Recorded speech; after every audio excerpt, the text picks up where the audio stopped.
lightweight, it's Amir Khan. Louis' secret daughter, it's Holly Walsh. And their team captain, John Locke. And facing them tonight, standing out from the crowd, it's Richard Ioannidis. Golly Josh, it's Josh Widdicombe. And their team captain, John Richardson. Now, welcome your host, Jimmy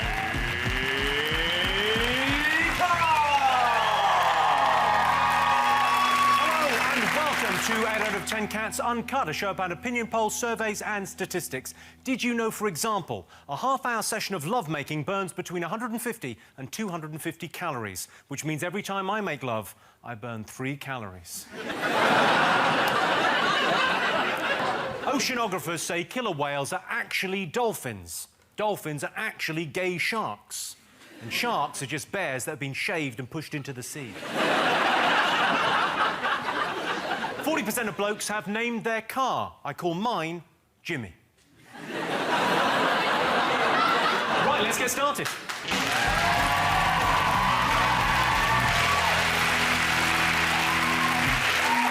What are you talking about? That's the name of our first round. It's our panellists' job to guess the British public's top 5 most popular talking points. John's team, what do you think people have been talking about this week? Mike Tindall, naughty old Mike Tindall, has been filmed online in a club cavorting with a lady, and he said, no, it's all right, we were friends from uni, and then someone remembered that he didn't go to uni. And then he said, oh, it's all right, it was a friend from the wedding, which is good, because it means if that's what he's doing to wedding guests, at some point in the next couple of weeks, the Queen is going to get it. He said at one point they described it, he got her in an affectionate headlock. That's like the best euphemism for a blowjob I've ever read. Excuse me, love, it's my birthday. Any chance of an affectionate headlock? He admitted something had happened, though, because they spoke to him and he used the expression blown out of all proportion. Should we get a picture of him? It looks like a big toe.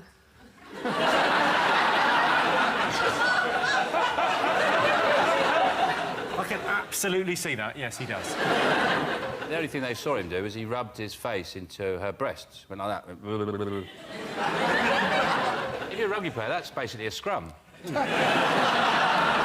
There was no sound on the video, so this is all... That's in your head, you've seen that. Well, there's got to be some noise. If you've seen his face and her breasts, there's going to be a noise. You put those two together, it's not going to be... It's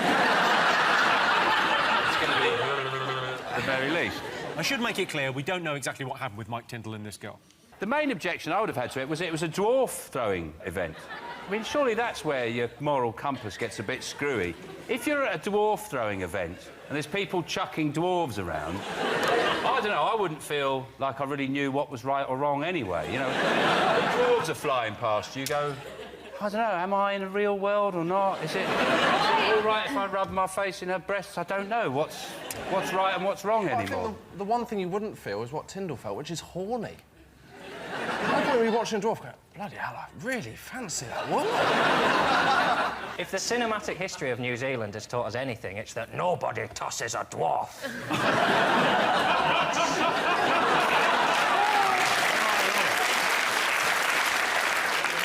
Let's have a look and see whether Mike Tindall is one of the most talked about things this week. Number 5. Yes, this is the story that Mike Tindall was spotted on CCTV acting inappropriately with a mystery blonde. Tindall was chatting to the girl at a dwarf-throwing contest. It was entirely innocent. He just wanted her to help him toss off his little fella.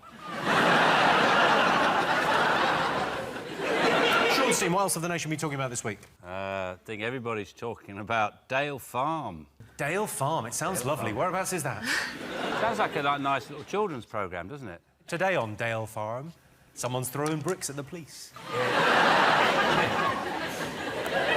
I don't understand. It's one of those things that draws people sort of step on one side of a line or the other, don't they? Like, if you read the Daily Mail, you want the gypsies to go. I don't think there's any Daily Mail reader in the country who thinks, I think they should be able to stay on that land. And the more Guardian reading side would go, well, you know, there's other circumstances here. The point is that they've built on land, not only that they don't have planning permission for, they don't own. So if they are allowed to stay, you know, I should be allowed to go there and build something that I want to build. like a foghorn factory.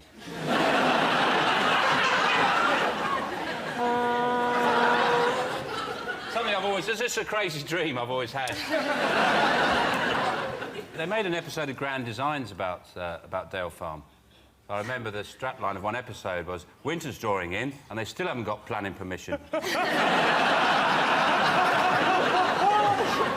Yes, they built loads of houses without planning permission, and then they built a wall to keep the bailiffs from coming in, which they didn't have planning permission for either. Yeah. I love that, though. Gypsies versus bailiffs. That's like a Sky TV fight that most people would pay to see. That would be awesome. And they can fight as well, these travellers. I mean, I fought a few in the day, and they are tough. They love a So you know that Snatch is a film, not a documentary. That's the weirdest thing about the whole thing, is those shots of caravans and people have written stuff on them to, you know, sympathy, sort of graffiti on their caravan saying, oh, I'm really ill, please don't chuck me out of my caravan. Have a look at this. This is my favourite one.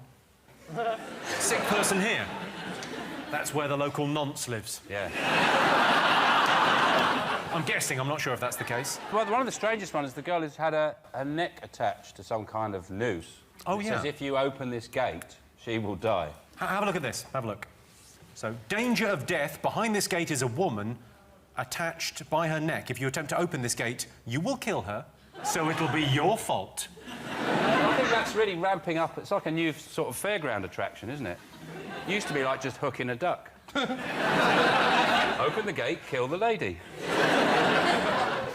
Maybe I've got the wrong spirit there. I had a similar incident where I came out of my house and a spider had built a web across my door. Right. This is not a similar incident. Hello, is that Basildon Council? I have some advice for you. I had a similar thing. It's a similar tense. I can't come out because I'll get stuck in the web and die. How long had you been in your house?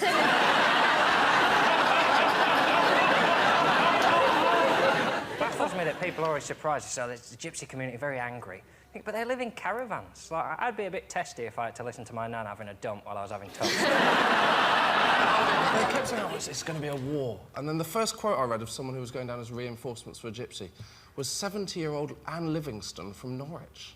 It's hardly Platoon if she turns up. They're calling it the Battle for Basildon, and apparently the town hasn't seen a crisis like this since they ran out of fake tan. It is like The Only Way is Essex meets Big Fat Gypsy Wedding. You've even got, like, a guy from Big Brother in them. It's like a reality TV wet dream. There was a gypsy in Big Brother this year, Kerry Katona.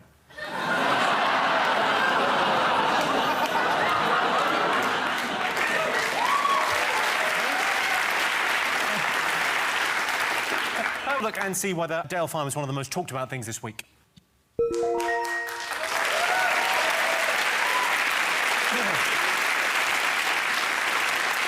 Yes, this is the saga of the ongoing Dale Farm gypsy evictions. Has it really come to the point where 400 families can't illegally build an entire illegal town on an illegal campsite illegally without Johnny Law getting involved? OK, fingers on buzzers. 3 things still to get. Amir, what else have you been talking about? I read in the news about that 1.5 billion. This is the trader at UBS. Trader, yeah. £1.5 billion he lost, and they've discovered it, and they arrested him last week. What I find amazing, though, that they can lose £1.5 billion and nobody notices. But if I go £5 over my overdraft, I get, like, a 40-quid letter straight away. If ever there's a work meeting you want filmed, though, it's that one, though, isn't it? Of him going, Jim, can I have a word? What is it, a new deal? I've lost 10 billion. You've what? Ah, I've only lost 1.5. So, imagine you're actually relieved now. He was arrested at, was it 3:30 a.m. at the bank's offices. They arrested him. I just got this idea. He was there with the officers trying to shred himself. He was just going...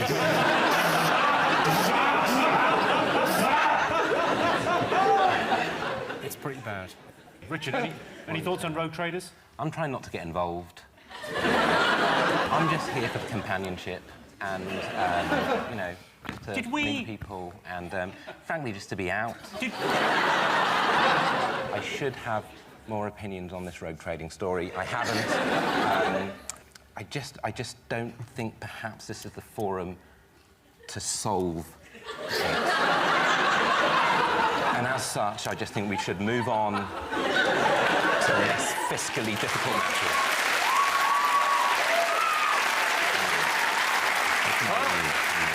Let's have a look and see whether the Rogue Trader is one of the most talked about things this week. Yes, a rogue UBS trader has been charged after losing £1.5 billion. The only way this guy could be in more trouble is if he'd looted the money from JD Sports. OK, fingers on buzzers. 2 things still to get. Go on. Sadly, it's that annual parade of jaded tits and losers on the X Factor. And it's got to the point where even the Notters have worked out that X Factor are taking the piss, so they have to go back and get the same ones and say, no, this is definitely your year. They'll come up on it and just don't even read their names out. They'll just go, this year on X Factor, recent divorcee who lives with 4 cats, young guy whose dad recently died, and twat in a hat. There was a woman, it's her 4th attempt. Yeah, it's Kerry Reese is her name, and she's a vulnerable individual, according to critics. She says she isn't. She sent a message from the bin she lives in round the back of the Sue Ryder.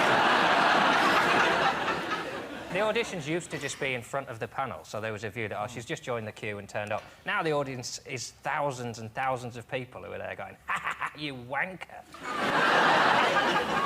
She was carrying a bag for life when she walked on stage. That is not someone who's going to win the X Factor. At no point did Leona Lewis go, I'll just leave that there because I've got my Nectar card in it and I do not want that swiped while I'm out. What I find weird is that they say they do psychological testing. They've justified it by saying we have psychologists who assess all the contestants that come on. But you think, if they let her on, who are they turning away?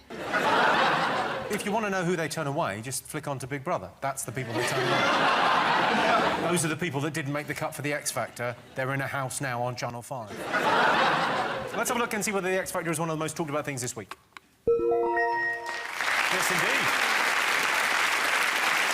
X Factor bosses have been accused of exploiting a vulnerable 50-year-old with mental health issues. But ITV have assured viewers that Louis Walsh will remain part of the show. Poor Gary Barlow sat there with 3 losers. It's like, take that when Robbie left. OK, fingers on buzzers. One more thing to get. What else have the nation been talking about this week?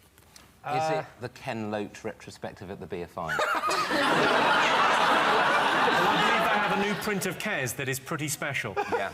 Do yourself a favour, get down. OK, fingers on buzzers. Not you, Richard. I just, you know, it's become needlessly combative, Jimmy. And, as I've said, I'm just here for the day out. I've had a lovely time. And let's move on and do some bloody great quizzing.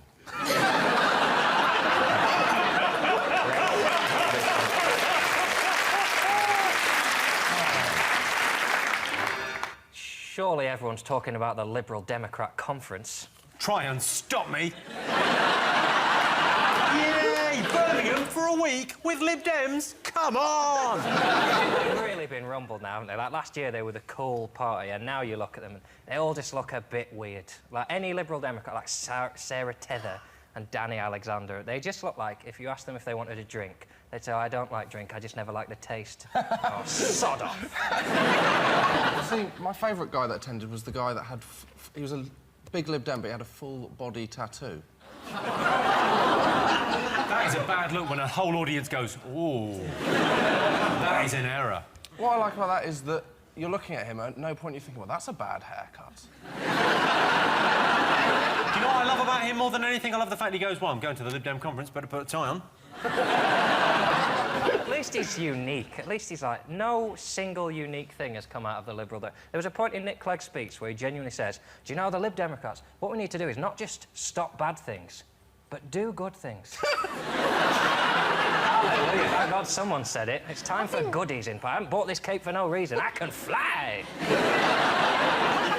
There was this thing with Nick Clegg. There was a Daily Mail story about how they'd said he was going to stand down, or had promised his wife he was going to stand down, and he said it was 2,000% wrong, which presumably means they could have been 1,900% less wrong, and they still would have been 100% wrong. It's a fantastic margin of error. It's a hell of a thing. They had, Hugh Grant was there, and they said he had a 7-minute breakfast with Nick Clegg. He's clearly done that thing you do on a blind date where you go, just phone me 7 minutes in. If it's going badly, I'll pretend there's an emergency. What, Colin Firth dropped out of a rom-com? Yeah, I'll be there fast, don't worry. Should we have a look and see whether the Lib Dems is one of the most talked about things this week? Let's have a look. Yes, indeed. Yes, the Lib Dems had their conference in Birmingham this week. I'm not saying the Lib Dem conference was boring, but the coverage was produced by Dignitas. I'm not saying the Lib Dem conference was boring, but the coverage should be done by Dignitas. See? Got a big laugh. Try that on the next one, Jimmy. That's a little tip from me to you. The Lib Dems want to legalise drugs. No wonder. If you were at the Lib Dem conference for a week, you'd want to get off your face too. Am I sucking a cock? What am I doing here? That's a cigar, yeah, that's what you said. Jimmy. It's a hell of a catchphrase. Am I sucking a cock or what? And you never really want to have to ask. So, those were the most talked about stories this week. But in other news, the IMF has lowered Britain's growth forecast from jack shit to fuck all. And a 5.4-ton NASA satellite is expected to fall back to Earth on Friday. Although officials cannot say exactly where it will hit, they're hoping Dale Farm.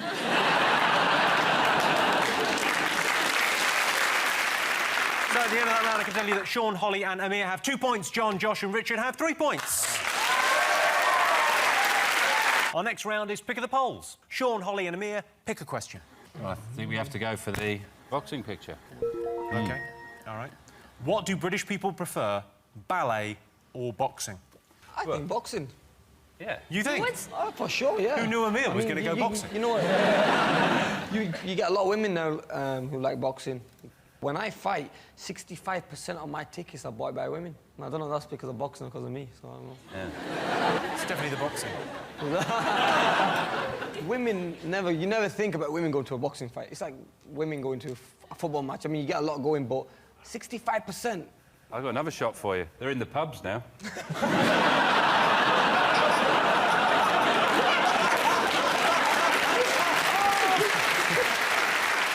Where's it going to end, Sean? They're going to be driving. I went to the bloody laundrette the other day. There's a man doing the service washes. What's gone mental? What I want to know about this question is, when you say ballet or boxing, is it to watch or to take part? Oh, to watch.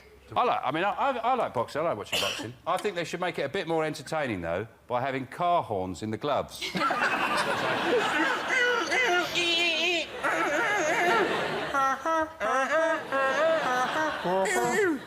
Amir, I've got a boxing question for you. Go on, OK, mate. youngest ever Olympic medal winner, I believe. Yep. You got silver. Yep. Silver in boxing, that is second. There's only 2 of you in there. Just saying. Just saying. Imagine if he'd come third. Yeah, that went to the ref. 28 of us in the whole competition in that one division. Yeah. I was the youngest. I mean, all the rest were like 30. It was amazing to watch. It was amazing. I don't see why you can't still be in the Olympics, because the tennis players are in it. Exactly. It's the only sport, I think, which don't let professionals get involved in the Olympic Games. Imagine they did, it would be so competitive, it would be brilliant. So once you've gone professional, you can't go back to being unprofessional? No, amateur. Amateur. Yeah, Amateur. Professional. I'm not sloppy. They don't just turn up with one glove. So unprofessional. He's wearing skis, for Christ's sake. It's a boxing match. You've got pretty good reactions, yeah? That's the thing about being super lightweight. Super lightweight. So it's all about the reactions. It's about the speed. The speed is incredible. Me, speed is power, innit? OK, well, I want you to obviously have a good experience this evening. I want you to learn something. Have a look at this American schoolboy. Watch and learn. Are you going trick-or-treating? No, probably.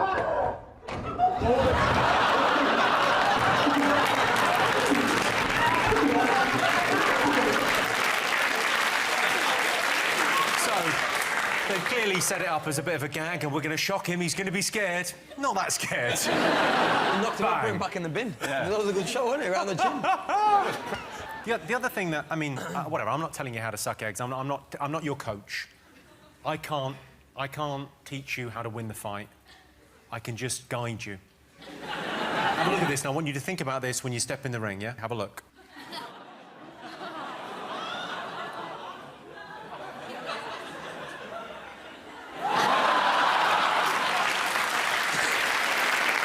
That was 1993, so it's sad to think that both of those cats are probably now dead.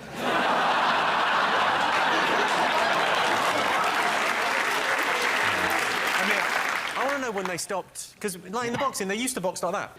Like, 100 years ago, people used to box... You're giving the age away, man. I mean, it's changed now. It's changed. I'm not 100. That's the pictures. 50 years that's ago, how they used to pose. They didn't used to go like that, did they? Have you not seen... Have you not seen the Sherlock Holmes films? They definitely did. They used to punch like that. They're not documentaries. That's not how Sherlock Holmes fought. Yes, it is. Hang on, Sherlock Holmes did not exist. They used to make them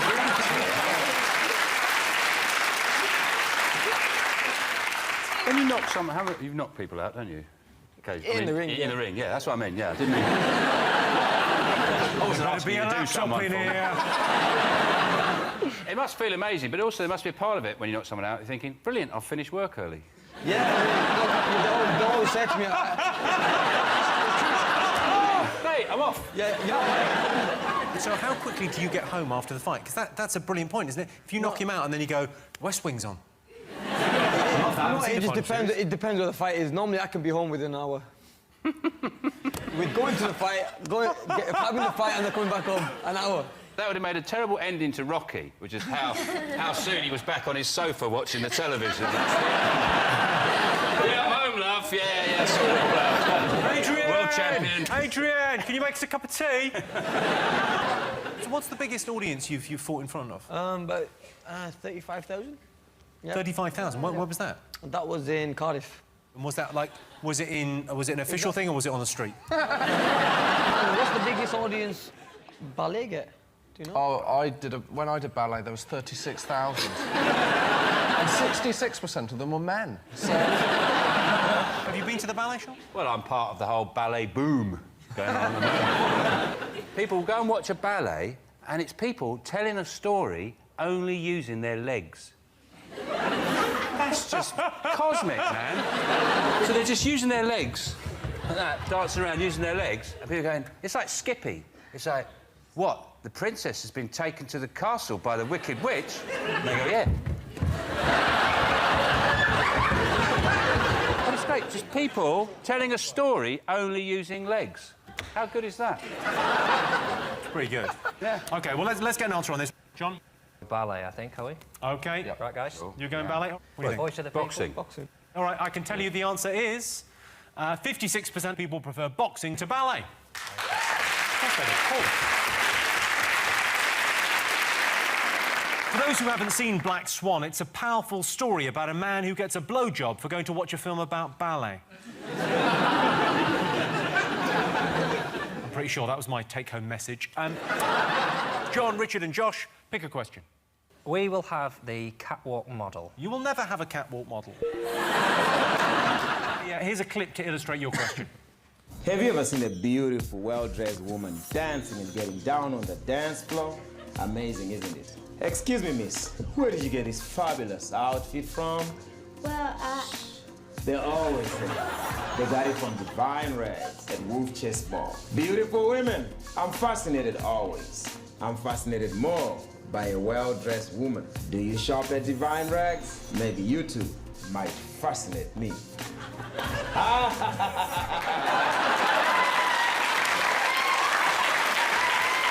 OK, here's your related question. It's London Fashion Week, as I'm sure you're aware, John. These cardies don't knit themselves. So we've asked our studio audience, would you be honest with a friend if you didn't like what they were wearing? Yes or no? I would be honest with a friend about not liking what they were wearing, even if I did like what they were wearing. It's only a reason to have friends, isn't it? To go, all right, Steve, you're looking like a dick. That's all male friendship is, isn't it? Just laughing at clothes. I mean, I didn't want to be honest with you two guys tonight, but come on. Polo shirt on TV. Up your game, Josh. It's so outdated. It's, Fuck.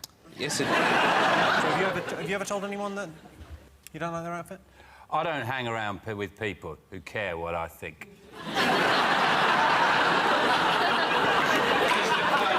Friends I've picked up over the years because I say exactly what's on my mind far too often, so I think those are some people I've got around me. It is mortifying when someone... If I am wearing a shirt and I come out and someone goes, oh, I'll burn it straight away. I can't live in a world of opinions. Straight away, just Take it off, gasoline. surely. That's amazing. Yes. I don't like your shirt.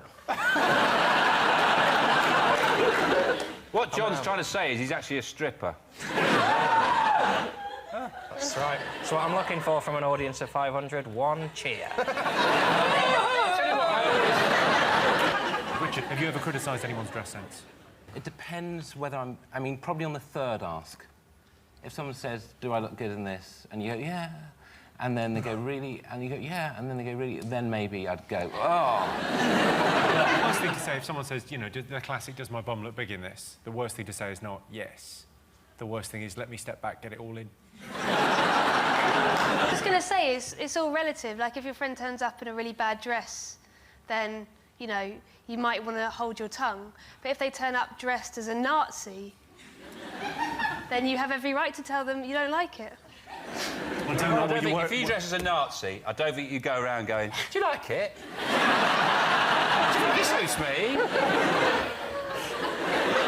Obviously, I'm doing a half-hearted one. You do a full one, someone takes a picture. Well, actually, I'm filming this.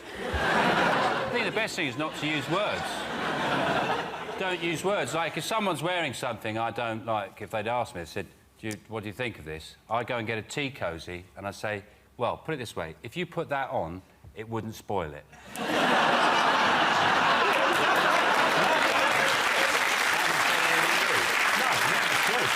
Amir, have you ever criticised what a friend's wearing? Yeah, a few times. No one argues back, so I'm in a good position. No one argues back? No one argues back, so what I have to say, when I watch your fights, your shorts are a bit big. They're very baggy and they go down. Do you know what? He has got a point. You need to get some shorts that fit. Your shorts are massive. They're made for a bigger boy. Massive? They're not massive, Amir. No, they're not. They're just the right size. Have you got I can see on most shows this sort of banter would be intimidatory, but I've never been surer of my team that if this goes to a dust down, Sure. we are getting battered. I feel almost dangerous. I think me and Amir could just go to the bar. I think Holly could have you three. OK, so London Fashion Week, so we asked the studio audience, would you be honest with a friend if you didn't like what they were wearing? What are you going to go for, yes or no? We're going to go yes. You're going yes? What would you go for? I don't think they would. I think they'd just take a photo and tweet about it. Are you going to go for it? What Holly said. OK, so you're going no, you're going yes. I can tell you the answer is yes. 80% of our studio audience said they would be honest with a friend if they didn't like what they were wearing. They got the points. A lot of people don't like to spend money on fancy designer clothes, and they're called looters. So at the end of that round, it's 3 points for Sean's team and 4 points for John's team. And the winner is the name of our final round. Here is your first one. Top way to boost your self-confidence. Go on. I had a joint birthday party with someone with less friends than me. I've never felt so high in my life. John, how did you feel about that?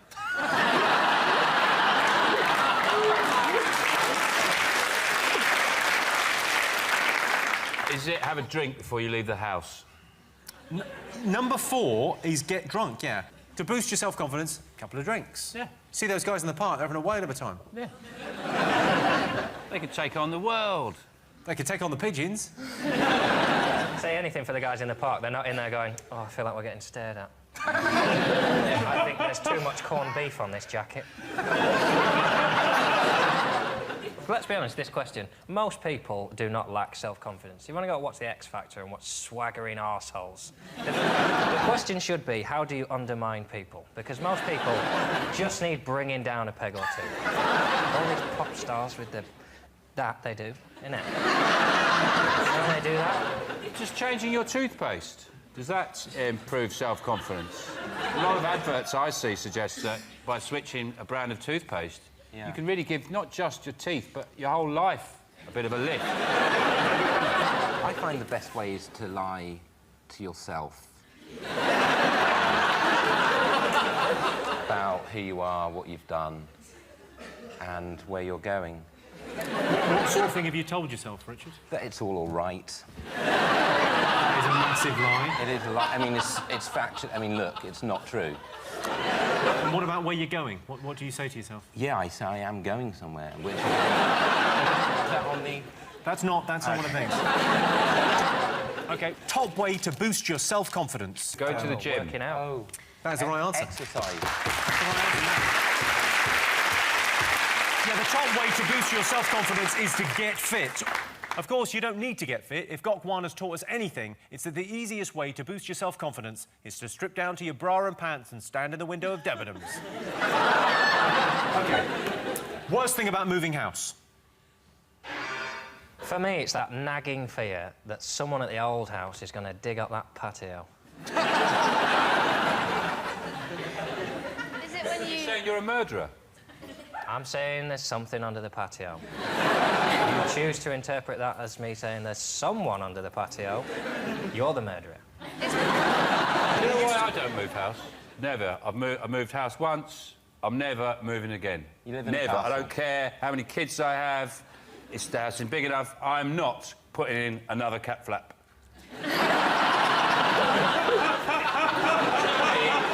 Four weekends to get the bloody thing right. And I said, that's it, we're staying put here. We're never moving. Richard, have you moved recently? I have, yeah. How did that go? It was all right, yeah. But there was a prosthetic limb in the tree in the garden. In the tree? Yeah, in the tree. And it's quite bleak trying to work out what the narrative of that is. Either someone has removed someone's leg and gone, ah, try and get it down, or someone tried to scale the tree and got into difficulty and essentially had to leave that limb behind. That is the one advantage to having a false leg, though, isn't it? Because, you know, you get it trapped somewhere and you go, I can just leave that behind. 127 hours. 127 hours would have been a very different film. Unclip, and we're away. Yeah. Was it a deal breaker when you got the house? Does the limb come with it, or am I going to have to do my own? Yeah, I mean, to be honest, I didn't notice the limb on the first viewing. Surely it came up in the survey. It didn't come up in the survey. Tragic news, Richard, your new house has only got one leg. What about you, Josh? Where are you living at the moment? I've got my suitcase with me. Are you currently homeless? Have we booked a homeless boy on the show? That doesn't seem right. Well, very few homeless people have a wheelie suitcase, Jimmy. But... Well, you do. Where were you staying last night? On the floor of one of my close friends. Really? You haven't got any close friends. So you were sleeping on the floor? Does your close friend run a homeless shelter? Was there like an old seaman next to you called Albert, kept coughing and having nightmares about the Falklands, going, ah! Yes. If you're watching this and you've been touched by Josh's plight, there's a number that's going to come up at the end of the show, and all contributions would be very welcome. I think people who've been touched by Josh is why he had to leave his last address.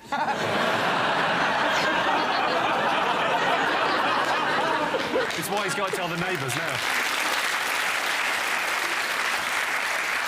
OK, I will give you a clue. It's about dealing with certain people. Is it neighbours, the neighbours that you'll lose? New neighbours is the 5th on the list. Yeah. Estate agents? That's the right answer.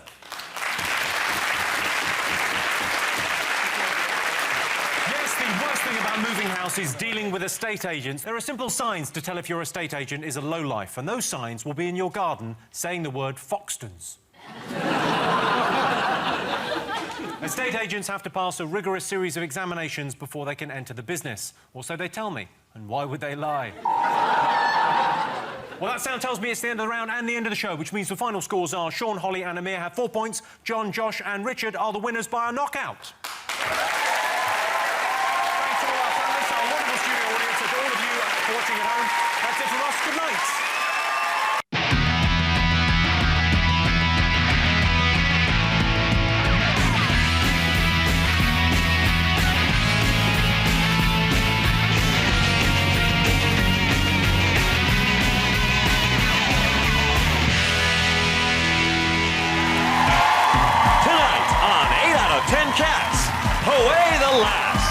Sarah Millican.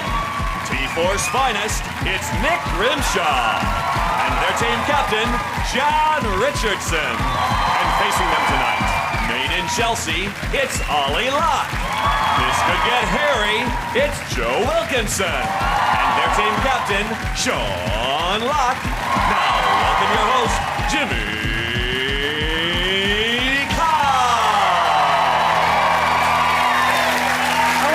Welcome to 8 out of 10 Cats Uncut, a show about opinion polls, surveys and statistics. Did you know, for example, 31% of men say they have a bucket list of things to do before they die? Number 1, find out where that smoke's coming from. 12% of British people have a friend with benefits. I've got a friend with benefits. She's on benefits. And 27% of people believe in reincarnation. My uncle died and came back as a woman. I say died, he went to Thailand. Right, let's get started.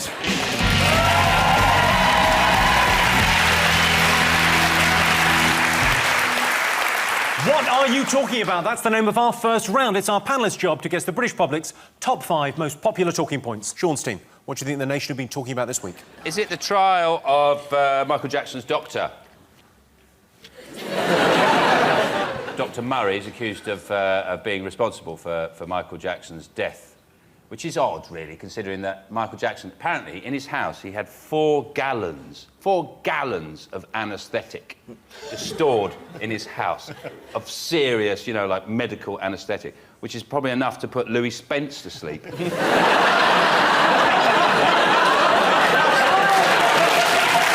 lot. That is a lot.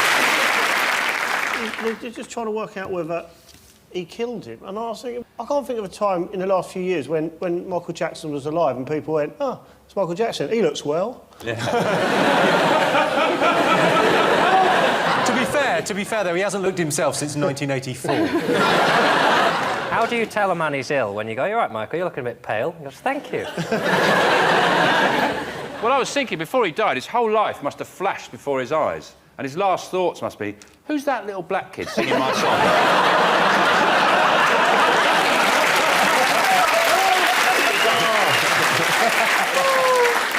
His job was to keep Michael Jackson alive. That was actually his job description, you know.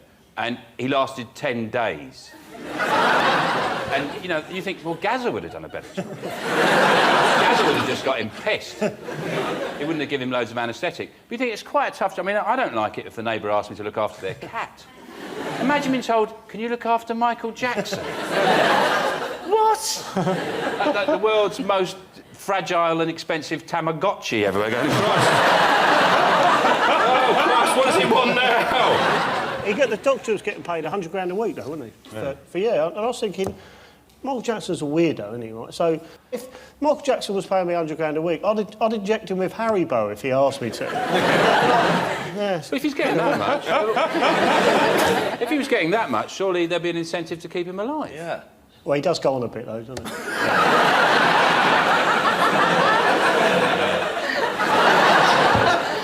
People suspect foul play. The family suspect foul play, and it just, you know... Well, there was a delay, wasn't there, in resuscitation, giving him the kiss of life, because they had to... It took them ages to find an 8-year-old paramedic.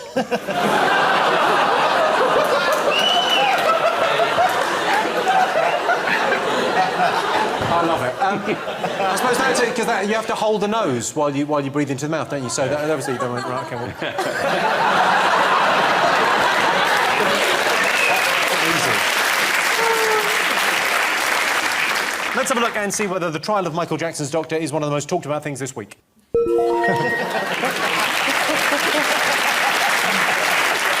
Yes, the long-awaited trial of Michael Jackson's doctor started this week. Make no mistake, Jackson's name is going to be dragged through the mud at this trial, but when all is said and done, Michael Jackson will remain my absolute favourite self-mutilating, mentally unstable, virtually bankrupt, suspected paedophile junkie of all time.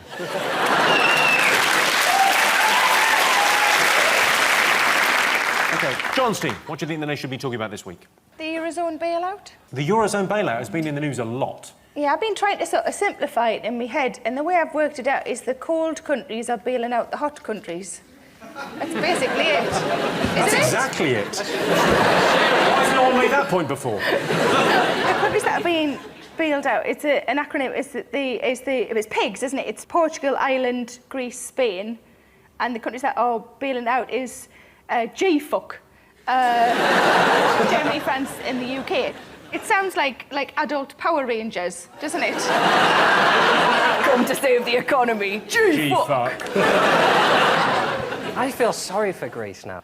There must be a Greek finance minister whose job now must just... He's just given up. Flippers. Surely. He's just adding up. It'd be like when a relationship is clearly going to end and you know you're going to get dumped, so you just spend all your time doing things to prepare for being on your own. Like, if you said to the Greek finance minister, what's your sort of average day now? He's go, well, I have a tub of Haagen-Dazs for breakfast. I just spend the rest of the morning watching YouTube videos of cats and dogs sleeping on each other.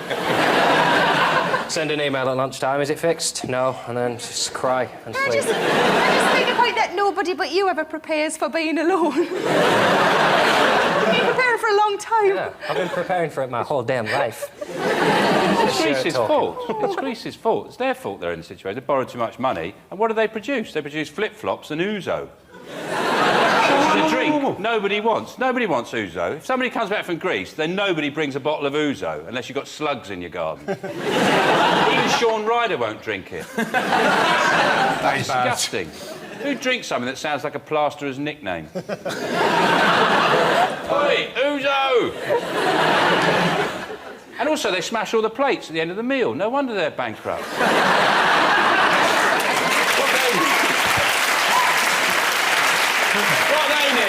What the bloody Greeks, they need some fairy liquid and do some washing up. Yes. Joe, what do you make of the Greek? Well, apparently the world's on its, world's economy, if it carries on this way, it's going to be on its arse. But I think it might have to end up sort of doing bartering again. Like, I'll swap you 40 carrots for an iPod Shuffle. Yeah. Done. Cool. All right, I'll do that, actually. Yeah, done. No, deal. Yeah, great. Yeah, cool. I love carrots. I don't think it's that bad. I think people are a lot of doom-mongering. I think all Greece have to do is go bankrupt, just like a business. If you go bankrupt as a business, you just go bankrupt. They just write off your debts and you just launch the business again under a different name. So they just come back with a new name. What would you call them? Pedalosia, or something like that. Humustan. What about if it's Greece? What about lard? Too hot. Too hot for lard. Could call it lube. Lube, welcome to lube. Immigration, presumably, would be quite easy. Slide straight through.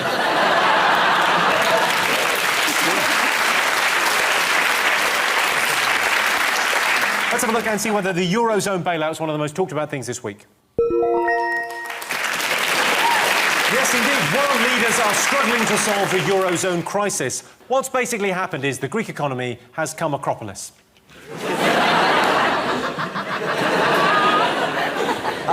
Sean, Joe, Ollie, what have the nation been talking about this week? Is it the riveting Labour Party conference? I know it's what's kept me stuck in the house with the curtains closed. Can't take my eyes off that jamboree of laughs and... yeah, it's just been brilliant. What was your if you had to narrow down, like, one favourite moment from the Labour Party conference, Sean? Or maybe... the bit. I tape it and watch it back again. And I've got on replay Ed Miliband's mouth going... It does something, it's weirder than Rio Ferdinand's mouth. It's like his mouth's doing some kind of breakdance move. He says something like prosperity, and his mouth goes... Okay, let's have a look at him. Let's have a look at him. Do you think he would benefit from your kind of... Because people think he's boring. Do you think maybe if he didn't do his shirt up properly, grew his hair out... This is properly done. It's fashion. Well, if you want to catch your death, it is. That's a very old thing to say. Catch your death. John was going to do that, but someone told him to put a T-shirt on. Do you know how it was? Because it was down to there, and then someone, a member of production team... Careful, said, ladies. Careful. Chicks dig a T-shirt, Ollie. That's all I'm saying. Chicks like a man who's warm. Have you ever been lower than that? Have I ever? Yes. Yeah? Yeah, I got I didn't mean that, I meant the shirt. it. It pays to advertise. I think I am showing quite a lot. I look like You didn't get that waxed for nothing. You look like what, sorry? Jordan. Kind of with slightly... You look a bit like Jordan, yeah.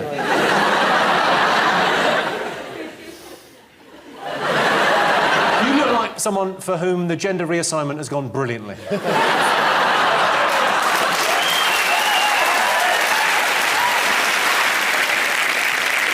Always as terrifying as Tony Blair being Torso of the Week. Does anyone remember that? Oh, God, don't remind me. That was hell.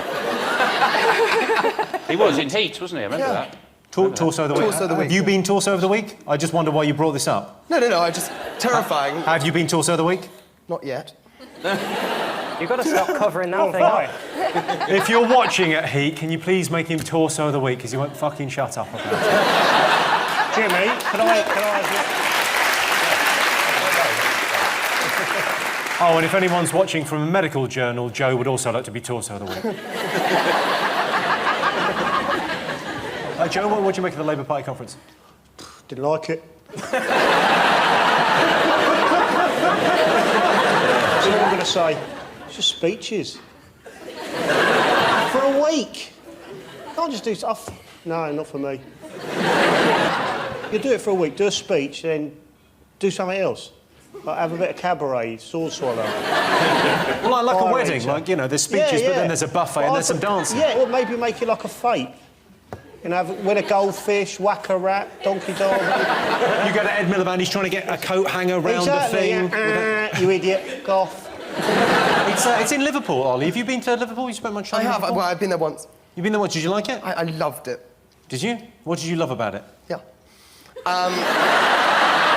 It was... There's people there wearing more fake tan than you? No. Never that. No, that's rare. That's rare. Anyway. I'm just going to assume, until further notice, that politicians don't like crime. So you don't need to get up at the conference and go, at Labour, we want crime to go down. Kind of assume that. I would listen more to a politician if one stood up and went, I've got this weird idea that if I let crime go up a bit, police will get better at solving it. At least then you go, ooh, that's all right, I'm going to vote for you.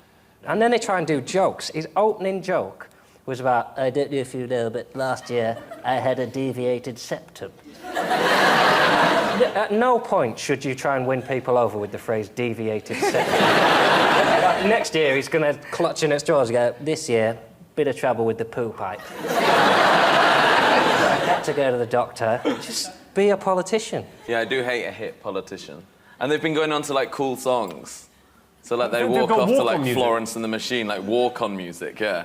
Oh, that is It's what, so like a boxer embarrassing. stepping into the ring? Yes.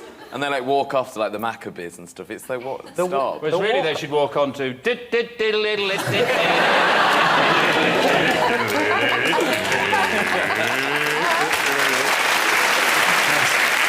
OK, let's have a look and see whether the Labour Party conference is one of the most talked about things this week.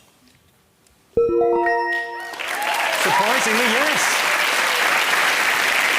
The Labour Party held their annual conference in Liverpool this week. Ed Miliband has admitted to some of the mistakes the Labour Party made when Gordon Brown was leader. Mainly that they had Gordon Brown as leader. OK, John Steen, what else have the nation been talking about? It's got to be the fact that the rules of the world no longer apply.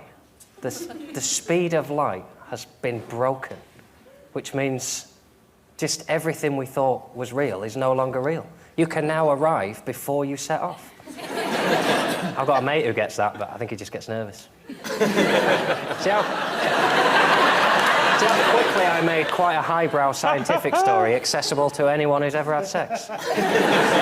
It's only a 60th millionth of a second, the difference. Neutrons have gone once. I don't think they should worry about it. Yeah. It's one of those things where you go, look, it's a lot of hassle. Let's just forget about it, because if we go with it, we're going to have to change Einstein's Wikipedia page. So I just say, call it a draw. I just don't think it's that amazing, because, like, if they told me that they could switch off gravity for a bit, now, That I'd take notice of that. I'd quite fancy like hovering to Asda. But 1/60th a second. Yeah. No, but it's time travel. Like you could go back to ancient Egypt. I mean, I'd have to go in half term. But I'll get it cheaper. I could go whenever I want. You see, I'll go on my own. Yeah. Ancient Egypt, ancient Rome. Spain. Or you could go Spain. Spain's June. Yeah. Cheaper then. Yeah. I think the problem is that it's usually explained. The papers, say for example, the newspapers that bother to explain it, or the people that bother to explain it. Most of us can't actually even digest the information. I think you need somebody to simplify it. Like if Madness wrote a song about it. You know, their songs are quite simple about baggy trousers, our house, I've been driving in my car. If Madness wrote a song about the speed of light... You would get it. You go, oh, I get it, yeah. I sent you a text and I'm going the other direction. You got it before it was sent. They go, oh, right. Just out of interest, because obviously different newspapers covered it in different ways, and the media sort of covered it in different ways. It's quite a complex science story. It was exciting, but it was difficult to get across. How did they do it on Radio 1? I think they skipped it and talked about like, the Kardashians or something instead. I think it was one of those stories that I tried to read and then read like 3 sentences of it and was just like, I don't care, really. I never cared, and now I don't care. But if Madness did a song... Yeah. Think Madness is still Radio 1? Really? No, not so much. You'd have to get someone young and hip to do it, like Tinchy Strider or something. Or Dappy. Or Dappy. Maybe Dappy. But then that could be, imagine the time process of explaining the science to Dappy. To Dappy, yeah. I think the existence of Dappy is proof that time travel is not possible. Someone would have gone back and rectified that.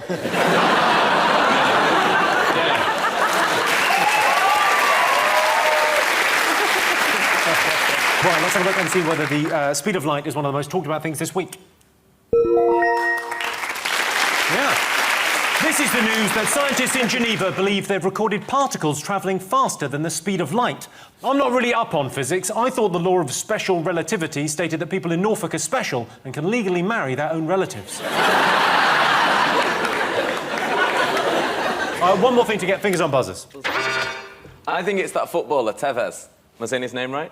Yeah. Yeah. What about the footballer Tevez?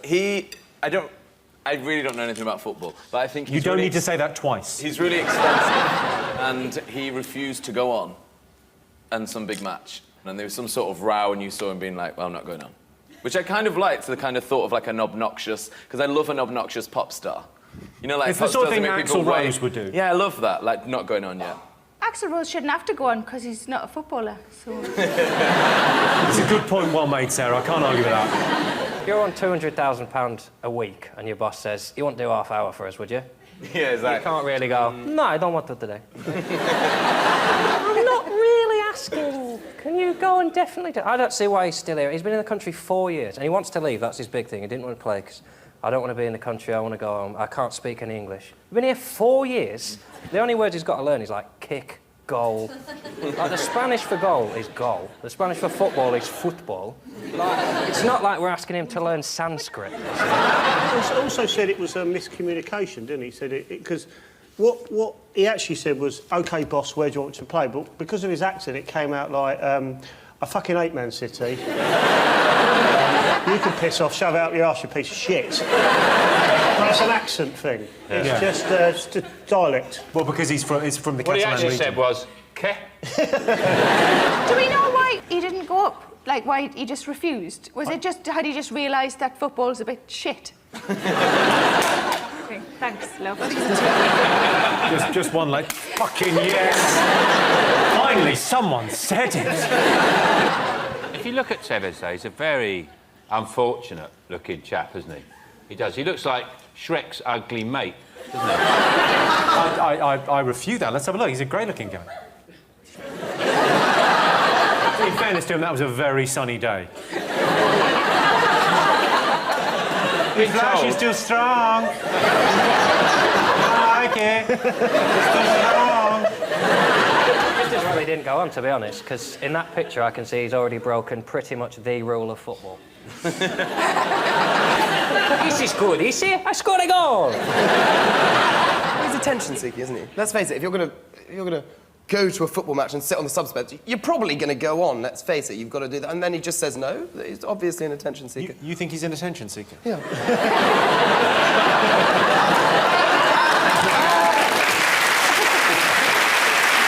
He's obviously an attention seeker.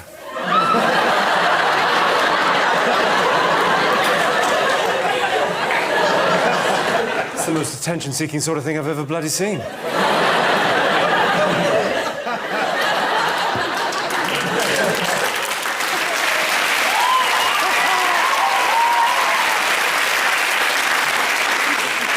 That, my friend, is how you get attention. Let's have a look and see whether Carlos Tevez is one of the most talked about people this week.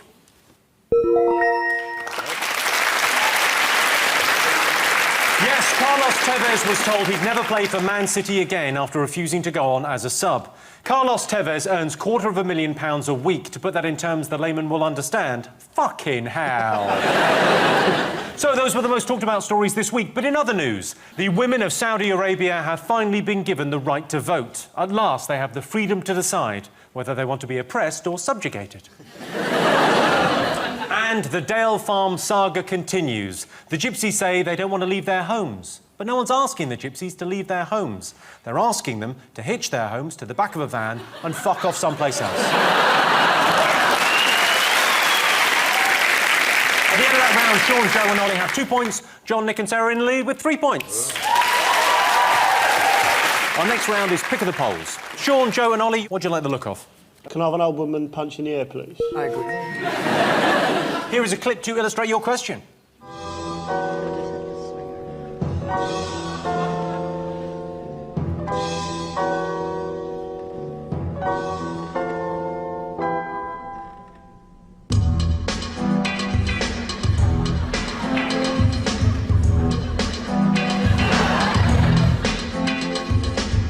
It's getting hot in here, so take off all your clothes. I'm getting so hot, I'm getting It's getting hot in here, so take off all your clothes. I'm getting so hot, I will take my clothes off.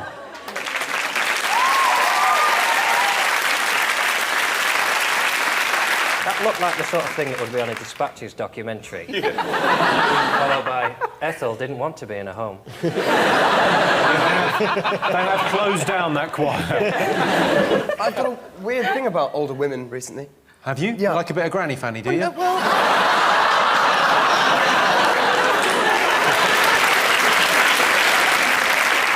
I've realised that my genuine celebrity crush when someone asked me the other day is Joanna Lumley. Like, quite honestly.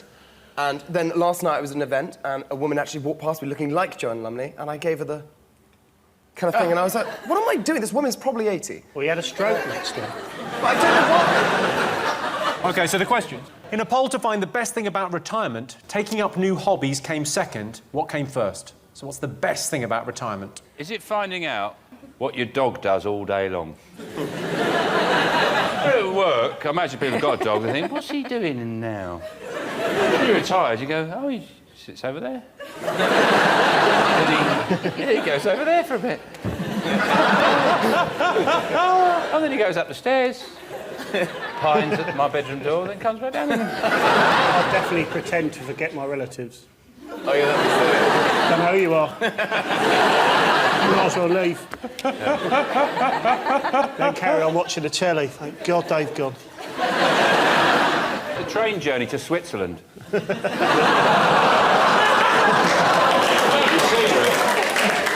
Lovely scenery. That's the last time I used Eurostar, but I told my nan we were going to Euro Disney.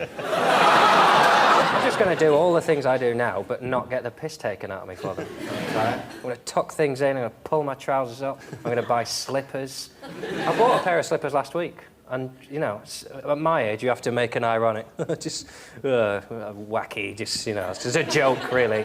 Just, I want to wear slippers in my house. Really soft on the inside, and sliding into a slipper. Sorry, give me the sliding into a slipper noise. That should be a lady. What are you putting in the slipper? If you've got... if you've got the right slipper, you don't need a woman. That's what I'm going to say. I think eating. I think my gran was a big eater, just never store and not eating. Yeah, they love listing who's dead. Oh, that's their best thing ever, that's like their favourite thing. All excited that Janet's dead, and they've outlasted Janet. People you don't know. Yeah. Do you know Elsie? You know her mum? Whoa. OK, my nan... not Elsie. My nan's called Elsie. No, Elsie's all right. I can't believe they found you first. I've got some really terrible news. Ollie is your new granddad. Like, your first reaction when you found out I was your grandson was to give me a pervy wink. OK, so Beth, you've been the closest so far, Sean, with your trip to Switzerland. Is it holidays? I'll give you that. The best thing about retirement is time to travel the world.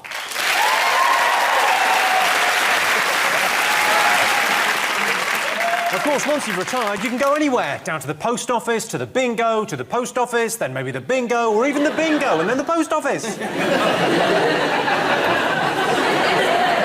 OK. John Steen, what do you like the look of?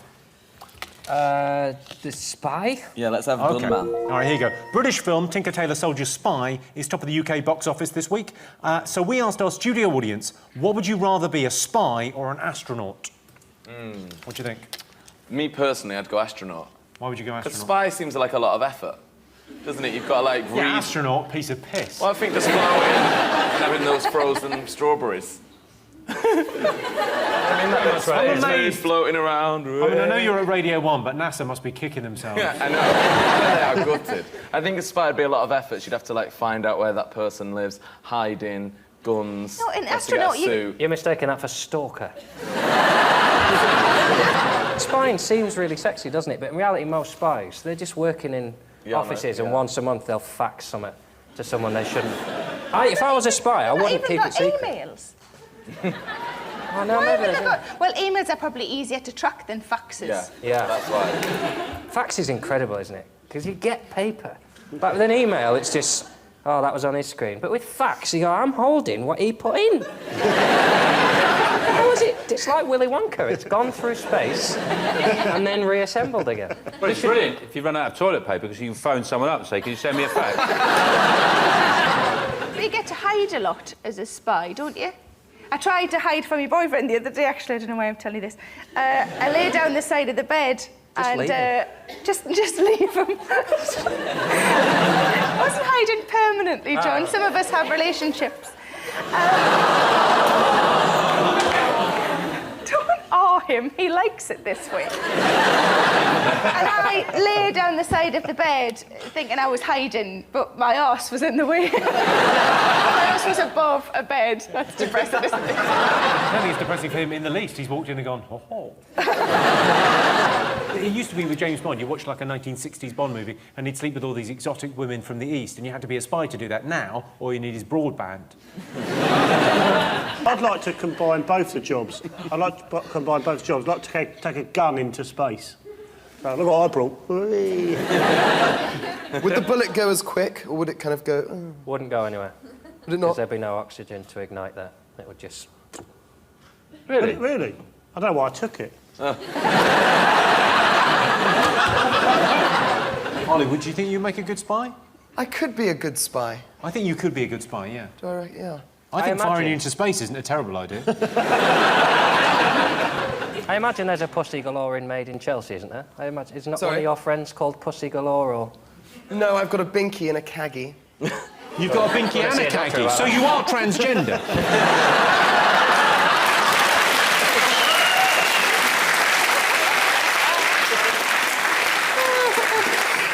The thing about spy or astronaut is I genuinely think there's a chance that astronauts aren't real.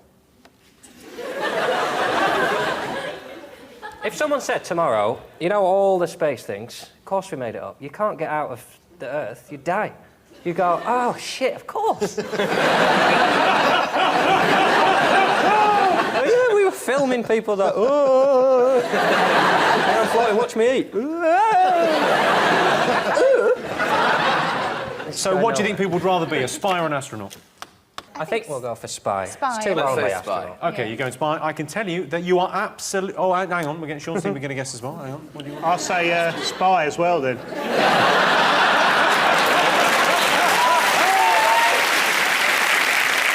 What would you actually have said? Spy, I would have gone. I was actually going to say this. Spy! You go I'm going astronaut. You can't go astronaut. But he said it's spy. Spy. Can we have the spy, Jimmy? We'll go spy. That voice suits you more than yours. What do you think? I'm going to go astronaut.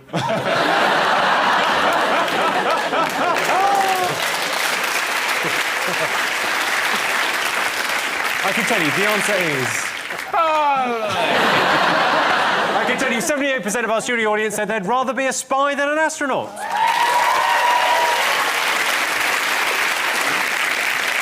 It's going to be out of this world, being a spy.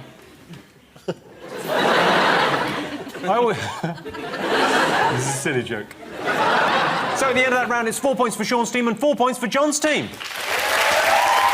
And the winner is the name of our final round. Here is your question. Best way to spot a liar? Big wooden nose.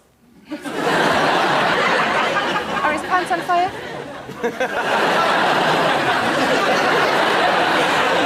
So his pants are not on fire. He does not have a big wooden nose. What is the best way to spot a liar? I can always tell if someone's lying if they go, right, Joe, you look well.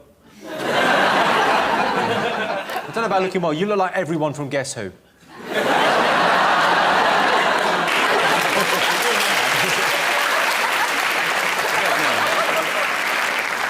Is it when you move your eyes to side, you know? Can you do that again, but a little bit camper? I just want to see how far camp goes. Oh, I haven't even started. Is there an actual truth serum, or is that like a Harry Potter thing? Okay, in all honesty, is that, can you actually, like, is there a serum? Like, is it Yeah, it's called Bacardi. Not even... What's that, Lambrini? That's gone up in price recently. What's gone up in price? It used to be 89p, and I think it's about £2.30 now. Most people know the price of milk. Now, I've seen you lie. Lie? I've seen you lie to a woman. Have a look at this. You mean a lot to me, babe. It's very You sweet. make me super, super happy. It's very sweet to me. How do you feel about me?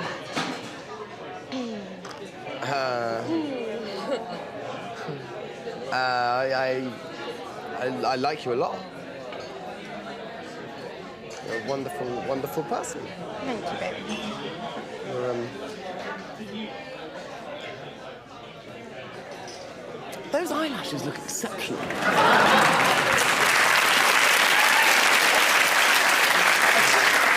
It's like the most embarrassing thing. Do you notice I'm wearing exactly the same shirt today? That is not the most embarrassing thing about that clip.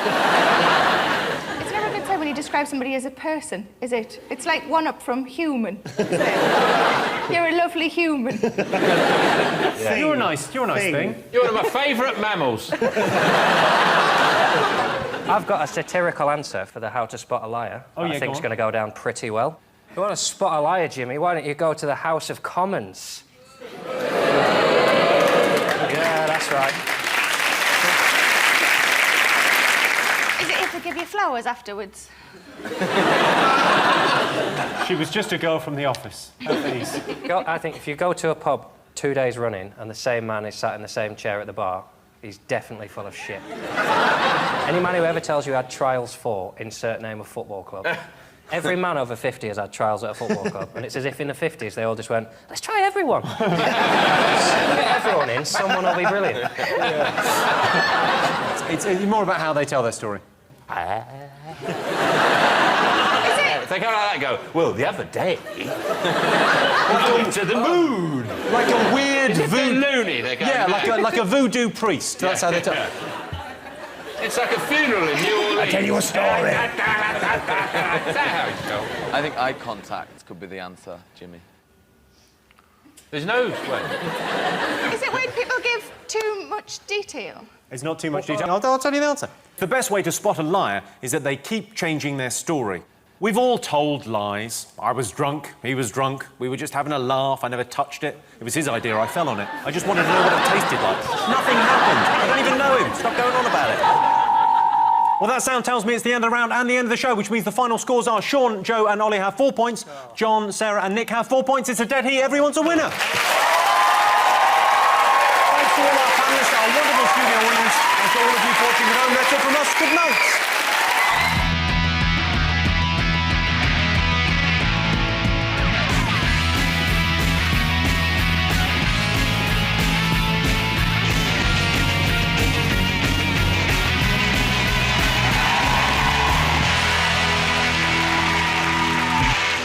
Tonight on 8 out of 10 Cats, Strictly Sensation, it's Greg Rebel Horwood. His eyes are smiling, it's David O'Doherty. And their team captain, John Locke. And facing them tonight, down with the kids, it's Rick Edwards. Show her the funny, it's Ellie Taylor. And their team captain, John Richardson. Now welcome your host, Jimmy.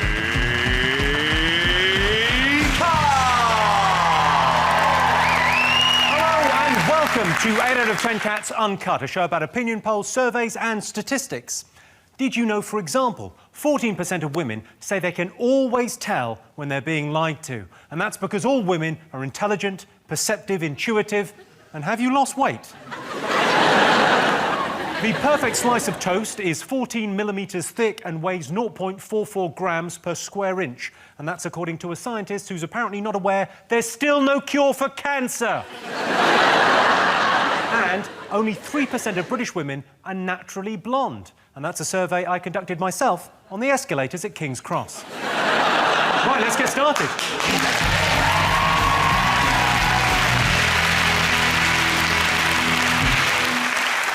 What are you talking about? That's the name of our first round. It's our panellists' job to guess the British public's top 5 most popular talking points. John's team, what do you think people have been talking about this week? Jackson trial? Oh, he's still dead, isn't he? Still dead.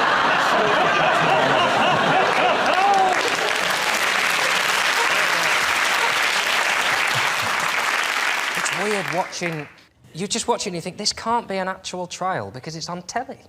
Like, if it was a trial, you keep expecting it to turn into a musical.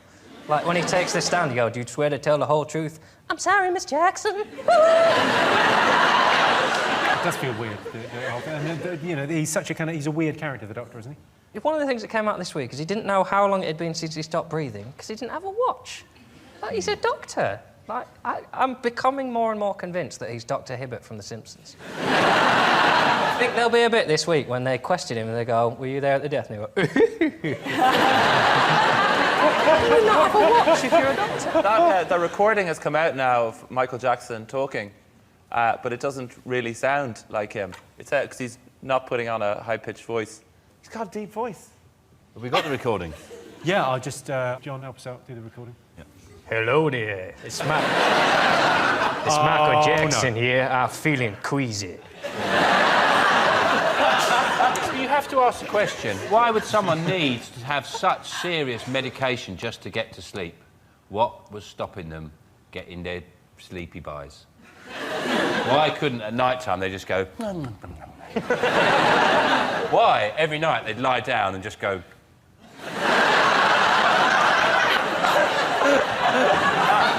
You realise, ironically, that face is going to keep quite a lot of people up now. I mean, the amount of medication to get them out, I mean, it is horrendous. It's almost as if he had a terrible past where he'd done awful things. It's a very sad story. It's a very sad story. Luckily, it's quite funny as well. They've discovered that in the autopsy that Jackson had 8 different, chemicals in his body. I mean, 2 of those were artificial colouring. I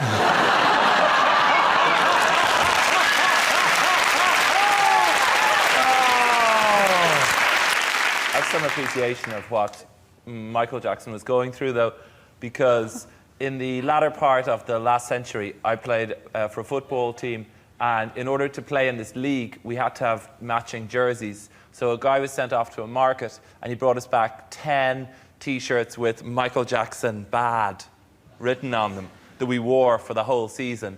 And we just became known as the pedos. The problem was the team adopted that. So you'd have someone like, we'd be 2-0 down, but they'd, come on, pedos, let's raise it for the last quarter. Apparently, Michael Jackson was concerned he was going to get murdered as well.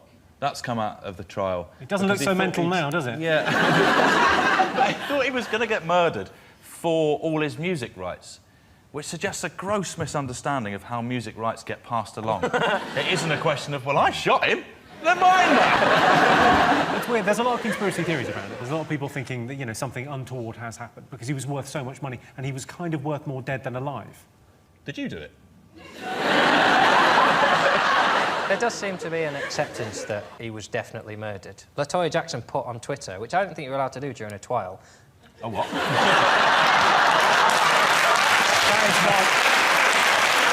That is what a lot of the kids call the Michael Jackson trial. My own ear call when it happened to them. She put on Twitter during the trial...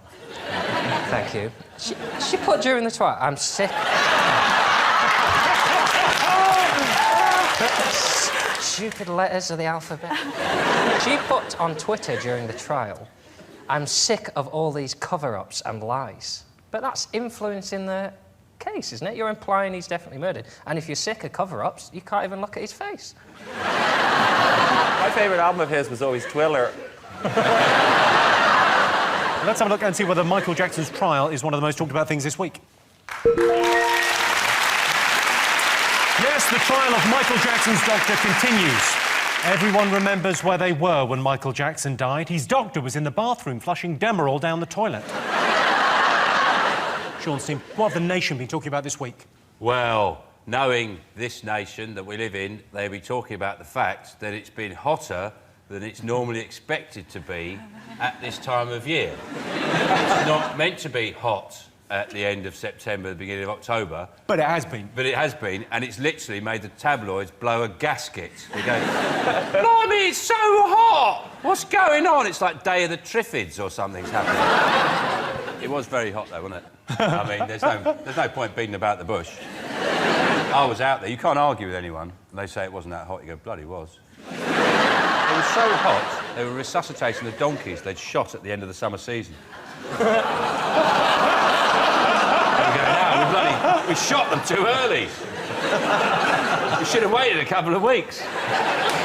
The old people, though, they suffer in the heat, don't they? They're the old people. But also, they suffer in the cold.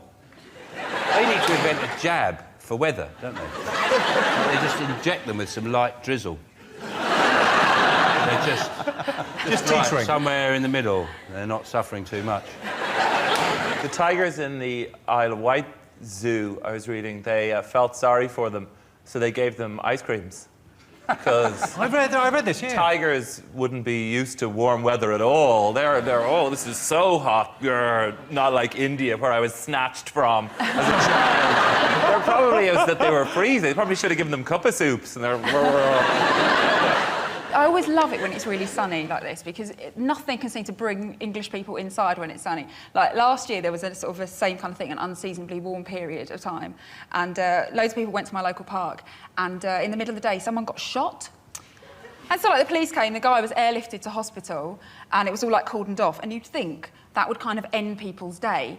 But no, loads of people stayed. It was like they'd weighed up the options of, like, well, there is a murderous gun-toting gang on the loose, but on the other hand, I don't know when these bad boy flip-flops are going to get another airing. I'll take the risk. OK, let's have a look and see whether the unseasonable weather is one of the most talked about things this week.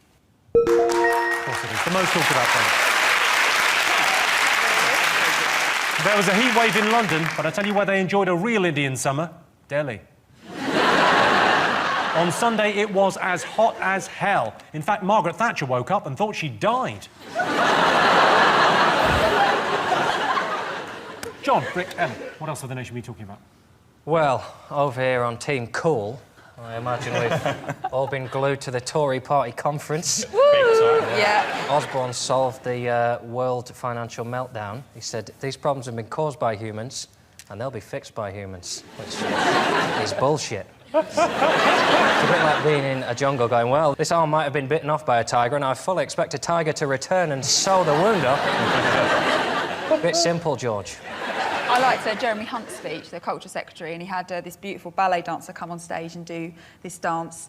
And at the same time, unexpectedly, Eric Pickles began to join in. And he was doing this sort of strange thing with his legs and got in a bit sort of out of breath, but then it just turned out he was trying to get out of his chair.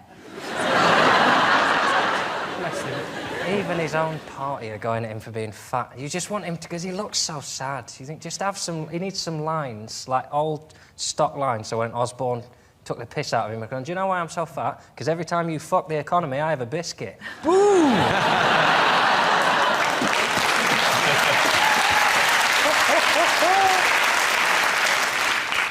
The most depressing moment in all of civilization is when politicians make jokes at those conferences, and then you see the goons all laughing like it's really funny. So it'd be like, he thinks he's going to get the country back to work. Well, I heard last week he couldn't even get his own car to work. They're like, Oscar Wilde is among us. This is brilliant. The most out-of-touch comment I've heard of any politician this week was David Cameron said at one point, I don't mean to, but I seem to be coming across one of these guys who's always down the boozer with the lads. Literally never thought that about you. Theresa May as well. She had this big speech about how this country's gone mad because there was an immigrant who couldn't get evicted from the country because he had a cat. And then everyone went, that was bollocks, that. And she just read it in the Daily Mail. And she's just littered her speech with stuff she read in the Daily Mail. It won't be long before she's using agony aunt pages. Like, I met a constituent this week who wanted to have a threesome but didn't know how to ask his wife.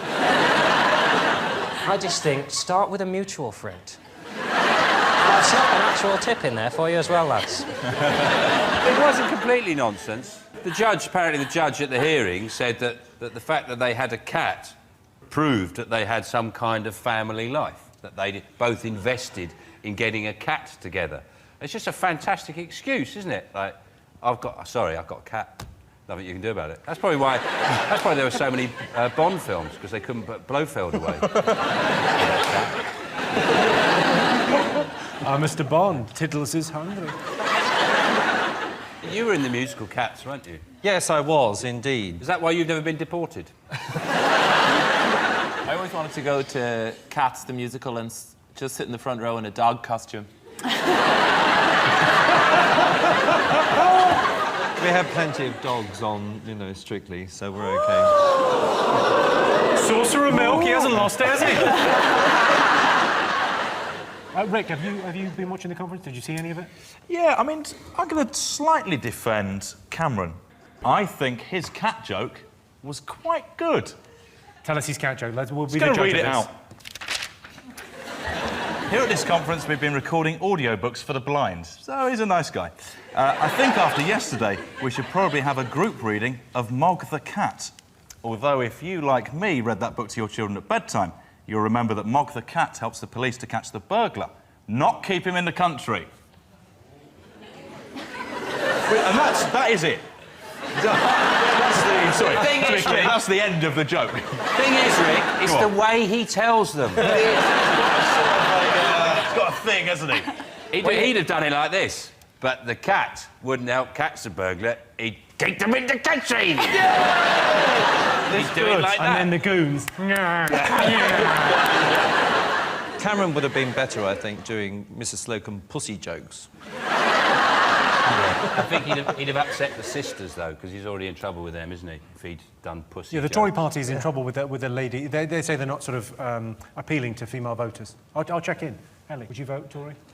I think David Cameron is probably getting a bit of a hard time about the whole sexist thing, because I think if you look at his relationship with his wife, it all seems kind of equal, like she came to the conference with him.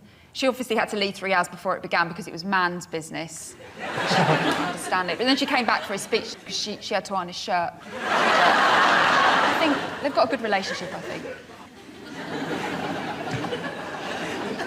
Sorry, I wasn't really listening to her talking. Did you see any of the Tory conference? I imagine you were glued to it. No, I would have liked to have seen the ballet dancers, though. I think that would have been rather nice. I don't think you would have scored them very highly, I'll be honest with you. I think it's good, because they're so boring normally. I think it's good that they tart up all these conferences with lots of wonderful music and, you know, entrance music and finale music. I'm right with you, Craig, on that. I think this is what the Tory party conference needs. It needs a little bit of razzle-dazzle. I don't know if that's the tune, but... It's close. It's close enough. As soon as I start watching that programme, I spend the rest of the week going... Try being on it, darling. Oh, yeah, that's where I know you from. I knew you from somewhere. Let's have a look and see whether the Tory party conference is one of the most talked about things this week.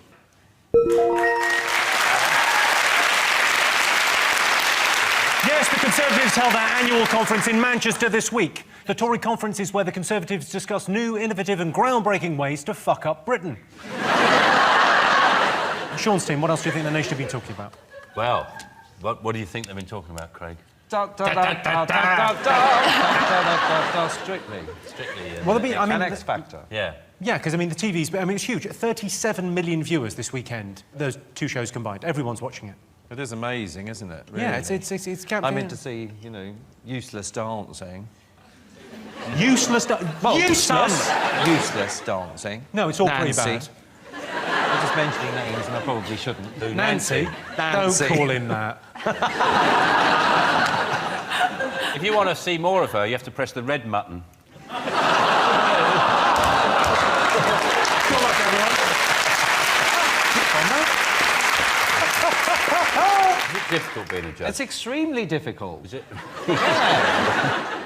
It takes great intellect, darling. Yes, that's what I imagine. And plus, I've got a number of from 1 to 10 to choose from. It's making that choice. And then you've got to choose a number that people don't go, ooh. That must be a lot of pressure. That moment when you go, oh, got it wrong. Are you a bit jealous of Lens 7? Because that has just gone nationwide, hasn't it, that? You must think, I'm going to pick a number. You could just have, like, another number and just go... Have you been watching this, Anna? Yeah. I'm more into X Factor, though, to be honest. Soz. Into wannabes, darling, all those lovely wannabes. As opposed to all the has-beens on your... What I prefer Strictly to X Factor is there's less humiliation involved. You know, like, what's it called, I'm a Celebrity? They have to have the Bush Tucker trial, and they have to eat some disgusting things. I mean, if you have a testicle in your mouth on Strictly, it's optional, isn't it? It generally means that dance move's gone horribly wrong. Yeah. Let's have a look and see if Strictly's up there. Yes, 37 million viewers tuned in to watch Strictly and X Factor over the weekend. BBC bosses have ordered Strictly's dancers to tone down their raunchy routines because no one wants to see Edwina Curry's cha-cha-cha. OK, fingers on buzzers, one more thing to go. What else did the nation be talking about this week? The rugby has been on. Yes. Maybe people have been talking about my country doing very well and your country just touching up the ladies. Honky, honky, honky, honky. Oh, we've won. You're like this honky, honky, honky, honky. Have you ever had anything to do with a lady? Hey, what's that bit? No, but I'm ready when it happens. The weirdest detail that's come out of it was that they were assigned their own special 5-foot chambermaid. And this detail's really been hammered home in the press. It's they had their own 5-foot chambermaid. The chambermaid who was 5 foot. 5'1", I think you'll find. Really? I feel so stupid now. Didn't they ask her to do something Australian to them? Yeah. I've got the quote here.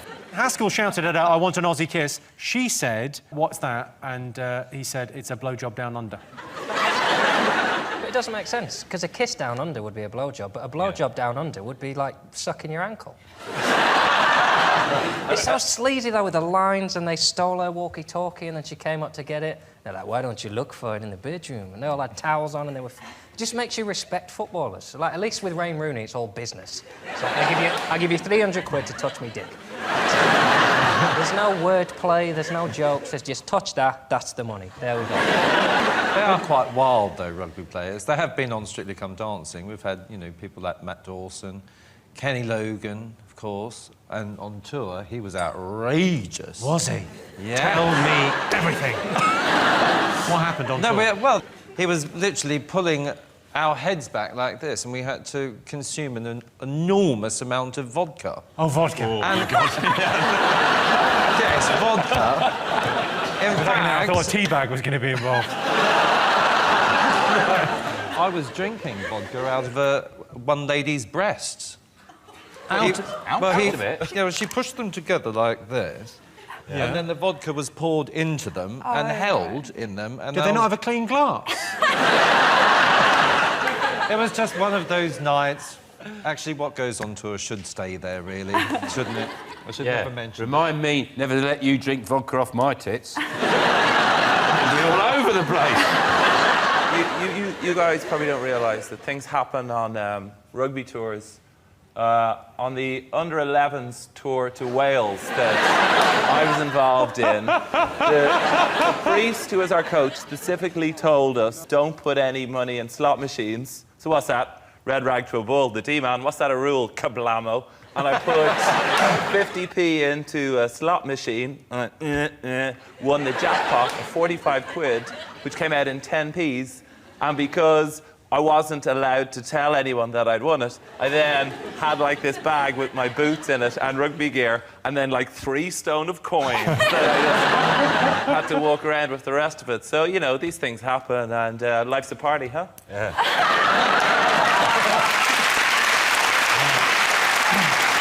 OK, let's have a look and see whether the England rugby team's antics are one of the most talked about things this week. So those were the most talked about stories this week. But in other news, a small plane crashed into a Ferris wheel in Australia, trapping 4 people for 3 hours. And to make things worse, the louder they screamed, the faster it went. And Katie Price has split up with her Argentinian boyfriend. There was a language barrier, but after 7 months, he picked up just enough English to realise she's a fucking nightmare. So at the end of that round, Sean, David and Craig have 3 points. John, Ellie and Rick have 2 points. Our next round is Pick of the Polls. John, Ellie and Rick, pick a question. Well, it looks like you've snuck into my bathroom and got a picture of me in front of the mirror again. Is that you with the spoon? Big man with the biceps. OK, 55% of men think the most macho profession is what?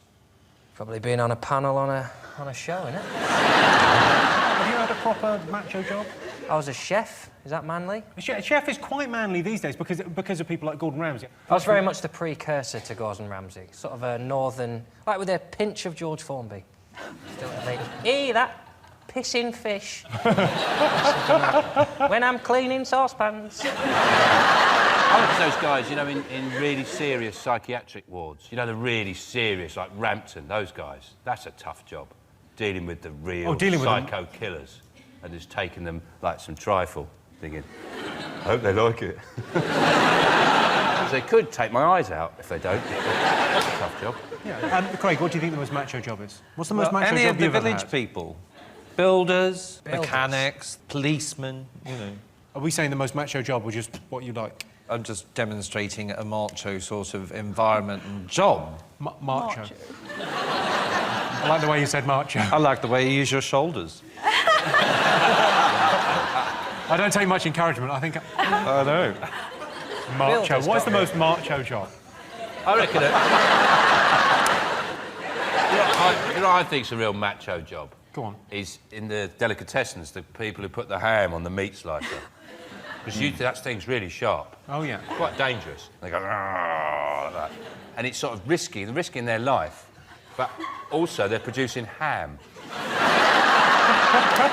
So it's dangerous and exciting, but also you get a lovely ham as well. I think that's why they get all the poontang. Yeah, I think that's... I think the most macho job is shark dentist.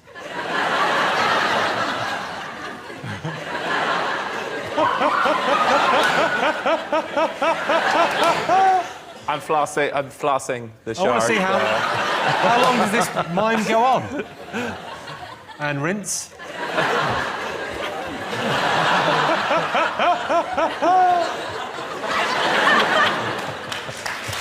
first piece of shout dentistry.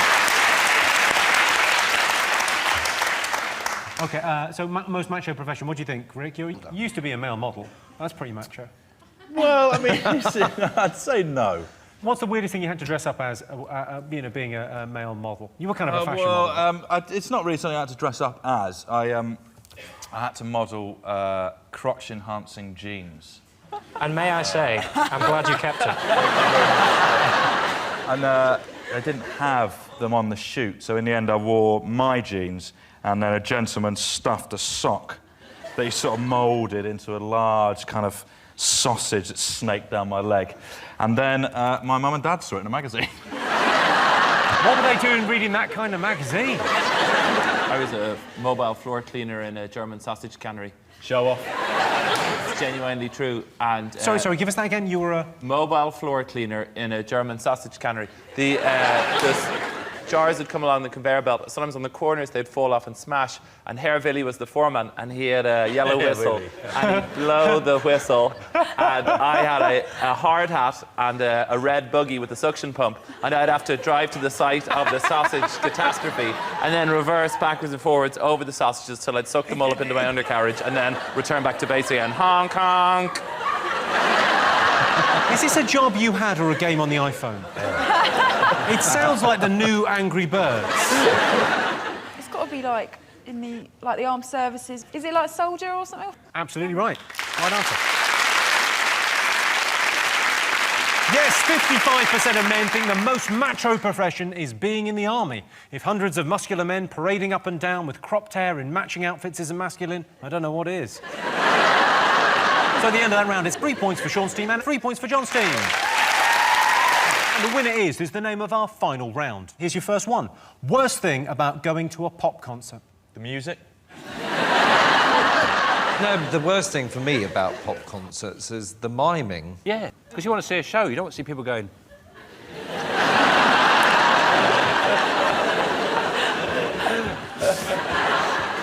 Get on with it! Bloody sing! Have you been to any pop concerts, Craig? I have. I went to Whitney Houston's pop concert. Not the recent one? No, darling, the one that was in Africa, her first visit there, and that was a disaster. Because she'd lost her voice. She'd lost her voice? Yeah. What, was it British Airways flying her over there with her? My friend invited me to a gig at Wembley. I said, yeah, all right, it sounds a bit like it'd be loud and there'll be a lot of people there.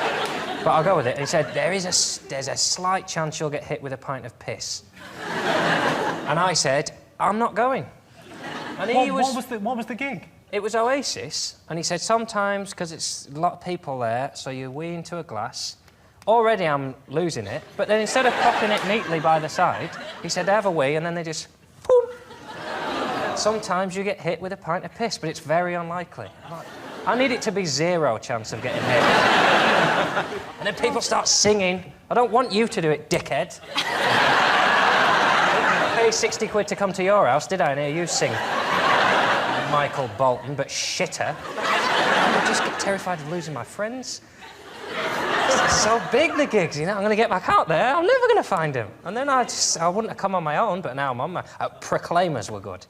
I enjoyed the Proclaimers. They did an indoor venue with seats, so there's no standing up, but they did new stuff. I haven't come to watch the Proclaimers to see your new shit, have I, lads? Do the two. Someone needs to have a word with pop bands about the new stuff. That is the worst thing when they say, and here's one of our new songs. You can hear the whole room go, I hate going to pop concerts because of the toilet situation for the women, because I'm not a big advocate of pissing in cups. So I have to queue for the loos, and I used to, sort of push in and say, like, oh, I'm pregnant. But I don't want to push in anymore, because I heard a story about a girl who pushed in and got into a portaloo, and then the crowd kind of turned feral, and they pushed the portaloo over with her in it. And I don't know if that's an urban legend, but I don't want to risk it. That makes me proud to be British. You know the Tory party conference when they talk about the British spirit and what it is to be British and coming together as a community? That is the example they should have used. She pushed in the queue, did she? Well, she could be covered in poo. Good on her. I tell you what I always find weird when you go to see a band these days is they have that gap, don't they, between the stage and the audience. And they have those stewards there, these massive, great big blokes in polo shirts, and they're not seeing the band. They're staring at the audience. And the idea of trying to have a good time with this 18-stone Glaswegian just staring at you. And he's obviously got a court appearance on Monday. If you're trying to have fun, if you're in your living room trying to have fun and there's just a big bloke staring at you going, "You're having fun, are you, son?" They're always from Glasgow, aren't they, those fellas? Yeah, and they're always lifting people out as well. I always think that's... Is there someone in from Glasgow now? Hello? OK, well, there's an AA meeting just up the road.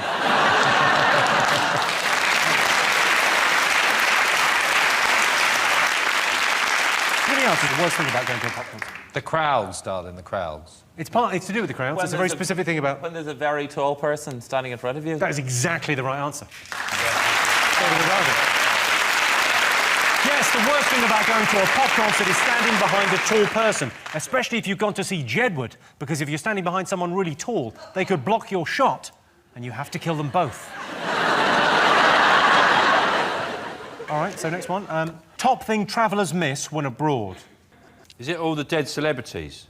Where you go away, and you don't know who's died. Maybe 2 years later, you're in the pub having a chat, and you go, "Yeah, anyway, so and so. They go, "Who's dead?" And you go, "When?" Turns out, when you were on holiday. It's sneaky, oh, isn't it? Yeah. That annoys the shit out of me. You're from Australia, aren't you? Technically, you're abroad now. Well, I've been living here for 22 years, Yeah. so... And I have become a British citizen. Well, I need to see your papers, and we can move on. Papers! Where are your papers? Glenn Goodman, I bet he's got much to see your papers, doesn't he? He's still in the Home Guard. I imagine in between takes he shows you his ration book. Oh, there you go. I'll get you sugar, nylons, anything you want. What do you miss when you go away, Anna? I think I misunderstood the question because I was thinking of travellers. I was going to say caravans and evading planning commission. The top thing they miss isn't Dale Farm. No. You probably miss the imperial measurement system. You're probably flummoxed by where's the nearest village? 17 3/4 fathoms. We have kilometres and it's really easy. Yeah, you've also got euros. Good luck with that. Just saying. It's worse than a recession. I've lived through several recessi, and this is worse than those. Thanks for bringing it up. Is this the worst one, you think? I don't know. I'm sure it was worse during the potato famine. But in my lifetime, it's not great. I don't know what the modern equivalent would be of a potato famine in Ireland. It would be if Abracababra shut down. It is a kebab joint where I was in it recently, and a homeless man was thrown out, and he just stuck his head. It's sort of a spinning mystery meat type establishment, and the homeless man a minute later just stuck his head right in the door and went, and then just landed this perfect gob onto the thing as it spun. And the guy walks over with the big knife. He's like, "Oh God!" And he just picks the sort of spot, like the 2-inch spot where it landed. Like, there we go. Now, what would everyone like? Taking care of. It's about the comfort of home. Your own bed? That's the right answer. Yes, the top thing travellers miss when abroad is their own bed. I hate the way hotel beds can magically turn what was clearly a beautiful, exotic woman the night before into an unshaven Oriental man in the morning. Well, that sound tells me it's the end of the round and the end of the show, which means the final scores are 4 points for Sean's team and 4 points for John's team. Everyone's a winner. Thanks to all our panellists, our wonderful studio audience, and to all of you for watching at home. That's it for us. Good night.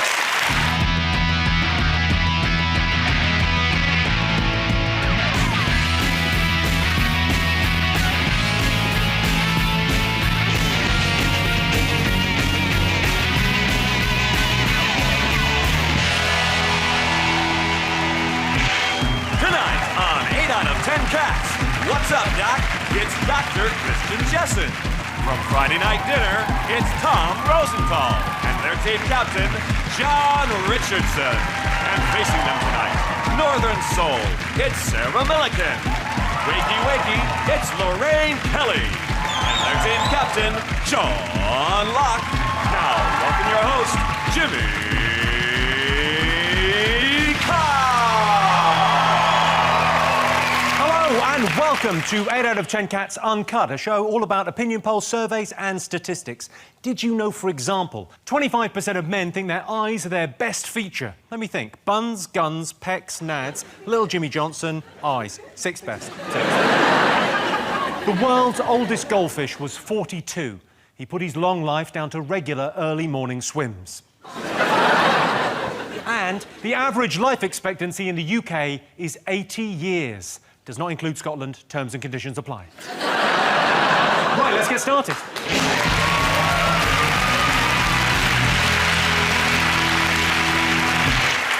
What are you talking about? That's the name of our first round. Tonight, it's our panelist's job to guess what the British public think of the top 5 most important moments in life. Sean's team, what do you think's up there? What do you think? Loose women. Is it falling in love? Well, yeah. Go on, when did you first fall in love? Maybe 21. You see, I thought there was the one, because I'd read too many, you know, that kind of books and seen that kind of film where there's just one and that's it, and it's rubbish. If you're, you know, watching at home and people in the audience, there's 5. There's not one. I've seen a lot of those films and read a lot of those books. One for every decade. You have one for... So I've done my 20s, I've got a nice one in my 30s, and then he'll have to go soon, because I'm 36. He's lovely, it's a shame. 40s, 50s, 60s, and then after that you just have, like, no strings attached sex with whoever's in the same home. You're such a romantic, aren't you? I am. Lorraine, when did you first fall in love? Oh, probably about 16. 16? Yeah, Brian Kennedy. I can't tell you any more than that, but it was lovely. It was Why can't you tell us any more? Because Is he I dead? don't want to embarrass... No, he's not dead. But I think first love is really important, and you can really not underestimate it, because it's really exciting, and because it's all new and you've never been there before, and I cannot it's fabulous. Are you wait. remembering it all? Sean, you never really talk about your softer side and being in love, and I think I speak on behalf of everyone, but I'd like to see a bit of the real you. Yes. When did you fall in love, Sean? Well, I always find that the confusing thing about falling in love is the symptoms of falling in love are sort of lightheadedness, giddiness, are very similar to the symptoms of carbon monoxide poisoning. I'm not sure whether I'm in love or the flu's blocked. You know? So I don't know if you're the one or we need to change flats. We need to have a word with the landlord. John, have you ever been in love? The first 2 people I fell in love with... 2? Hedge your bets. Different occasions, both ended with their partners telling me to stop phoning their home. The first one was a clown, who I fell in love with when I was about 8. He opened a shopping centre near me, and I was transfixed. This guy could juggle, he could do magic, he had poems. How old was the clown and how old were you? Clown must have been in his late 20s, early 30s. I'm maybe 9 or 10. I asked for a picture. He's given me his card. It's only got his phone number on it. He obviously wants me to call. I left a few messages. And one day when I phoned up, his wife picked up, that bitch. This sounds like an implausible story that the clown told the police. Like, no, he was calling me. I like the idea of you phoning out and going, what are you wearing? I got the big shoes on. It wasn't a sexual thing, it was just the love between a child and a clown. Okay, when did you first fall in love with a woman? In Torquay, on holiday. Took her to see Men in Black. Rained on the way out, give my coat, did the whole thing. Little pity kiss at the end of the week, which I'll be honest, I may have misread. Started phoning. She's not picking up the phone either, little minx. So what I did, bought one of those school exercise books, and across every line of every page, I wrote I love and then her name. If I made a mistake, tore the page out, and then I posted it to her. Not creepy, glad that's not creepy. Symbol of commitment and grammatical accuracy. Well, let's have a look and see whether first love is one of the most important moments in life. Most men say that when they fall in love, They can't tell if it's the real thing. I can. I have a special little indicator that sticks up. OK, Johnston, what's the other most important moment in life? People do babies, don't they?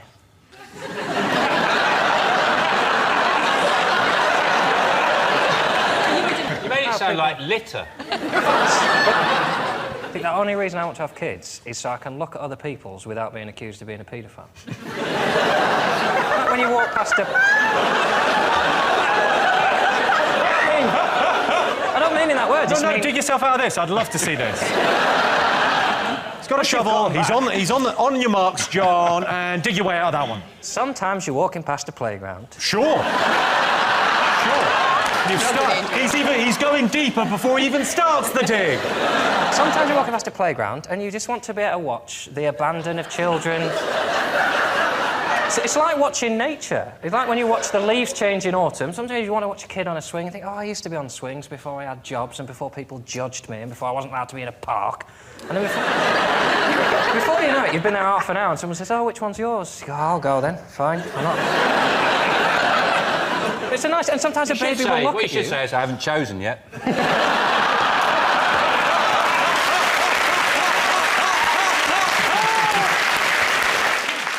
Sometimes they look at you, though. Sometimes you're on a train... and look at you! Weirdo, yeah? You're the weirdos for making it weird, weirdos. Sometimes you're on a train and a baby looks at you and smiles, just in a way a baby would, and yet you want, as a woman, if you look over and pull a face, you go, oh, it's the maternal instinct kicking in, she's just communicating with the baby. If I look over and go, can someone get Captain Weirdo off the train, please? It sort of depends on whether or not you've got your cock in your hand.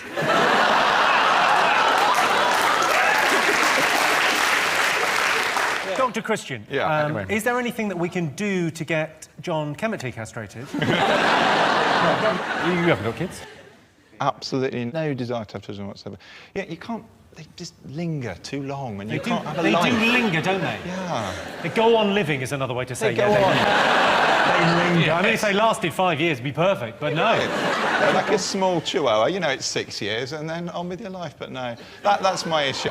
You know, it's a selfish issue, I know. But... Can I just clarify the chihuahua thing that you said a couple of seconds ago? Does that mean that you're counting down till it dies? Because you said, like, 6 years and then on you go. I don't have a chihuahua. OK. He did until recently, but it hit 6. In the bin. The funny thing about Chihuahua is they're the one dog you can flush.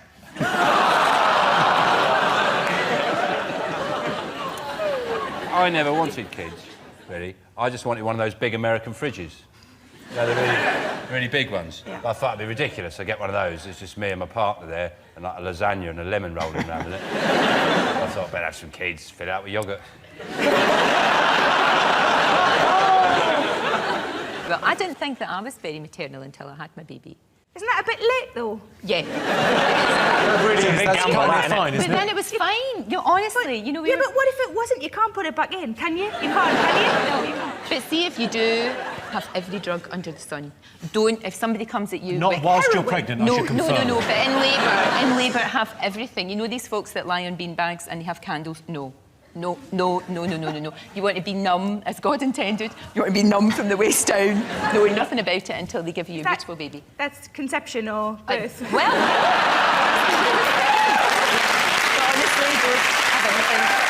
have everything.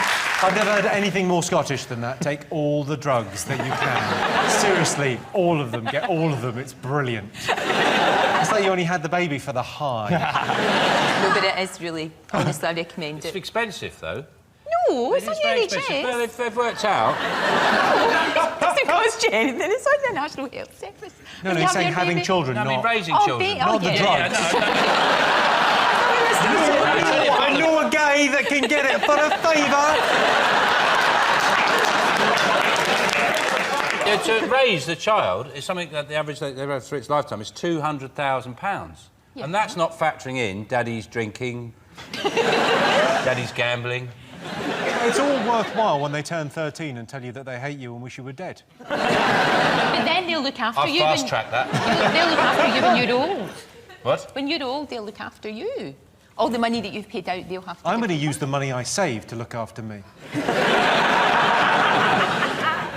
Although I don't have kids, because tragically my girlfriend and I can't have children the way we do it.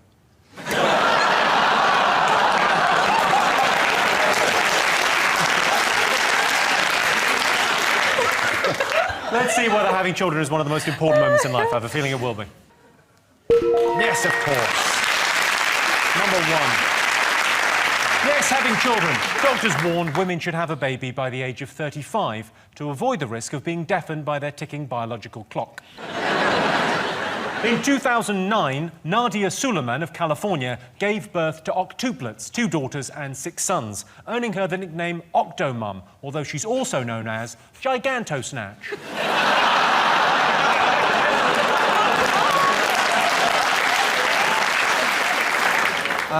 Seanstein. Getting your first job, that's a very significant rite of passage in life, isn't it? And I remember my first job, it was actually in a mental home. It was wicker work, mostly. Got special boots, as much tea as you could drink. Actually, one of my first jobs was in a psychiatric hospital. I used to work in the kitchens. I was a kitchen porter. And one of my first jobs, this is true, was, you know, those industrial bins, those big, sort of proper big bins, they're big, like big drums. I used to fill up with food, and towards the end of the week, the patients would try and eat the food that was sticking out the top of the bin. And of course, pigeons had been crapping in it the whole time. So it wasn't a particularly healthy option for them. And my job was to shoo them away from the bins. So you were a scarecrow for nutters? Yeah. I was a scare loony. And I was standing there, yeah, shoo, shoo, shoo. Then I'd sit down, read the Daily Mirror, have a fag, and they'd start coming around the corners again. And I go, yeah! Do you know what? It sounds like the worst zombie movie ever. Do you not think maybe they were coming around the corner to see the man nuttier than them? Don't think, wait, Matt, there's a man round there. You go near the bin, he goes batshit. Hey, John, first job? I had loads of jobs. First job, milk monitor. You don't need to start right at the beginning of the list. Just got to take it seriously, Jim. I turn up at 6 in the morning, just make sure the milk tray's clean. Just phone the dairy up. Just, all right, Steve, yeah, 3 of them didn't have straws on last week. Don't take the piss, mate. Christine, presumably your first job was as a doctor, when you qualified as a doctor. Yeah, junior doctor. I do not miss those days at all, really. You see, when you're a junior doctor and someone dies in hospital in the night, you have to go and certify them dead. Well, I could do that. And I know it sounds silly, but I'd never been taught how to do this. And it's quite scary, I'll tell you that now. And you kind of go in and you go, you're all right. And obviously they're not all right at all. And then I was doing it once, and you sort of given a big push like this, and it was a poor old man, and you went, ugh. You want to come back in half an hour? Open, and I just pegged it out of there. Apparently he was actually dead. Do you think just before you die, if you thought, I'm going to say, I'm going to dead? play my final gag, take a deep breath, hold it in. I'm dead. Let's have a look and see whether the first job was one of the most important moments in life. Yes, indeed, getting your first job. Britain is home to one of the most hard-working, industrious and reliable workforces in Europe, the Polish. So John, Tom, Christian, what are the most important moments in life? You never really forget, like, the day I passed my driving test, probably the most significant. Because then you can go anywhere, can't you? Get the motor running. I mean, it won't surprise anyone to learn that I received a minor on my driving test for excessive caution. That's right, ladies. Really annoyed me. You know you're a fanny when on your driving test the instructor's saying, so when I tap the dashboard, I want you to slow down, but for the rest of the time, can you friggin' strap on a pair and just put your foot down? I think it's a big time for, you know, teenagers passing their test. I just think it's a very strange thing that we pick that time in life to give kids the opportunity to drive. You know, it's the most sort of hormonally volatile you can be. So are you emotionally insecure and randomly aggressive? Here, have a machine that can kill yourself and others. You know, like when can you apply for your provisional licence? I do drive a car, mate. I drive a Polo 1.2. It's blue. And you've got a ride take as well. that. Yeah, exactly. I drive a Ford Fiesta. It's Spanish for party.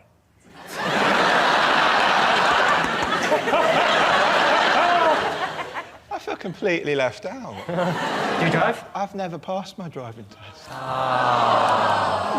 I took it once and failed it so appallingly badly, I said I'm never, ever going to drive again, and I haven't.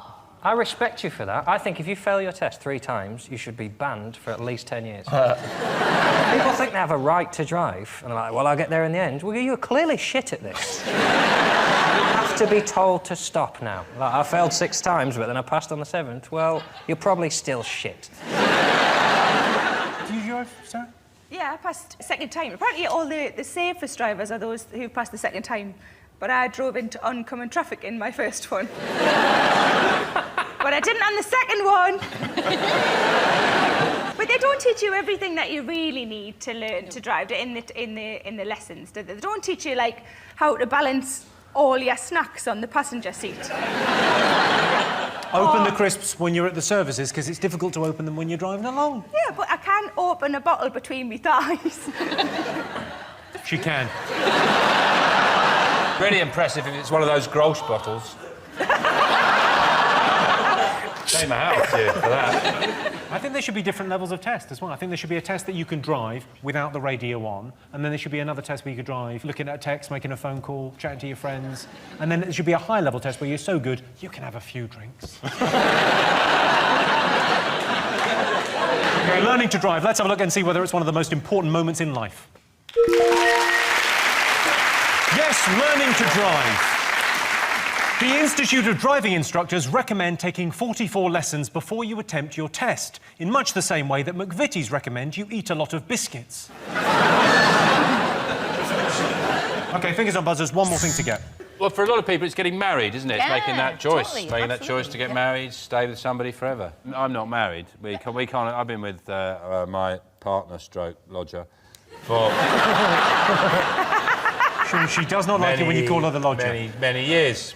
I'm not going to get married because I can't guarantee I'll be in a good mood on that day. Fair enough. Well, I thought it was interesting. Tim Burton and Helena Bonham Carter, they're married, but they have separate houses. I imagine that was Tim Burton's idea after he saw the plug hole when she'd had a bath. When it looked like a gibbons exploded.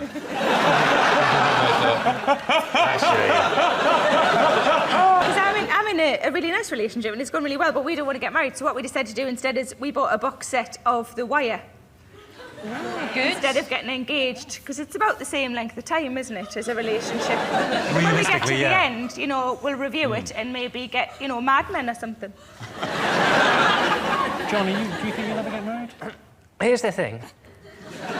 If a woman wanted to be with me for the rest of her life, I would be so unsure of her mental stability that I would lose respect for her and I couldn't be with her for the rest of my life. What if it was, look at me what if it was a clown? Don't tease me, he's gone. Don't tease me. You have that thing where it puts a lot of people off getting married. When you go on holiday, and you see couples and they've been on holiday for about 5 days and you just see them sitting there having dinner for like the 5th night in a row and they just go... the waiter goes past and they go... And that's because they haven't got anything to talk about. And me and my partner, stroke lodger, what we do is we pick a subject. We pick subjects, and that's what we talk about for that month. So, at the moment, it's like sort of we're talking about sort of British rodents. Parachuting, history of parachuting, you know, and that's a month. That's all we talk about. But we really cover that subject, and we've always got something to talk. And she goes, "Did you know?" For example, she doesn't actually talk like that. aren't you? Did you know that the vole can work through the root of an oak tree in under a minute? And I go, I didn't know that, love. And then you're away, you're off. You're chit-chattering. And then, like, next month I'm doing World War II subs, and she's doing rock stars with beards.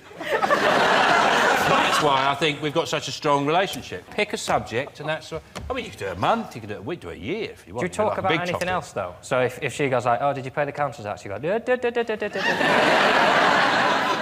Off topic, vetoed. La, la. Oh, I let that blend in, you know, if I'm not on a rant.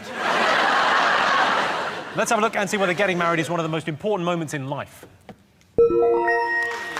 Yes, getting married. The average British marriage lasts 7 years, although with an extra Sky Plus box in the bedroom, that can be stretched to 8. So at the end of that round, Sean, Sarah and Lorraine have 3 points, John, Christian and Tom have 2 points. Our next round is Pick of the Polls. Sean, Sarah, Lorraine, your turn first. The little dog? The dog. The dog, OK. Here is a clip to illustrate your question. I am fairly well known in the very short amount of time I've been doing taxidermy that I've managed to somehow end up doing seminars and whatnot.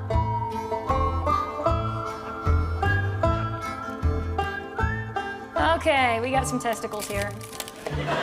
Elk testicles. Now those are some big boys. Oh, I've got everything in here. These are deer testicles, antelope testicles. This is my testicle creation. I'm very proud of this. Yeah, I made these. This is deer. This came off a deer. This is buffalo hair. And this, I think, is quite authentic if you're trying to get just that perfect look. Dan, are there any animals with some good testicles showing? Well...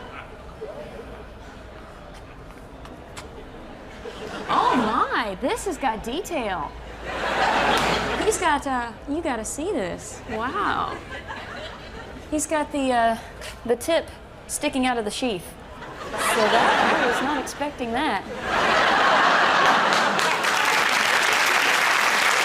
OK, here's your related question. Most people would rather have a stuffed animal than a pet in their home. True or false? Well, most people would rather have a stuffed animal than a pet. Most people in this country love pets, don't they? Yeah, they I mean, I would. I'd rather have... I don't like animals, so I'd rather have dead ones. Stuffed, when I say stuffed, I'd like to have, like, chicken Kiev. I think the only good thing about having a pet, though, is if circumstances are tough, you can make a nice lunch out of a pet. Whereas a stuffed animal, best you'd get a thin soup. If it was stuffed, could you still make it warm? Yeah, so you could have a stuffed animal, but then you could, I don't know, have it, you know, so that you could whack it in the microwave. So that it's nice and warm, because then that would be quite comforting, wouldn't it? It'd be like having a hot water bottle, but with a face. Another great Dragon's Den moment missed. We've got a stuffed elephant in our living room. I mean, no one mentions it.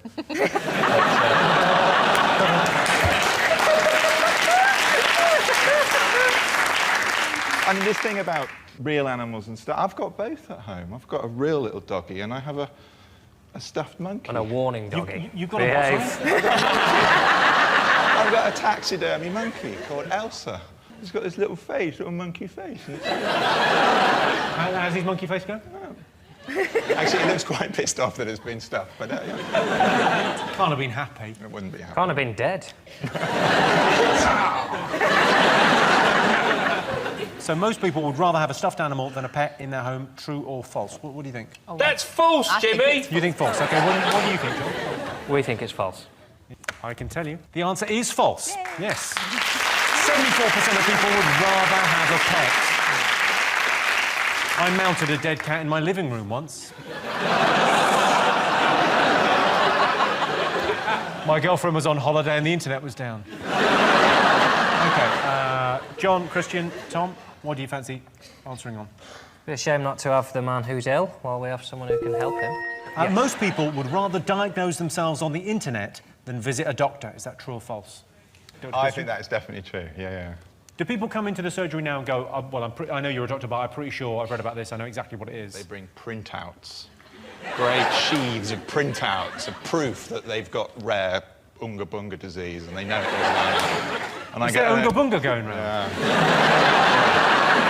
The reason I would self-diagnose is because if you think you're ill, a doctor's surgery is going to make you iller, whereas you're not going to catch anything surfing around on the internet. So I still don't understand why doctor surgeries are the way they are. In the way we've evolved, there's still a room where you go, get all the sick people in a small room and leave them there for hours with heat and nothing to do but cough and phlegm all over everyone. Yeah, but they've got a yachting magazine for you to protect yourself. worst thing is doctors diagnosing themselves. I've done it many times. Well, how do you mean? What have you thought Well, you I've had? nearly killed myself from appendicitis by ignoring it for a week, convincing myself it's just a bit of trap wind, I'll be all right. Until I couldn't walk like this. I had to drag myself to hospital with a galloping peritonitis, so... That's not great. Not great. People still come to see you. Not a good advert for my senses. Imagine if it had been trapped wind, though, the relief after a week. It's worth the gamble there, though, isn't it? Just... Tom, have you ever looked anything up on the internet when you've had a, you know, I know you've just gone through puberty and stuff. So have you looked things up? Strange things happening to my body. I'd definitely self-diagnose if I had the choice, because it would scare me if I did come to you, sir, and I had something exciting. You just stick it on the telly for everyone to look at.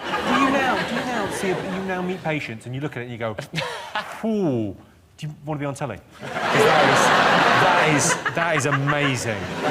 That is TV gold, because that is a disgrace. It's like a badger that's been hit with a shotgun, my God. Can I just say that when I was doing my show, Friday Night Dinner, the show before that was Embarrassing Bodies, right? So it was my first time on telly, and I was really excited, and I get all my friends to gather around and watch it, and if they tuned in 10 minutes early, they were looking at someone's septic bell end. It's like, my grandma ringing up, going, Tom, is that you? No, Grandma, it's not. Give me 10 minutes. They're going, I know you said you'd be on telly. What is the matter with you? And I've kind of been blessed as well with the guests today, because Lorraine Kelly as well. Don't know whether you know this at all, but we kind of lived in the same village for like 16 years. Do you know my parents? You know Chrissy and Jim Rosenthal? Do you know them at all? Yeah, they're my mum and dad. Are you the wee boy? Oh, that's so sweet. So, like... Oh, we had cheese and wine bar. But when I look at you now, you do look like your daddy. Exactly. Oh, I've got a story as well. My mum told me this. My mum told me this story, that my dad is like, as you can testify, is like a semi-celebrity in his own right. He's like a sports presenter, and they were opening the new post office, Sam and Rhonda's. Sam and Rhonda's? Absolutely. You know Sam and Rhonda from the post office. Anyone know the left? So it's been happening on the internet. No, Jim Rosenthal was booked in to open the post office, basically, until Lorraine Kelly became available. So my dad got shafted, sat in the living room going, what has Lorraine Kelly got that I do not? I imagine he'll recover now, watching his own son on TV going, my dad's a semi-celebrity in his... That's lovely. Oh, that's really... Isn't he gorgeous? He's really sweet. Yes, you are. Who's a pretty boy? Yes, you are. OK, so most people would rather diagnose themselves on the internet than visit a doctor. I like to ask a few people.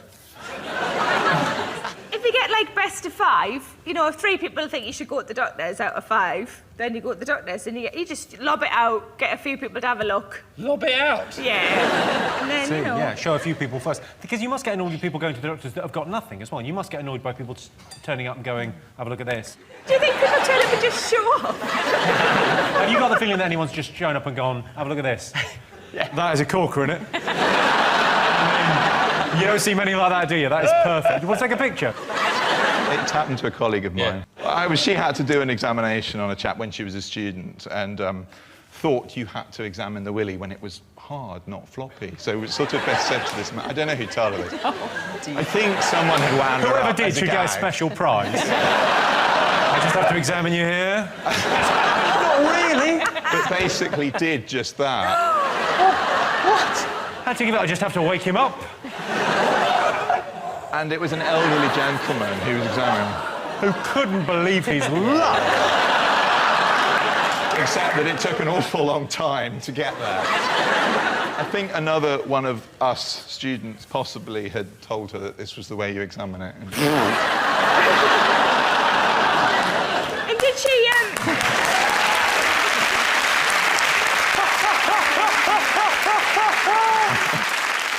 OK, so most people would rather diagnose themselves on the internet than visit a doctor. True or false? What do you think?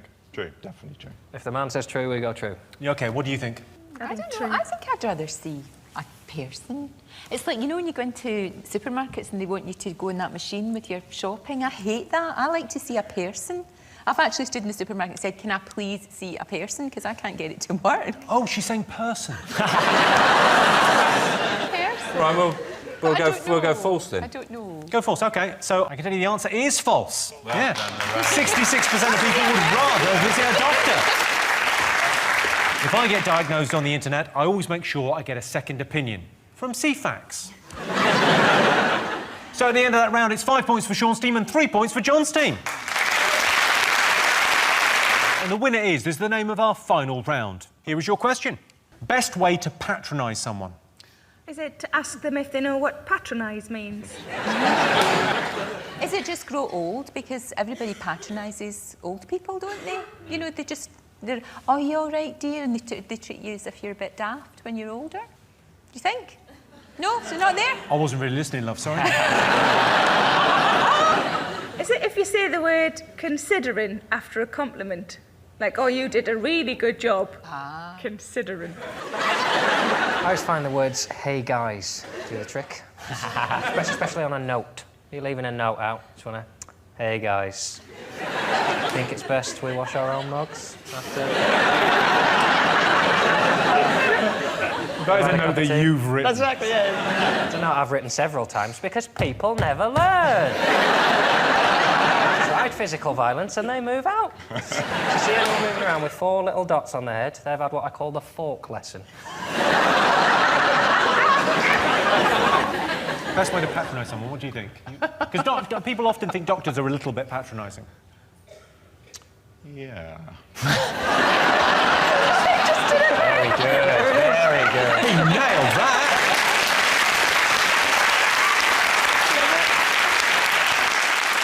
My favourite bit of Embarrassing Bodies, and I love that, you know I love the show, I'm a big fan of the show. My favourite bit, they sit down and you have the chat, we fast forward through that, I don't know what you've ever said to someone. At the end of the chat you always go, well, let's have a little look, shall we? Pop up on the table. And that is where the fun begins. But it's just like, just pop your top off. Yeah.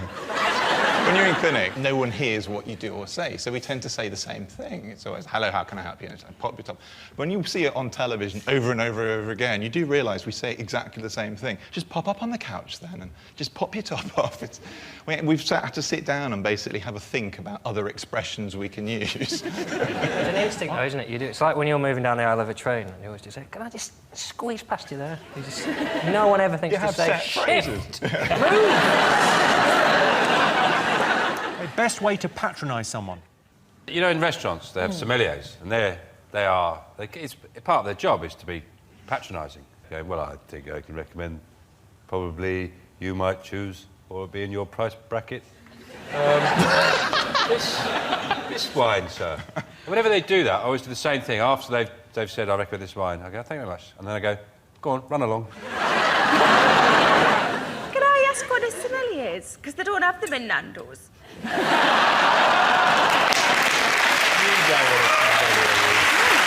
Somalian. I thought you said Somalian at first. I just have pop in that, so that's why that hasn't come up. Pop. Pop. You don't have a pop melier? No. Can I suggest the 7-Up with the the family bucket? OK, so best way to patronise someone. I'll give you a clue. It suggests they're stupid. Talk slowly to them. Talk slowly is second. It implies you know more than they do. I know more than you. No, it's much more on the nose rude. Okay. Go fuck yourself, a-hole. Yeah. I will tell you. The best way to patronise someone is to say, you wouldn't understand. Ah, OK. Women in the workplace get patronised a lot. If you're a professional woman and it's happened to you, don't you worry your pretty little head about it. When you patronise someone, you talk down to them nicely, whereas condescension can be quite rude. You got that, fuckwits? Well, that sound tells me it's the end of the round and the end of the show, which means the final scores are John, Christian and Tom have 3 points. Sean, Sarah and Lorraine are the winners with 6 points. Thanks to all our panellists, our wonderful studio audience, and to all of you watching at home. That's it from us. Good night.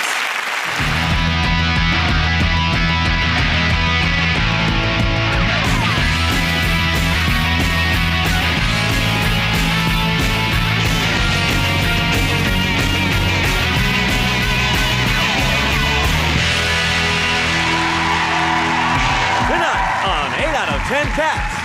Mr. Saturday Night, it's Vernon Kay. Hey, Joe, it's Joe Wilkinson. And their team captain, John Locke. And facing them tonight, another vowel, please, it's Rachel Riley. Rock and roll comedian, it's Tim Minchin. And their team captain, John Richardson. Now, welcome your host, Jimmy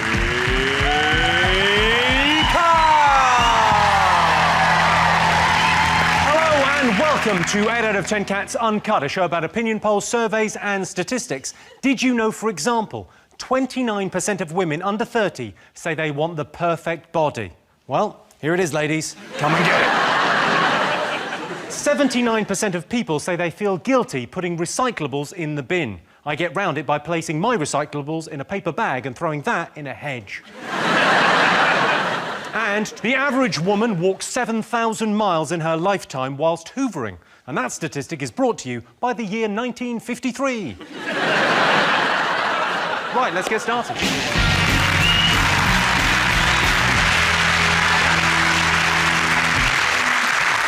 What are you talking about? That's the name of our first round. It's our panellists' job to guess the British public's top 5 most popular talking points. John's team, what do you think people have been talking about this week? Oh, it's got to be X Factor, hasn't it? X Factor. Who's your favourite? I like the 2 groups that are left and Sophie Habibis. I think they're really good. I like her name, Habibis. Yeah. She's good. Habibis. It sounds like an excellent chain of hotels. Oh, where are you staying? The Habibis. The makeup's gone a little bit crazy and all the clothes, and they've kind of turned them all into Lady Gaga. It's a bit weird this year. You have to put a lot of makeup on and things to distract from their personalities, though, because it's human. What are you saying?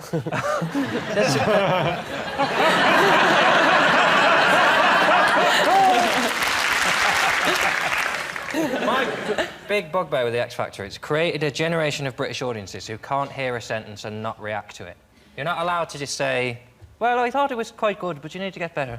And just have people go, I fundamentally agree with that. Everything is either, boo, or I tried to watch it, but they just go along the line, and it's boo, cheer, whatever the one is to go, I don't really like fish. Boo. But I do like fish. I don't mind the X Factor at all. My only problem with it is it's on telly.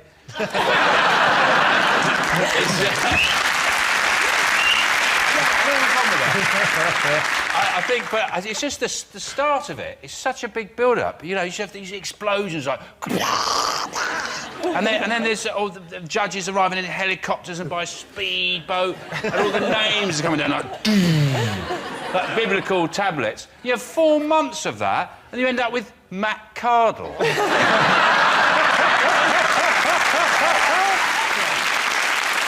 The beginning of the show looks like if you tuned in and you hadn't heard of it before, you think, oh, the world's ended. Yes, oh no, the world's ended and it's been covered on ITV. Dun dun dun. That's how those televised debates should have started during the election. Yeah. Something like that. Big music, fireworks. It's David Cameron! Do you watch it? You must watch it, yeah? To be honest with you, I've never seen an episode of The X Factor. Because you... Well, no, because... Strictly. No, it's not banned, because my wife, Tess Daly, she works on... That's where I know you from. But Strictly Come Dancing is on kind of before and a little bit during the X Factor. So I watch it with the kids, and then when X Factor's on, I'm putting the kids to bed. And by the time all that routine is finished, it's finished. You could video it. No. What I think, sorry, is that it's not as good, apparently, because there's no nasty judge. Like Gary Barlow, he's supposed to be the nasty one, but he looks like he's just such a nice bloke. He should be judging chutneys at a village fete. It's spicy. It's spicy. It's very nice, that. He's not mean enough, is he? They asked, was it Noel or Liam Gallagher? They asked one of the Gallaghers to do it before him, and he said he didn't want fat girls crying in his garden. Yeah. If I want a fat girl crying in my garden, I want it for the right reason. Because she can't sing. I miss Simon Cowell being on it, because he was horrible, and I liked that. Because he knew that crushing people's dreams made good telly. Yeah. And I think he should have his own show. called Crushing People's Dreams, where he goes around giving people bad news, like, oh, unfortunately your shed's been broken into. Stuff like that. That's not actually a dream, is it? That gives you a terrifying glimpse into Joe's life there. He's gone, my dream of my shed not being broken into. Yeah, Joe's dream is to have an unbroken into shed. Four times. Yeah. Really? Breaks your heart. I have to keep me spade in the hallway. I imagine that for a man with your facial appearance, having a spade in the hallway doesn't frighten guests at all. I think it'd be a much better show if they got rid of the singing, just get rid of the singing, and just people got up and just told sad life stories. Yeah, I do like it. I enjoy a tragic backstory as much as the next What have you got man. for us this week? My nan died. Well, that's not going to keep you on till next Saturday. Your shed was broken into. You're through. Where have all, you think about it, where do all the contestants go? Because if you think about it, it's Big Brother, Britain's Got Talent, X Factor. Where are all these contestants? And I reckon in about 50 years' time, we'll find like a mass grave of all the celebrity contestants. People going, oh, just found Michelle McManus. Oh, Let's have a look and see whether X Factor is one of the most talked about things this week. My top tip for the series, Frankie Kokoza, has the drive, certainly, but does he have the natural talent of a Sophie Habibis? Sean? Oh, yeah. Sean's team, what else have the nation been talking about this week? The Dale Farm. Oh. The evictions from Dale Farm. I turned on my television and I just saw these caravans on fire and these travellers running across fields crying. I thought it was a Top Gear special.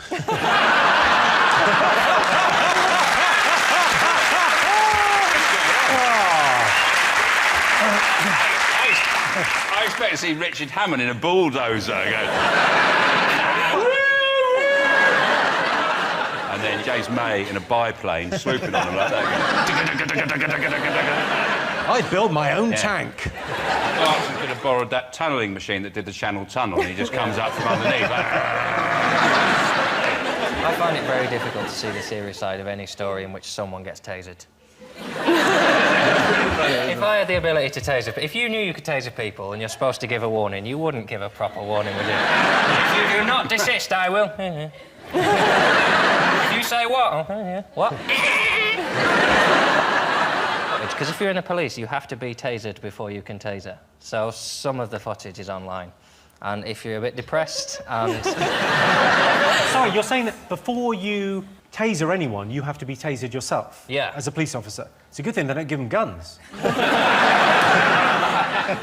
think that's the thing. I think people know that shooting's serious, but tasering, it just does look like a laugh, doesn't it? If you could buy stag do tasers... Every stag do would have a taser on it, wouldn't it? Just as soon as they had a tray full of drinks... So what do you think of the Dale Farm evictions? Well, I find that all we ask of travellers is to travel.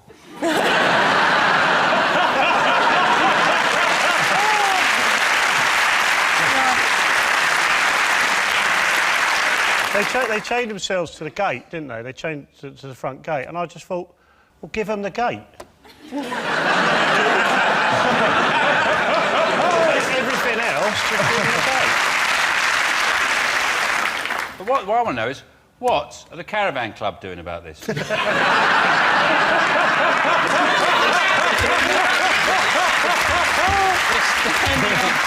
They're standing on the sidelines watching caravans get burnt. They're like the RSPCA for caravans, they are.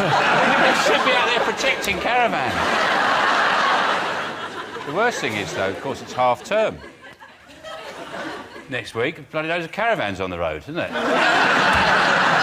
Nightmare for me. Oh, we're out there with the kids. Ah, for Christ's sake. OK, let's have a look and see whether Dale Farm is up there.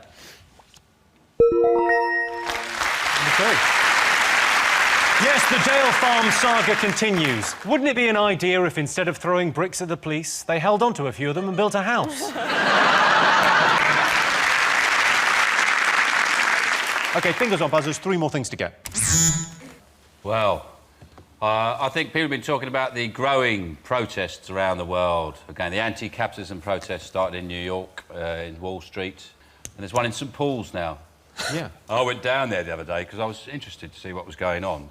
Mainly because I wanted to find out how they pitch a tent on concrete. I'd take my hat off to those guys. They're bloody telling me like... They're very organised, though, because they've obviously got the camp, they've got a field kitchen, a media centre. All they need now is a bank. Yeah. That's like the camp in New York's got like a library and media centre. It sounds better than my school. They've got a juice bar. We had dog shit on the running track. But it's a bit weird, the one in New York, because you don't actually get to see that much footage of it. You know what I mean? It's a big protest, but it's not been covered that much in the news. Do you know what I mean? No, they have deliberately played it down. Yeah. Well, so for something that's happening right the way around the world, but then it is, you know, it's anti-corporate, and a lot of TV stations are owned by corporations. Yeah. Oh my God, Jimmy! Why isn't that on the news? That's like serious shit, man. Have another go on this. Corporations are controlling what we... Oh my God! The thing is, it kicks off in Tiananmen Square. Yeah, news crew straight there. New York, Wall Street. Don't hear a thing. Yeah, those Chinese have got it right. They're open and free, aren't they? Why isn't it more like China? China, they don't have this problem with capitalism, do they? But they're supposed to be anti-capitalism and big corporations, and they've been seen buying Coke. Not proper Coke, Coca-Cola.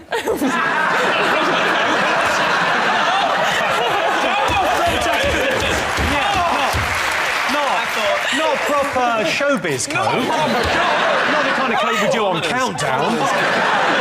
Can I have a line, please? It don't really matter what you're protesting about. It's just nice to be out the house, isn't it? You know.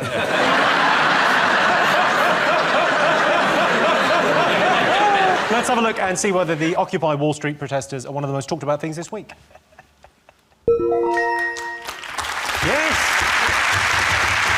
Yes, people in 951 cities worldwide are protesting against corporate greed. I'm going to go to the next anti-capitalist march in New York, and while I'm there, maybe do some shopping. OK, fingers on buzzers, 2 more things to get. Go, Sean.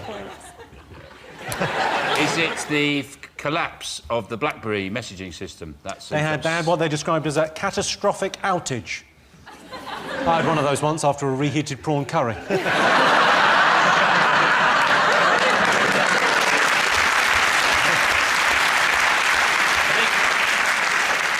I'm not on BlackBerry, so I didn't experience any of the tragedy that befell millions of people where they couldn't go, I'm in the bath. It seems quite serious. It was pretty bad. I mean, it went down for 3 days, no BlackBerry. It's not massively serious, is it, when you sum it up? It's not. It's a very first world problem. Limited web surfing capability for 3...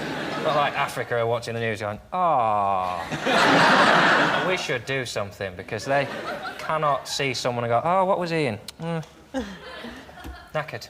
It's gone a bit mad, though, isn't it? Where, because, 3 days without email. I remember when the height of technology was like a calculator on your ruler. Can't believe they put it on a ruler. And you've sellotape it? Yeah. 2 seconds. And when you had a watch with a light. The thing... Panic. I find the BlackBerry, I haven't got one, but I find the annoying thing about them is when people have got BlackBerries, because now people talk about BlackBerries and Apple phones as if they're the Beatles and the Stones, or Mods and Rockers. It's tribal. And people with BlackBerries always go, yeah, it's better for email, though.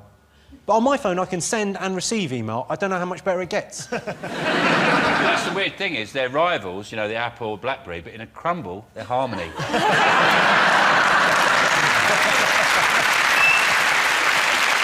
Let's have a look and see whether BlackBerry is one of the most talked about things this week.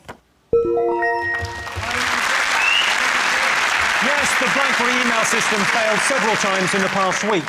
You'd have thought Steve Jobs' ghost would have had better things to do. Right, fingers on buzzers, 1 more thing to get. John's team. Well, there's been a parliamentary probe this week. Another one. It's got Liam Fox into a lot of trouble. There is this weird thing that's it's sort of the unsaid thing in the paper, isn't it? That Adam Werrity and Liam Fox have been doing it. It's more that they got to a point where they tried to report it as a news because it's a big news story that, you know, someone's been gaining access to Parliament, basically, and lobbying for arms deals that he has nothing to do with. And they tried to report all that, and people went, yeah. And then in the middle of the week, they just went, and they might be doing it with each other. And everyone went, ooh. Are they saying it overtly, though, the press? No. Saying it? There's a rumour that Liam Fox is gay, but he's denied it, and he's a married man. So, what do you make of this? What do you make of Liam Fox resigning? Well, I don't know. What I find funny about it is that is the Defence Secretary has got himself in a situation where his friend is a non-executive director of a so-called charitable organisation which has been funded by right-wing American businessmen, while at the same time, right, he's posing as an advisor to the MOD while pursuing his own paid lobbying agenda. I mean, stuff like that, you can't make it up. It's just... I was laughing about it with the wife this morning. I was going, oh, can you believe what they did? I mean, the more you think about it, the more you just go, ha, ha, ha. Every day something new comes on. It's unbelievable. Yeah, he's a flamboyant man in his 50s. He wants to go away, wants to take a friend. Buddy along. He's bringing a friend on holiday, staying in the same hotel. Where's the problem there? But the thing is, you don't bring your friends to work unless you're a plumber. It's a well-known role as a plumber's mate. There's no well-known role as, hello, what do you do? I'm a Defence Secretary's mate. I just help him get stuff from the van, you know. Exactly. Well, do you think they ever had a chat and said to each other, listen, you come with me, we'll have a bit of a laugh, we'll go around the world, we'll set up a company, we'll get on the blag, we'll get a little bit of this, a little bit of that, we'll get away with it. Yeah. You know what I mean? It's just weird, it's bizarre. They must have had that conversation at some stage, They must I would have. imagine.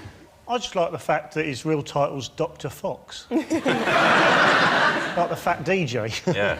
Because, you know, that's funny.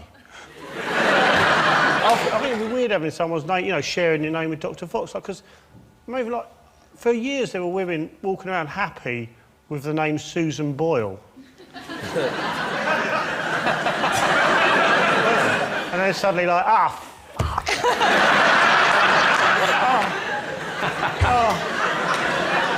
I've got to answer the phone. Who's that? Oh, it's Susan Boyle.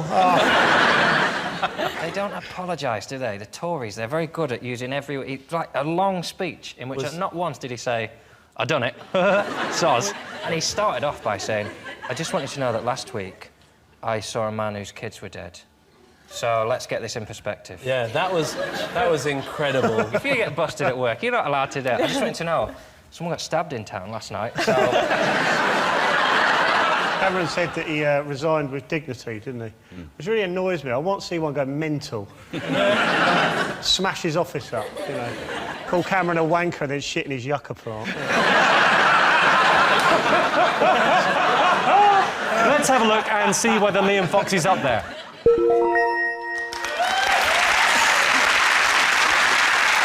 So those were the most talked about stories this week. But in other news, Steps are at the top of the album chart, having announced they're reforming. All they need now is to find a mutually convenient time when all of the bandmates are available. Basically, they've got to choose between tomorrow and every other day in the future.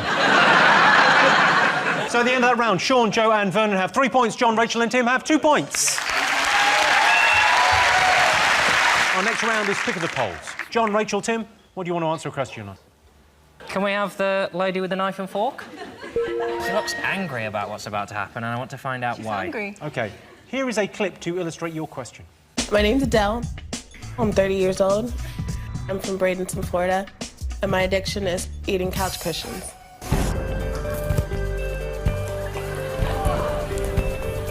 On a daily basis, I probably eat about an 8.5 by 11 piece of cushion. I just take little bite-sized pieces and snack on it all day.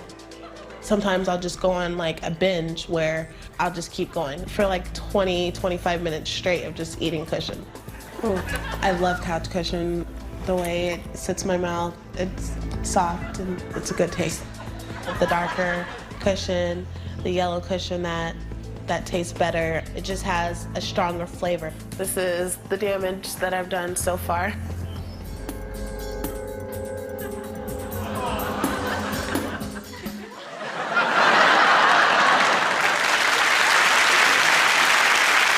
like an expensive habit, but she is comfortable.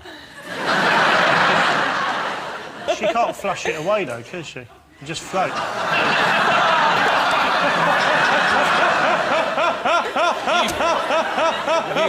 You got personal experience of that? I told you, didn't I? I genuinely have tried it.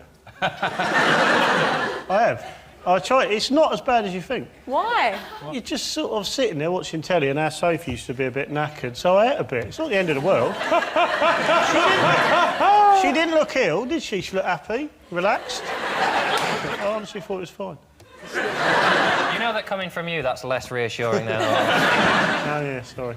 OK, all right. Well, your related question, OK? Worst thing on a date?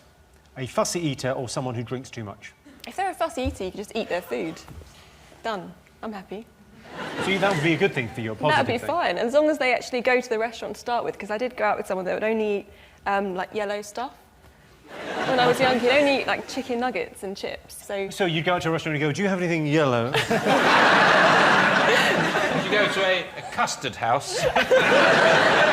One of London's very fine custard houses. How many dates did you have with this guy? I went out with him for 3 years. John, are you a fussy eater? No, I'm fairly easygoing. It's the drinking that concerns me. They have to drink. Especially on a date where it's awkward anyway. You don't want someone who's going to remember Non-drinkers are difficult. I respect their decision to not drink, but it makes life very, very hard. It's like having a different religion. It's fine, they can crack on with it, but I don't want to be with them, so... I find a heavy drinker on a date very much a positive. Well, if they're hammered, you know... It's kind of different for the man It's a or the clincher. woman. Yeah. The men might try and push drinks on the women, but if the woman can't really do anything with the drunk man. Yes, you can. I went on a stag do once to Edinburgh, right? The stag was a very, very dear friend of mine. And this is a prime example of alcohol makes you go over the line, right? We're watching the FA Cup final between Liverpool and Arsenal. Half-time, we're all sat around having a couple of pints. My mate turns around and says, it's boring, this, isn't it? I'm like, yeah, pretty much. Give me 5 minutes. And he went upstairs and he came down in his dressing gown with a can of deodorant. And he just got on the microphone, you know, like they do in a local pub. He went, ladies and gentlemen, the human fireball! And he sprayed himself in deodorant and lit it. And then he got the belt from the robe. The human fireball would like to introduce to you the helicopter. So he got the belt from his dressing gown, wrapped it around his penis, and then pulled it really fast, and his willy went... I thought we agreed we were never going to talk about this afterwards.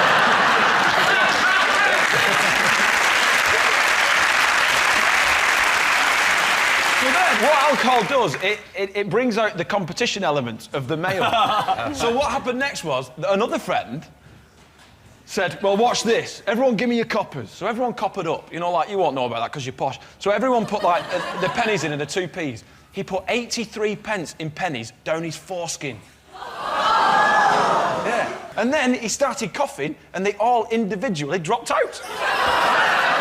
Now, that's a party trick. How did he find out he could do that? Because he was drunk, Jimmy! You sure it wasn't Darren Brown's stag do? OK, all right, so what's worse on a date, a fussy eater or someone who drinks too much? We're going to go fussy eater. Booze. Someone who will only eat booze. What are you going for? We're going for someone who drinks too much. OK. Sean, what are you going to go for? Probably heavy drinking is worse. I can tell you, you are right. Yes! 63% of people said someone who drinks too much is worse than a fussy eater. I think a fussy eater is worse. If she won't put that in her mouth, she's not going to like what I've got planned for dessert. Oh, this tastes of coppers.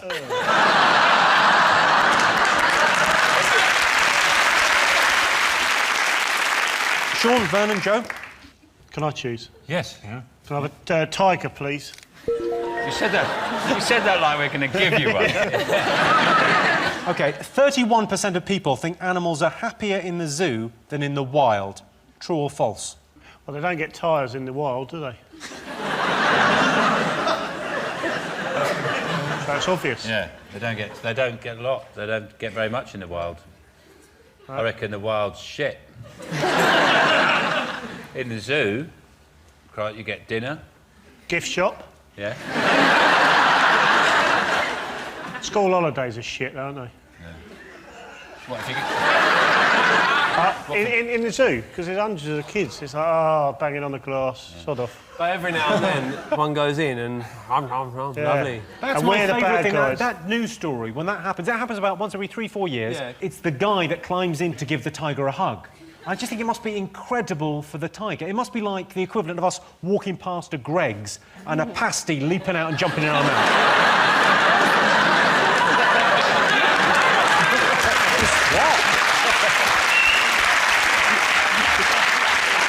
The tiger's there going, oh, what, really? Oh, thanks. I always think that animals, they love being in the zoo. You know when, like, meerkats are out in the savannah? Like that? They're looking out for the zoo van. Come on, if you get along in a minute, take me away. Take me away to the zoo. It's like Pretty Woman for them. Take me away to a better life. Get me out of this hellhole. And they won't kiss on the lips. Yeah, that is the other reason it's like Pretty Woman, because meerkats won't kiss on the lips. John, what do you think? You like zoos? No.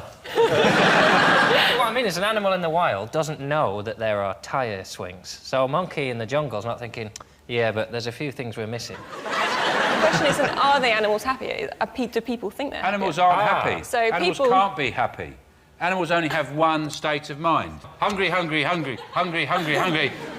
Not hungry. You know this whole thing about talking to the animals? All you'd get if you spoke to an animal, how are you? Go, hungry. Hungry. I'm hungry, I'm hungry, I'm hungry. I'm not hungry now, I'm not hungry now. No, I'm hungry again, I'm hungry again. They're boring bastards. They are just... That's why we eat them. Fucking, they're useless. That's why we don't eat people, because they're interesting. You can't eat a person. I think the real reason we eat them is because we're hungry. Yeah. What do you think? I've seen a lot of happy baboons in the zoo. No, that's not their faces, that's their arses. What would you go? What do you think? Do you think 31% of people think animals are happier in the zoo than in the wild? I'd say it's false. You think false? What do you think, Ben? I'd say false as well. Oh, well, so you're I'm not allowed an opinion. Yeah, you're lucky to be here. Yeah. What do you think? What do you say? I said false. Yep. False, it's unanimous. Well, John, give us an answer. What do you think? Well, I should let my team decide, because I just read the answer on the auto kit. What do you think, team? I think 15% of people think it's true. Can we get a bonus point if we know the actual statistic? OK, I'll give you a bonus if you 15% of people think that animals are happier in the zoo. I can tell you that the answer is... It is false. Only 13% of people think animals are happier in the zoo than in the wild. Pretty good, right? Pretty good. At the zoo, I like to play Who's More Depressed, the divorced dad or the polar bear? So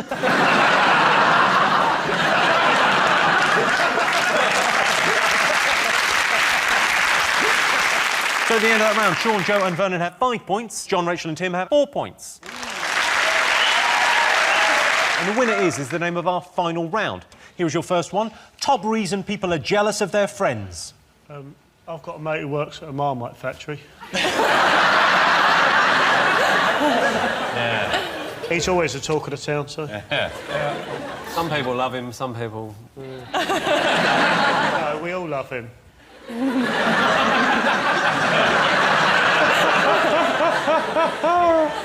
So I'm jealous of is Joe's beard.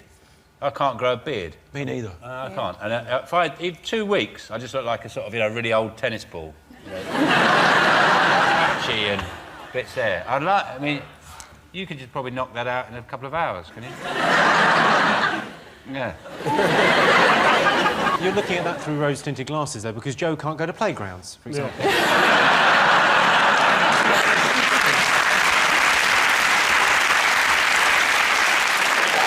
I've got a mate who lives right opposite the station.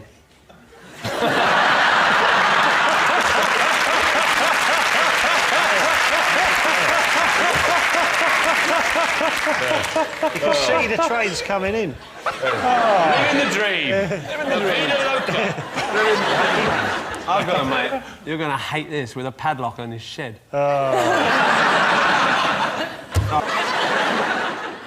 I'm jealous of my friend who can get 82p up his foreskin. I can beat him. I can put a pound down there.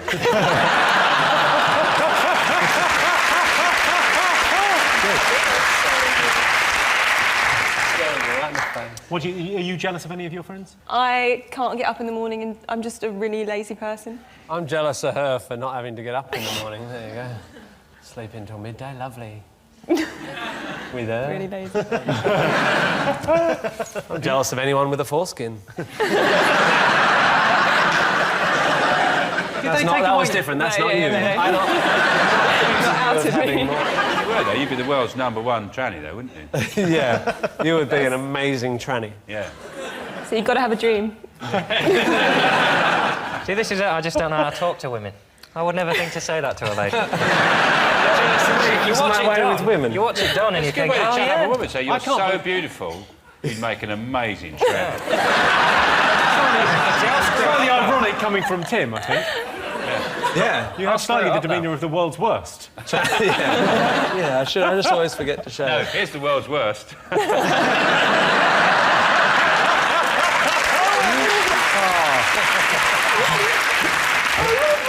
I can do something which will make you all jealous, especially Joe. Look, I can do this.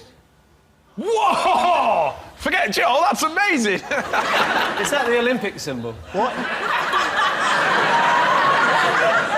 Joe. Yeah. He's just trying to make sure I Yeah. Look at the amount of people in our audience currently going... Do you start from the little one and work forward? If you've just tuned in, we've got mental. OK, so top reason people are jealous of their friends. I'll give you a clue, it's a really superficial thing. Yeah, it'll be money or having a hot girlfriend, boyfriend. Hair's not far off. Hair, looks. Looks. Noses. Long arms. Long arms. Skinnier is the right answer. What? She got the right answer. Skinnier. Yeah, that's... Apparently the top reason people are jealous of their friends is because they're thinner. Victoria Beckham's so thin, she's got to be careful when she has a bath, because if the water's too hot, she could turn into stock.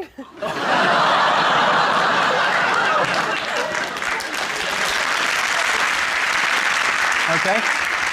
Best thing about going to university? It's got to be the drinking.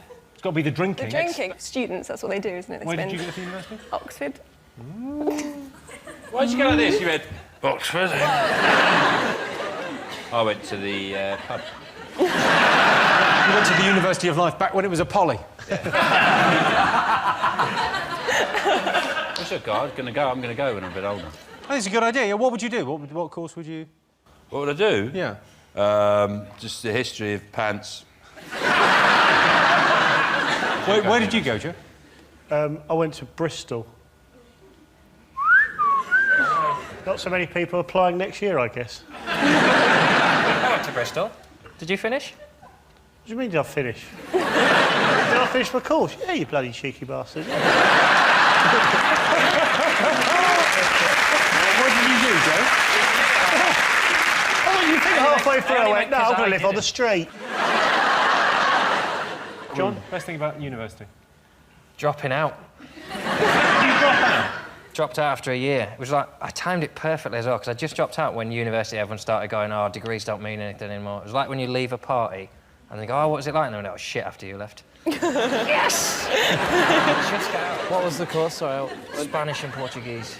I couldn't understand essays. You write an essay to a lecturer who knows everything you're telling them, and then they tell you how well you've told them what they already know. Yeah, you told me that pretty well, so that's the first. But you already knew all that shit. You don't get rewarded for coming up with your own ideas. But I was inventing new words. Not the point of it. I did environmental science at college. You went to college? College, not university. No, OK. College. College? College of Higher Education. Right. I got in with a D in geography. What A-level you got? A D in geography? That's basically getting in by knowing where it is. I'll give you a clue. It's to do with freedom. Moving away from home. Oh, yeah. That is the right answer. Good answer. I'll give you that. Apparently, according to the survey, the best thing about going to university is being away from your parents. I remember when I left home, I walked out that door and I didn't look back. That part of my life was over. And as I said goodbye for the last time, I knew I would never, ever return. Except every weekend for the next 3 years, so my mum could do my laundry.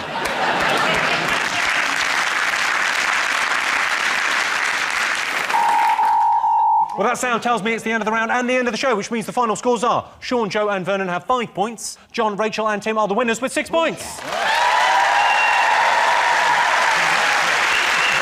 to all our panellists, our wonderful studio audience, and to all of you for watching at home. That's it from us. Good night.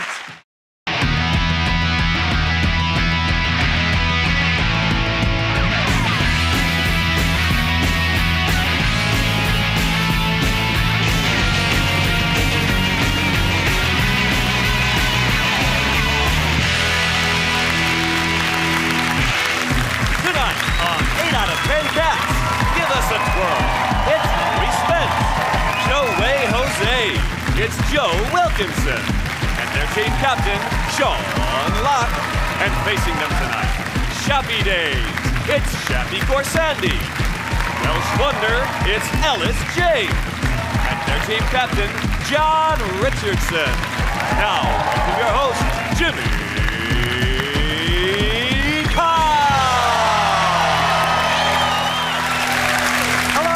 Welcome to 8 out of 10 Cats Uncut, a show all about opinion polls, surveys and statistics.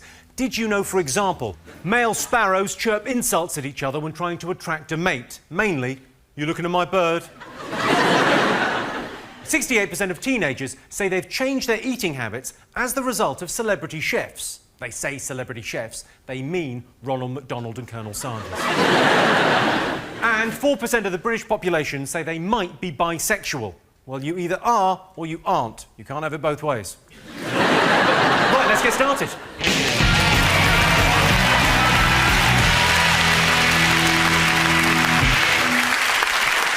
What are you talking about? That's the name of our first round. It's our panellists' job to guess the British public's top 5 most popular talking points. Sean's team, what do you think the nation have been talking about this week? X Factor? Have you been talking about X Factor? What's been going on X Factor? Tell me everything. There's been the bullying with Misha and whoever else she was doing it with. It's Misha B, isn't it? Yeah, Misha B, you get me. I love Misha B, though. You love Misha B? Yeah, I don't think it was bullying. I think it was just showbiz banter. She was meant to be bullying Sammy. Sammy, but Sammy said she wasn't. Sammy said, look, I'm 6'2", 20 stone. Who said this? Sammy. Could you say that again, please? Yeah, Sammy. Sorry, who was it? If you want me to spit at you, I said Sammy. I said Sammy, Sammy, Sammy. Ironic that we're talking about bullying as I do this. Say Sammy again, I like it. Sammy. So, all that... I should just say, because I was teasing you a little bit there, if you're being bullied because you've got a speech impediment, there are people you can talk to. But it will take fucking ages and they may be But Sammy said on This Morning that she weren't bullying me. Look, I can handle myself. Look at me. I'm 6'2", whatever, with her heels on, I think that is. If she's 6'2" without her heels, that's a worry. No wonder she took her shoes off when she done the final song on X Factor. Because, honestly, getting excited when you're 6'2" in a bad pair of heels is awful. I would have bullied her as well in that dress. Because, really, I mean, going out there in that... Did you see it? It had that, like, sort of leather bit in the middle, which wasn't right. I know she can't, you know, you can blame the stylist for that. But anyway, so apparently... Here's some full stops if you want to use them.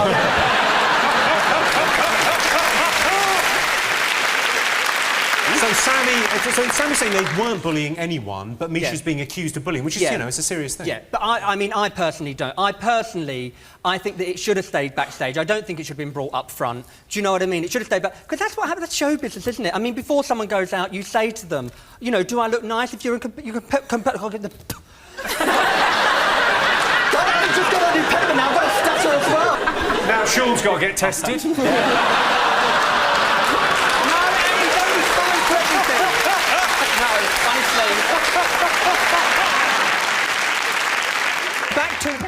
Back to X Factor. I personally think it was, like I say, just backstage. If you're in competition with someone and they say, you know, before you go and say, oh, how do I look? You say, like, fucking shit. You know, you want them to feel bad. And that's what I think it is. Sorry, Joe, he didn't. He did say that. He was right that time, wasn't he? So I don't know. I don't know. I love the fact that Joe and Louis are on the same team. It's just... 2 peas in a pod. I've been biology teacher, isn't he?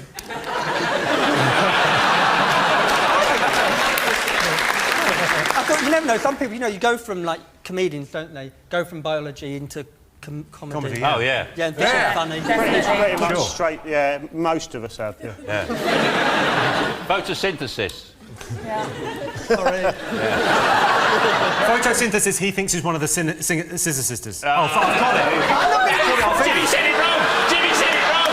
Jimmy said it wrong! Jimmy said it wrong!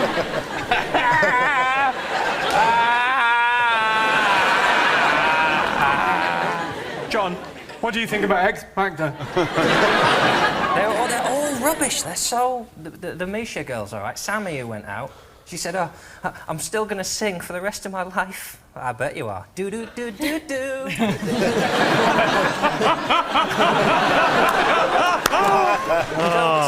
Frankie Kokoza is the most objectionable human I think I've seen on anything. No! He's worse than Gaddafi. I'm going to say it now. Let's have a look and see if the X Factor is up there. Yes, indeed. Yes, the X Factor bullying scandal has been in the news. They should have kept Sammy in, not because she's good, but to help balance the stage when Craig is on the other side. John, Shappy, Alice, what else have people been talking about this week? Libya is free. No? All right. Well, it's one of those things you get over quite quickly. I was glad on the video to see it was definitely him, because I read in the paper they said that the man they'd shot lived on his own in a house with no electricity. He was living on ready meals, and all he had was a Liverpool FC mug and a signed picture of himself on the wall. And I thought, they've shot John Parrott. I reckon he asked himself for a picture of himself. Can you imagine that? Oh, can I please have a signed photo of you? Not now, I'm eating. OK, I'll wait. He was that bonkers. Or if he was That's bidding right. for his own signed photo on eBay. I bid for his body on eBay. I thought you could. Because he was in this cold meat stall.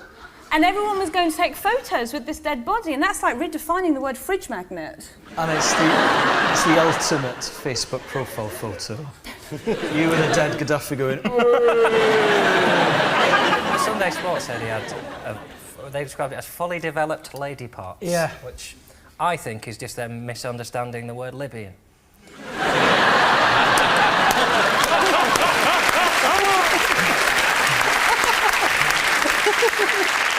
When I heard Gaddafi was shot, the first thing I thought about was I wondered what they were going to do with his waxwork model in Madame Tussauds. Because it's really good. It's just got better as they left it closer to the heater. He had a lot of work done, didn't he? Yeah. Would you ever consider going down that road? Looking like Gaddafi? Wow. You've had dick, darling, but I ain't been a dictator.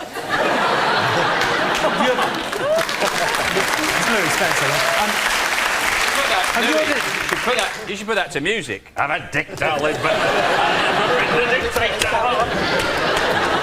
No, I wouldn't. Well, I would. Well, have you ever had any work done? Yes. What have you had done? Well, no, only Botox. I've had Botox as well. Have you? Yeah, I didn't. I was not on me. You should get your money back. I didn't. I didn't have it. Do that again? That's extraordinary. I know. Yeah, I make Ramsey look like Hannah Montana.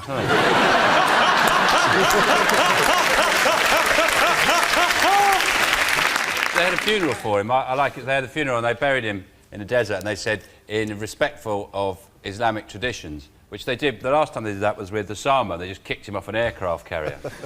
When they catch Assad, they're going to cover him in Bovril, fire him out of a cannon into a lion's enclosure. Go, well, that is respectful of Islamic traditions. Yes. That's what they do. We're really missing a trick by... Because I don't think... There was a point when we hadn't caught any of them, and now, like, Hussein and Bin Laden... And I think if we had them all, you'd just make an amazing Big Brother to end on. Unbelievable. Osama is in the dairy room. Saddam Hussein is on the beanbags. Trying to fundamentalise Kerry Couture. Let's have a look and see if Gaddafi is one of the most talked about things this week. Of course. Of course. We're trying to guess the most talked about things this week. Sean's team. The Queen. Did they talk about the Queen? She's basically on an official visit to Australia to apologise for what Elizabeth Hurley's done to Shane Warne.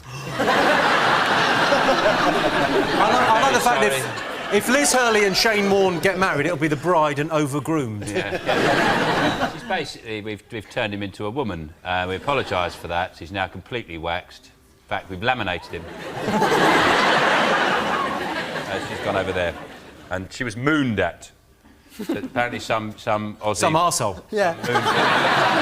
Someone mooned at her, and people there were shocked. They said, oh, the Queen's been mooned at. You're thinking, well, the Queen, she's seen everything. She's got 8 corgis, for Christ's sake. The stuff she's seen like brother on sister, father on son. She's just seen it all. It's just disgusting. She goes, Benji, you can't be doing that to Martha. This is just... She's seen it all over the years. She gets for doing ordinary stuff. Yeah. Because the papers go, well, basically reporting that she's on a jolly for 10 days, getting flown around the world, smiling at people and shaking hands. So they go, yeah, but she's worn that dress before. Yeah. You go, well, whoopee shit. I've had these pants on for a month. Nothing. But you know what happens to the Queen's clothes? The reason they're surprised is all her clothes get ruined by corgis. She goes up to the bedroom, the corgis just rip them off. Just strip her naked with the corgi. Prince Philip's there going, thank you, my pretties. Yeah. I don't understand why she's gone on a state visit, which is supposedly like, you know, because you're ours, so I'm going to pop over and check you're not screwing it up. That's like your boss phoning ahead and saying, I'm going to come in tomorrow. Like, right, well, I'll turn up. If she's going to go, she should have to go as, like, the secret millionaire and just, like, with a cap on, get a budget flight out, just, like, a cap, pair of jeans, and just sit in a bar going, so, what do you think of this bloody Queen, then? That is an amazing Queen doing Australian. Do that again, that's an incredible... I seen that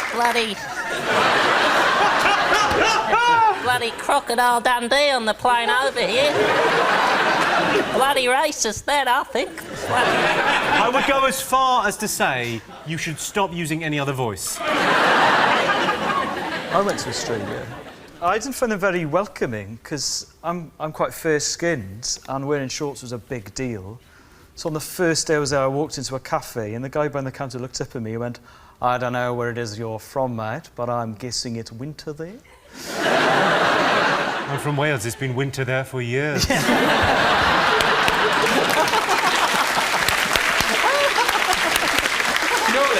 Surely as a Welshman you've been called worse things than that. Oh yeah, but you know, it was so precise. He'd seen my thighs and thought, I'm going to take the piss out of that guy.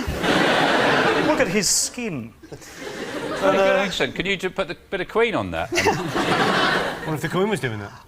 What do you think of her? Hang on, she's from Hong Kong.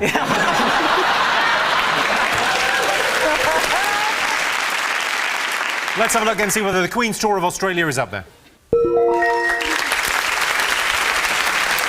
Yes, the Queen and Prince Philip are in Australia. The Queen, as head of state, is obviously staying in Australia's most prestigious hotel, Lassiter's.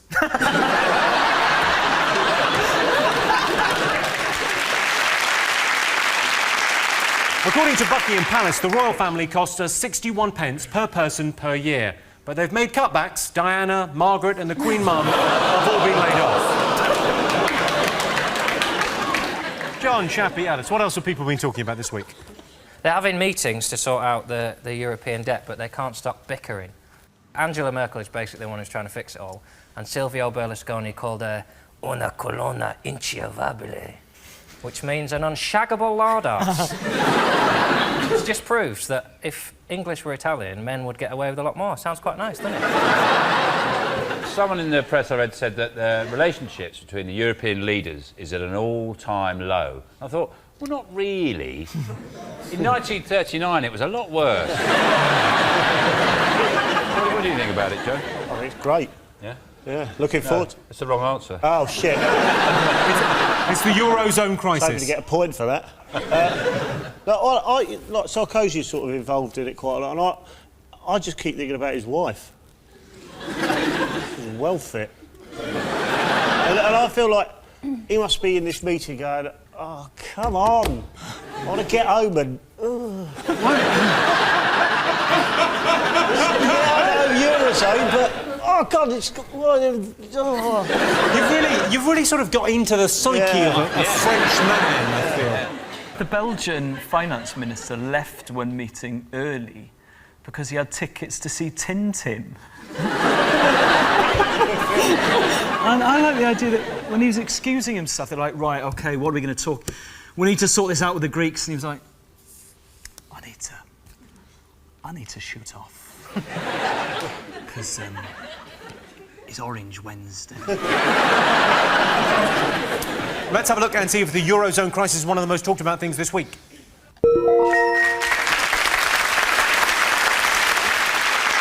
OK, fingers on buzzers, one more thing to get. What else have the nation been talking about?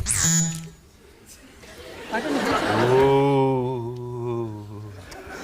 Stop it, Sean. Stop it, Sean, I'm serious. It's asthma.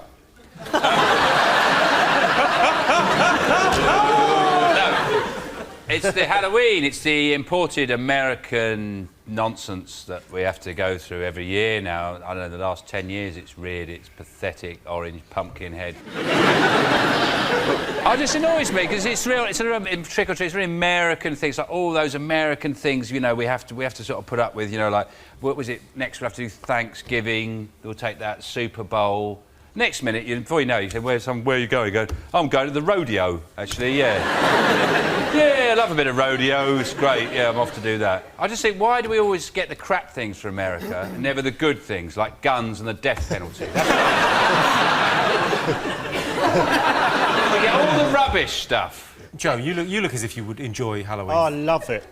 I love it. Because you can go round your neighbour's house for one time a year and they can't go, piss off, weirdo. Give me some sweets, and you can wear your tiger outfit. And, you know, because the rest of the year it really pisses them off.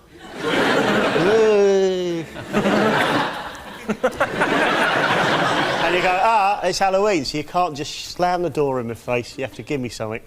And so that's why I like it. It's a great way to meet people. Dressing up is the worst. Just an excuse. So it's an excuse for people to say, I'm having a party, but can you come round dressed as and behave like someone else? Because I think you're a dick. So, if you have the cheek to come round as you, that will piss me off. You're such a kid. You're such fun, though. Everyone dresses up. It's fun. John. Anyone who's got an older sister will know that if you go trick-or-treating, the older sister goes, I want to be a witch, which means Muggins here has to be a very little cat with little mascara whiskers. She used to stuff newspaper down a pair of tights and safety pin it to my arse. And I used to have to go door to door around a council estate, knocking on houses, asking for things, dressed as a cat in leggings. You can't pull that shit off. It can't be done. And now... You can't pull that shit off. If I believe you could pull off. I watched Magical Mr. Mistopheles on the West End stage in lycra and a towel and whiskers for a whole year. I pulled it off. I just sniffed other cats' asses. Oh, well, I never. Was there ever a cat so clever? That's Magical Mr. Mistopheles, another thing I can't say. How did you get that part? Because he was... Jimmy, the reason he got that part is if you play that part, you're the only person who doesn't have to say it. He never would have to say, here comes Magical Mr. Mistopheles, would he? Because he is Magical Mr. Mistopheles. He just goes, here I am. Yeah. I did. Here I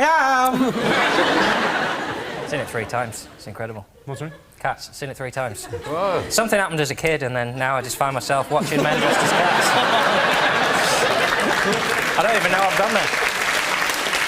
It's strange, though, because it's like you're doing, for one day of the year, the thing that your parents tell you not to, and that you're knocking on the door and asking strangers for sweets. It's like a sort of pedo home delivery, I would say.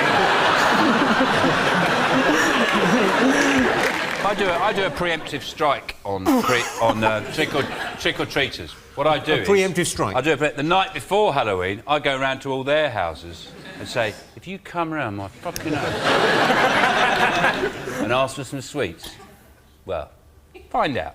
Yeah, for me as well, when kids come around my house, I open the door, their parents sort of tend to usher them away. To be fair, at home I wear quite a revealing dressing gown.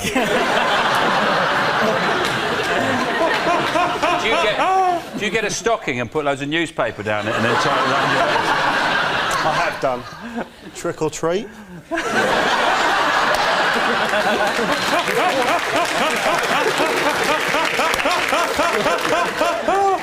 Let's have a look and see whether Halloween is one of the most talked about things this week.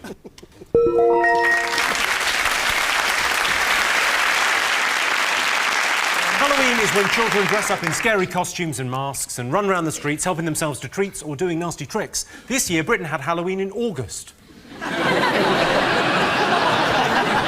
At Halloween, we scare children by telling them about an ugly witch who flies around the world stealing children. Watch out, children, we say, or Madonna will get you. So those were the most talked about stories this week. But in other news, Manchester City striker Mario Balotelli has set fire to his house after letting off fireworks through an open window. In Balotelli's defence, he is a fucking idiot. So at the end of the round, Sean, Joe and Louis have 3 points. John, Chappie and Alice have 2 points. So our next round is pick of the polls. Sean, Joe, Louis, what do you like the look of? I don't know, I can't see. Have a little look. I'm going to speak for you, Louis, and go for the man dancing. OK. It's nice, isn't it? Yeah. OK? Yeah. OK, do you want to sit down now? I couldn't see from there, that's why. I know, yeah. They're too close. No, not at all, no. But this is your related question. Most people think being a bad dancer is more embarrassing than being bad at sport. True or false? I'm brilliant at both. I couldn't tell you if I'm a better dancer or a better footballer. Really? Yeah, I'm just outstanding at both. What form of dance suits your moves best? I can only dance to reggae. It's like an affliction. If it starts, I just dance, and I can only stop if someone turns it down. Yeah. It just sort of wrestles you to the ground. Yeah. But I'm stronger than I look, so I get up. I did that Let's Dance for Comic Relief. I did Hey Micky, and I didn't get into the final. I worked so hard on that. I worked harder on that than I did in my A-levels. Yeah, I watched that. You're crap, that's why. But right, let me tell you something.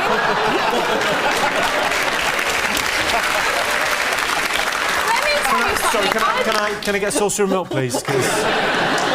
Louis' claws are out. I practiced so hard, I actually fractured my wrist. Did you see my cartwheel? Fractured your wrist? I did that on a fractured wrist. That wasn't OK, and afterwards How did you fracture your wrist practising? Oh, God, look. What were you doing? What was the dance? You go, oh, Micky, you're so... And I did it like that, Hey Micky, in my kitchen. I have a small kitchen, and I twatted it on the kitchen handle. Sorry, your dance, I didn't see it, but your dance was that? Really? And you didn't get through to the final? You were robbed. That's amazing. That's what they do at Heathrow to direct planes. Oh, you all right, love? Just having a dance. Louis, when you watch other people dance, are you critical? Like when you see... No, he's not critical at fucking all, is he? Someone needs to let it go, Chappie. Someone needs to let... Oh, even that's better than yours. I was just saying let it go, it's better. So when you watch, let's say, Cheryl Cole in a dance video, do you think, oh, she's absolutely nailed that, or do you think, oh, no? Because we wouldn't know the difference. I mean, Jerry Halliwell wasn't very good at all. When I was on tour with Spice Girls, she weren't good. You were on tour with the Spice Girls? Which one were you, Sporty? No. No, I was all of them. Because you've changed your hair, but you look better now, you look more feminine. And I got bigger tits. Oh, that's genuinely confusing. Can you get milk out of those, Louis? Yeah, big dickin'.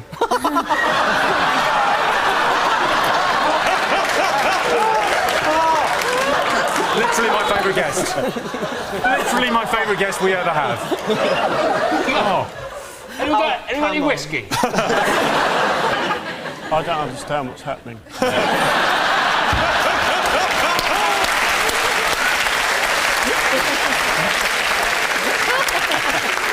OK, so let's get an answer on this question. Most people think being a bad dancer is more embarrassing than being bad at sport. True or false? What do you think? I think it's probably true. You think it's true? OK. What do you think, John? Well, there's no such thing as dance, is there, really? What, sorry? It's just arrogant walking, isn't it? So you said true. John, what do you think, true or false? Well, I'm going to have to say false, because there's no such thing as dance. He's learnt nothing this evening. OK, well, I can tell you the answer is true.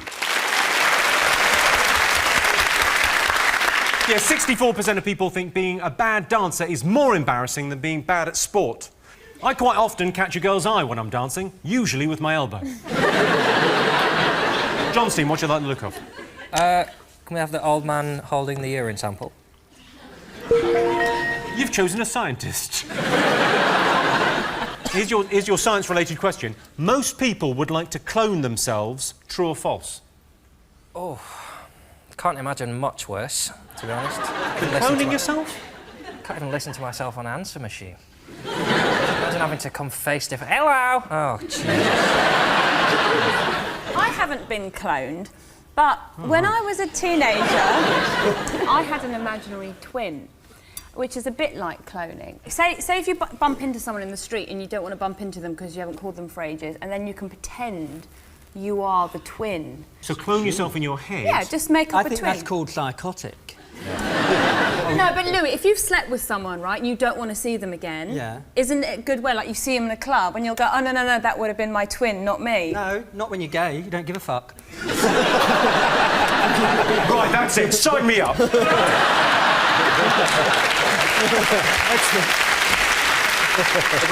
Jimmy, there's a lot of paperwork. No, because the weird thing about the idea of cloning yourself is it wouldn't be another you. It'd be somebody who's born, but they would have a different upbringing, and that's entirely what makes you yourself, isn't it? But you could use the other one for parts, couldn't you? I don't need to clone myself for that. I could just use other people. I can just kidnap someone and use them for parts. I could just go out in my van. I can harvest 5 or 6 people a night for do you know what I'm finding really distressing is how positive a nod Joe is giving this man. Way ahead of you, my friend. Way ahead of you. Would you clone yourself? No, do my fucking brain in. No, I think only one of me is enough. No, I couldn't. I think it's slightly more than we need.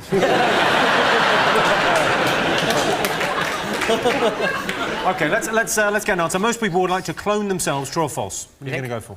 Yeah. No, yeah, true. You think true? What do you think? It's too weird. Not in Britain. I think we wouldn't in Britain. Not in Britain, we wouldn't, Jimmy. We're going false. I can tell you the answer is false. All right. But it's very close. 48% of people would like to clone themselves. 52% of people thought it would be a good idea. If I had a clone... I'll win this game. You said... Yeah, I didn't know. Yeah, I know. Yeah. Sorry, Jimmy. No, it's nothing. It's fine. It's fine. Sorry, I know, Sean. I'm really sorry. You've had to have him on your team, and I apologise. Of course, there'll never be another Joe Wilkinson. They broke the mould when they made him. On purpose. They thought this one's come out wrong. You can fucking talk.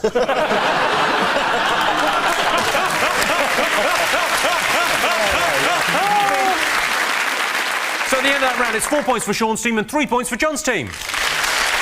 And the winner is the name of our final round. Here's your first one. Most useful thing your parents teach you. Cooking, cleaning, sewing. That's what I learned from my dad. My mum taught me how to make jokes based on stereotypical perceptions of gender. That is good, though, isn't it? My dad said, if you go to university, you get catered halls. And I asked why, and he went, before I met your mother, I lived on boiled eggs and club biscuits.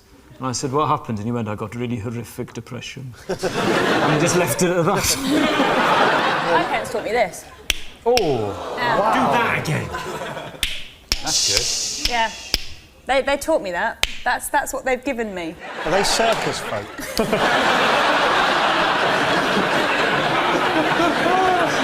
Sean, what did you learn from your parents?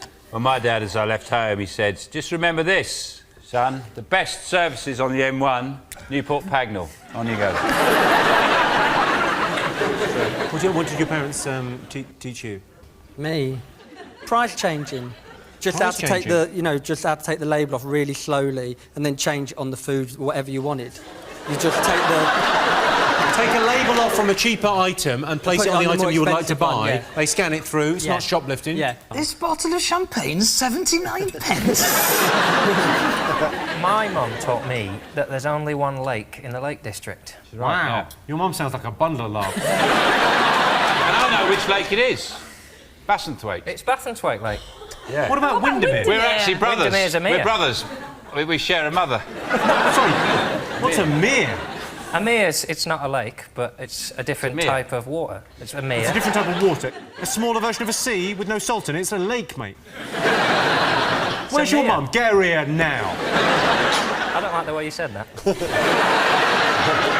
Poor up. She's watching this. I apologise for what they've said about you, and I enjoy my lake fact, and I use it at parties.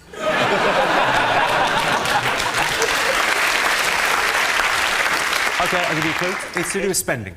Always marry into money. Don't get in debt.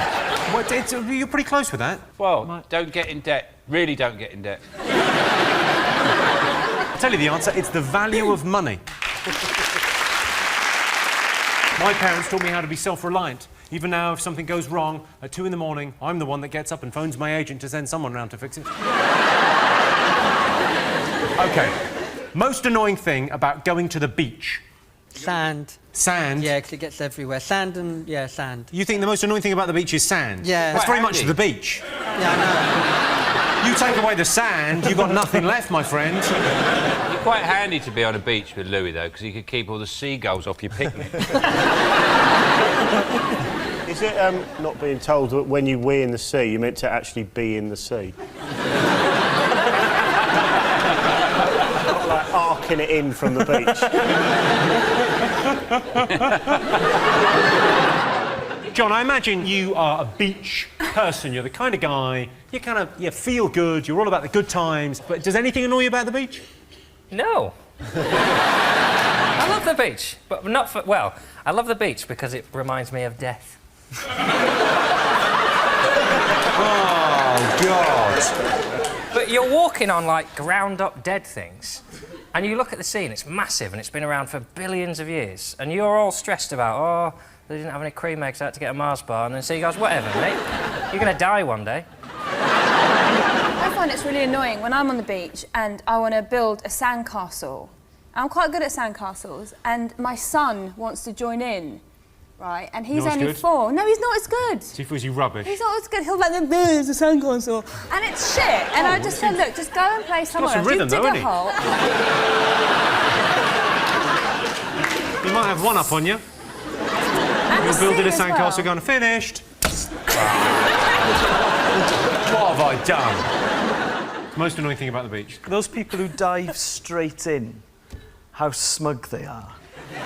So they'll dive straight in, they'll go, come in, it's lovely. Whereas I'll cut my testes to the last possible second.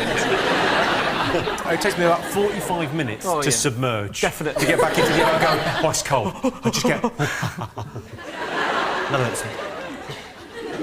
Yeah. I'll throw a quid in and then try and find it.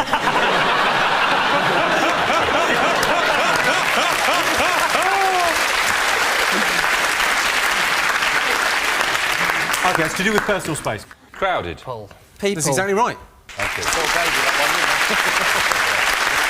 Yes, the most annoying thing about the beach is it's overcrowded. Right now, I'd love nothing more than to jet off from the studio and settle down on a sunny beach with a good Dan Brown novel. But unfortunately, well, there just isn't a good Dan Brown novel.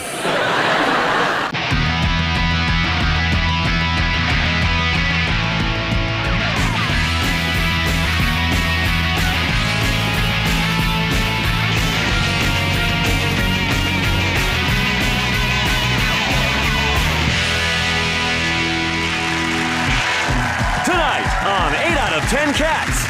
Something for the weekend, it's Louise Redknapp. The Kane event, it's Russell Kane. And their team captain, Sean Locke. And facing them tonight, wrap it up, it's Example. Stand-up guy, it's Mark Watson. And their team captain, John Richardson. Now, welcome your host, Jimmy.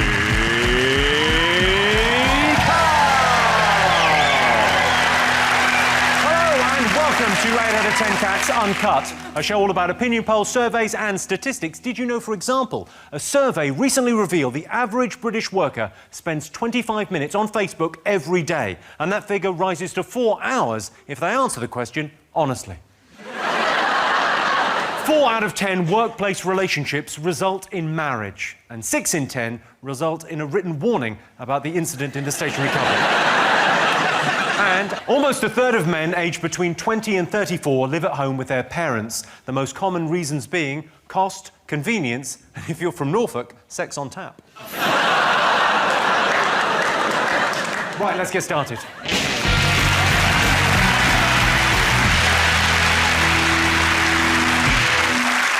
What are you talking about? That's the name of our first round. It's our panellists' job to guess the British public's top 5 most popular talking points.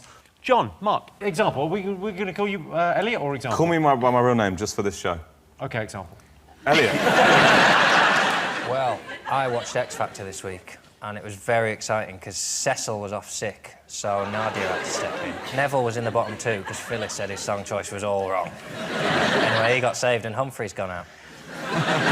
And I might have got the names wrong, but frankly, who gives a shit? Because the one I hate is Frankie Kokoza. Oh. They're desperate to report that he's cool in my desperate campaign against the most despicable human on earth. This week, they said, he's been out on a 12-hour bender. He went to Wetherspoons and had a few beers with his mates. Then they went to a club, he got ID'd, and they went back to a house. That's hardly like Oasis throwing a donkey through a hotel window or anything, is it? He got ID'd and he went home. That's not a bender, is it? And then he took 3 girls this week to car parks. What? He took them to NCP... Well, fair play. It's more expensive to take a girl to an NCP car park than a hotel. I hate it. You've got to have no talent at all and go on there and they're awful. Have you heard Frankie Leona Kokoza? Lewis, no talent? Well, she can sing, but that's about it. Yeah, but she's a singer, so that's like the most important I part. mean, I can't sing as good as her, but I've been struggling for years to get to this position, to get on this show. Looking now, though.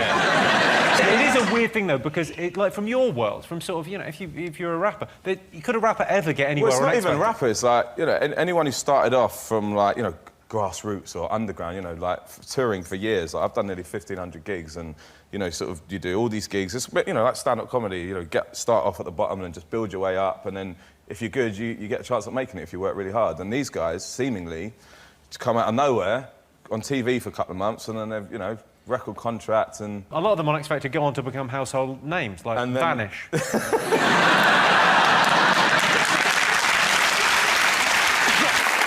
I thought it was completely laughable they had Alexandra Burke as a guest judge on there. That's like having Stevie Wonder judging Miss World, isn't it? It's like...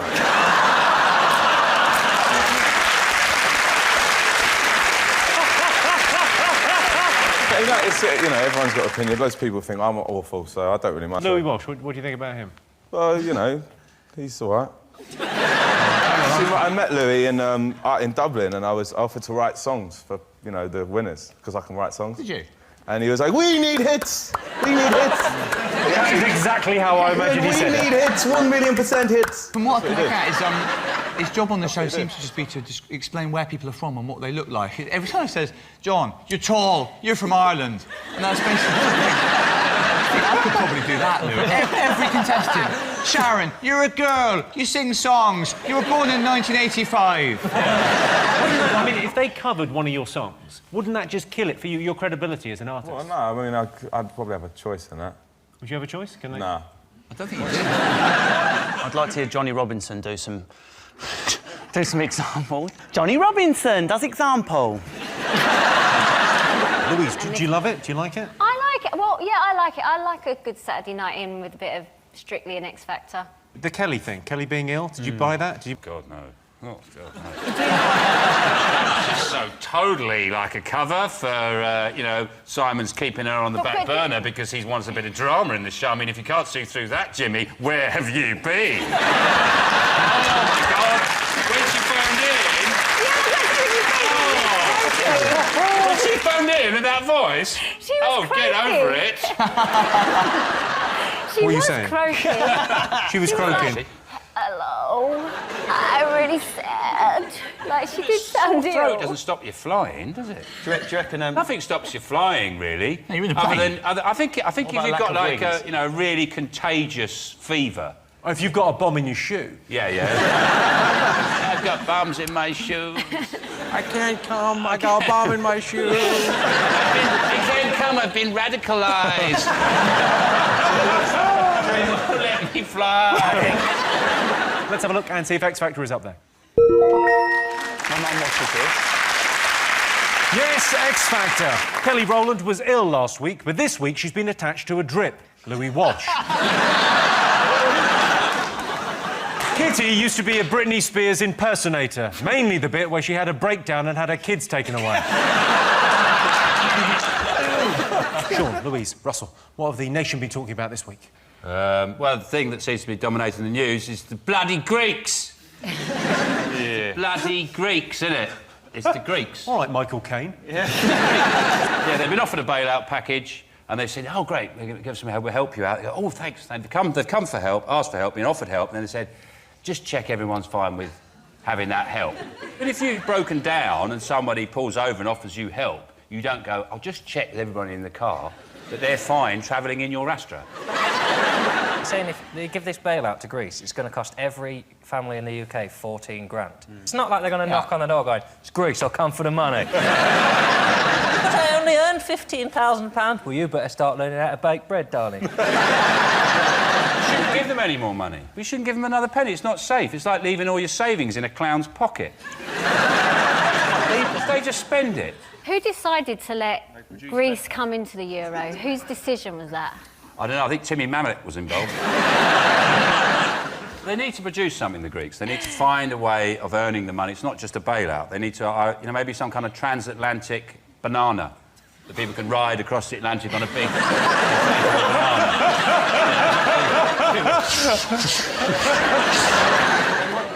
They might be expelled. And I just love the idea of Angela Merkel expelling Greece. You know, the German emperor going, "You have disappointed us, Greece." You're being expelled. They're Sarkozy, like an evil assistant. Yes. Get rid of them, sire. Well, they're in trouble because I worked it out this week. You know when you work all year to get money and then you go on holiday for 2 weeks? But that's where they live. They're basically always on holiday. They live on holiday. Yeah. So, like, they have... That is a very, very good point. They get through the year. They get through the year and they go, "Do you know what I'm going to do? I'm going to go for 2 weeks in Swindon. I'll go work in the Motorola factory for I'm going to do all the big things. I'm going to check in, I'm going to check out, I'm going to eat in the canteen. I tell you what, you come back more tired than when you went away. I'm not going to joke. I can't decide whether it's racist or not, but I like it. It's really expensive to go to Greece for a holiday. You can get there cheaply, but when you're there, the food's expensive, getting in places, hotels are expensive. You should have gone to Thomas Cook. Straight into that one, didn't I? In those adverts, why is Jamie playing golf with his shirt off? Do you know what I have to take? I don't want to play in a club where there's a man wandering around with his shirt off. I take Is he doing a bit of scaffolding while he was there? He never lets me live that down because I was like, it'd be arty, it'd be cool, and I let him. He's like, "Okay, I'll do it." And then did you tell him to do it? I did, and he's got so much stick from that one shot of him on the beach. Your family do everything, don't they? Do like M&S, Nintendo? Don't you do everything? Yeah, we're grinning and banking it. Example, grinning and banking it. I've announced a European tour. Tickets available now if anyone's watching in Latvia or something. No, seriously, because there's no one watching in Europe. No, this is... What's the point, then? This show's massive in Thessalonica. Yeah, European tour's on sale now. Anyone watching in Scandinavia? We've only sold 4 tickets in Stockholm, that's the truth. You think there's people watching in Scandinavia? You've sold 4 tickets in Stockholm. It's weird. It's how big's the venue? It's like an 8-seater. You're doing the gig on the bus. It's about 500. But I mean, if there's any Scandinavian people watching in England, maybe fly back to Stockholm next March. It'd be a good show. I think it helps if you say it like you mean it. Yeah. Be a really good show. On my Facebook, they're like, "Why aren't you coming Greece? Why aren't you coming Greece? Why aren't you coming? Don't discriminate against Greece because that's the only place I'm not doing in Europe." And I'm like, what are you going to pay me in smash plates or something? And so let's have a look and see if the Greek crisis is up there.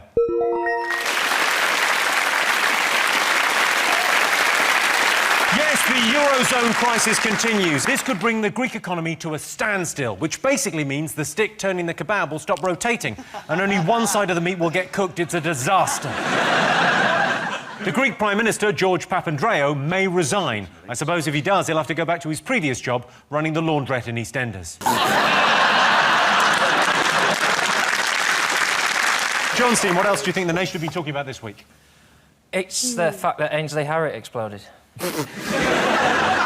Fortunately, I know that didn't happen, but I received a large amount of payment to make a wrong guess deliberately.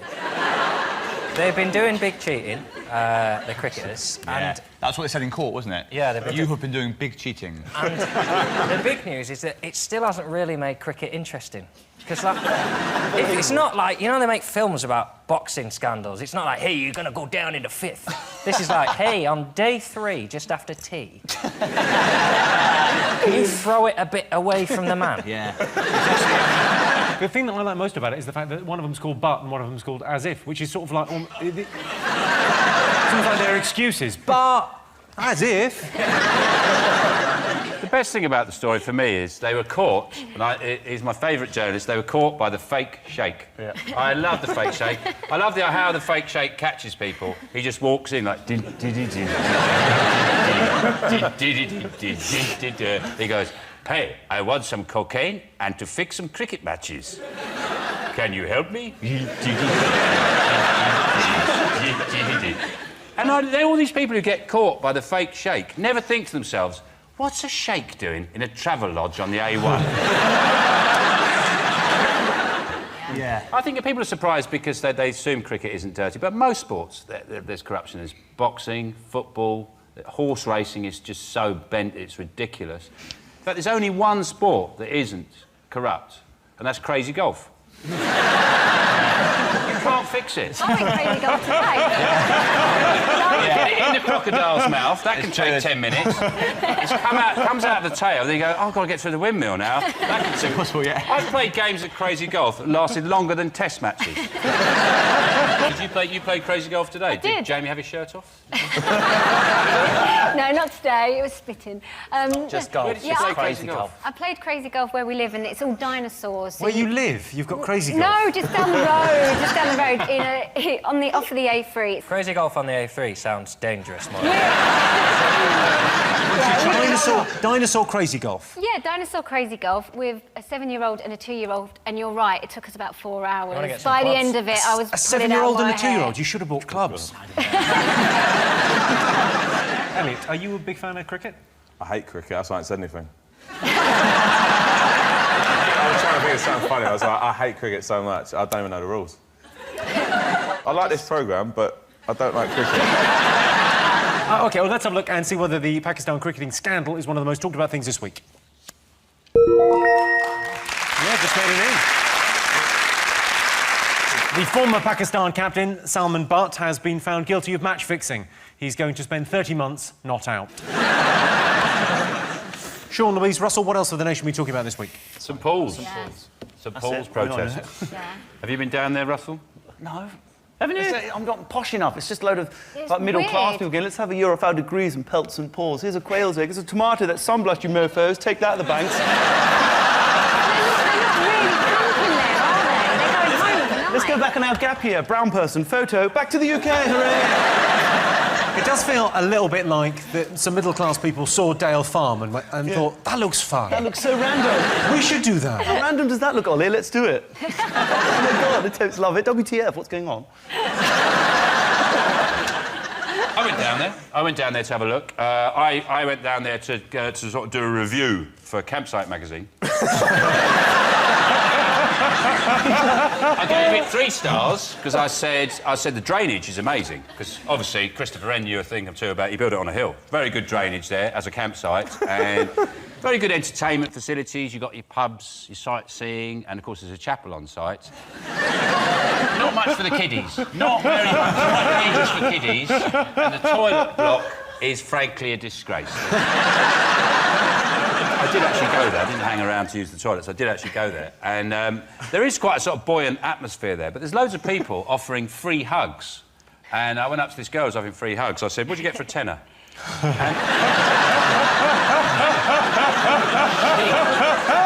She spat on me and called me a capitalist pig. She said I'd pay 20 for that. Why are they there? Why are they there? Well, they're there because they weren't allowed to protest in the City of London outside where the City of London operates. And St Paul's is a church, so they thought, well, we can protest here, it's near enough. And then the church stepped in and went, well, we don't want you on our doorstep because we're making 16 grand a day selling candles or whatever the church is doing. I mean, the people I feel sorry for in this argument between the protesters and the church are the bankers. It's almost like they've been forgotten. No one's asking, how is a church making 16 grand a day? That's £5.8 million a year. I reckon they've got Gordon Ramsay's swear box in there. That's how they're doing it. Got a coffee machine. No, I told you, the first time I went to St Paul's, that's how you make money, coffee machines. That's £6 it. lattes. Coffee, anything, any kind of business. If I had any kind of business, if I had a shoe shop, I'd put a coffee machine in it. Just people just pay. They'll pay so much money for some bitter water. But I remember going to St Paul's for the first time about 15 years ago, and I was quite shocked. When you walk in, you see priests on tills. And you think, there's something slightly wrong with this, because one of those famous statements of Jesus is, it's easier for a camel to pass through an eye of a needle than the rich man to enter the kingdom of heaven. And there's a priest going, ching! That'll be £4.90, please. Oh, man. See, I think I can sympathise with them in some ways, but it's hard to take their opinion seriously because these people are voluntarily camping. Camping's not a holiday. If you're on holiday, just quick checklist. Am I shitting in the bush? Yes, this is not a holiday. You can do glamping now, though. Glamping? Glamping. Glamour camping. So basically, you have your tent and you get a little chandelier. And what? It's all posh. And You still have to shit in a bush, though. Apparently, yeah. But you'd just like to correct this thing about, you know, if anyone out there is thinking of having a camping holiday, some of the toilet facilities that are available at campsites across the country, really, you'll be not disappointed, but camping is so... They make me heave the toilets up. I like that feeling. Walking with the kids going, oh. You can combine that with a match run up I like it on a campsite. You go to a campsite and it's pissing with rain and there's just old dads in the toilets and they've had 3 days in a tent with loads of kids. That's when I think this is when it really gets exciting. In the toilet block, brushing their teeth, going... stinking of whiskey, smuggling whiskey in their toilet bag. We're meant to be talking about St Paul's and the protests against capitalism. Why are they even there? Got sidetracked. They're spreading. Well, the papers are reporting that, oh, it's not just London now, it's spreading, but I think they're just counting homeless people. Because they reported that there are 6 people in Birmingham. That's not a protest against global... That's the most depressing indictment of the fact that no one really cares. 6 tents in the centre of Birmingham. Bring down the capitalists. And look, don't diss the fact it's 6 people, because, you know, poor Elliot here has got to go to Stockholm and take a fall.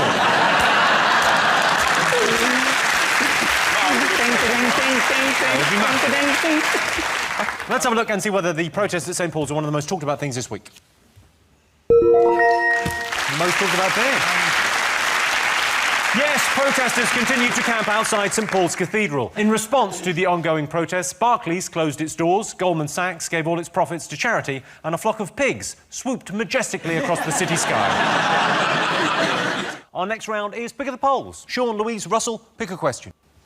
The man with his thumbs up. This is your related question. Most people think children today are given too much praise. True or false?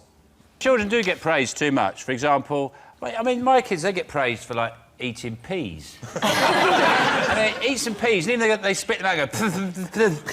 still go, oh, well done for trying the peas. 100 years ago, they've been shoved up chimneys. And now they're going, well done, you've eaten some peas. Oh, you clever. And any piece of daubing scribble ends up on the fridge.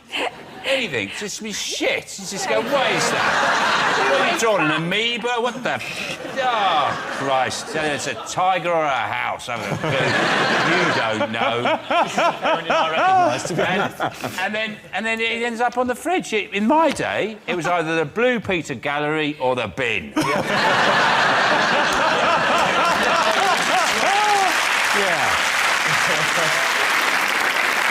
Do you praise your children?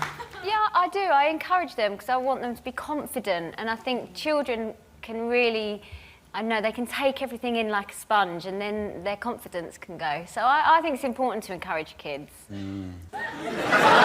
Reception's totally skewed by my old man. That's why I've got no, like, everything my dad's good at is the stuff I'm shit at, and everything he didn't like is the stuff I was good at, because I had to just be opposite to him. Like, he's got all the physical skills. He can look at a shelf and put it up. Get up, slag! And it just goes up like What about kids these days? Do you think kids are kind of given too much praise? Yeah, definitely. My dad was harsh on me. He's like, I'm going to get in the music game. He was like, good luck with that.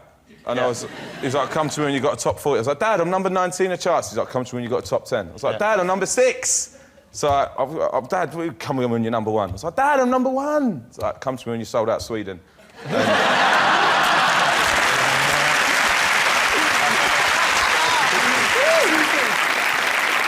My dad, he was quite interesting. He would give you some encouragement if, you know, on certain things. Like, he used to play that game. You know that game, Spine in a Sack? We used to play that. Do you ever play that?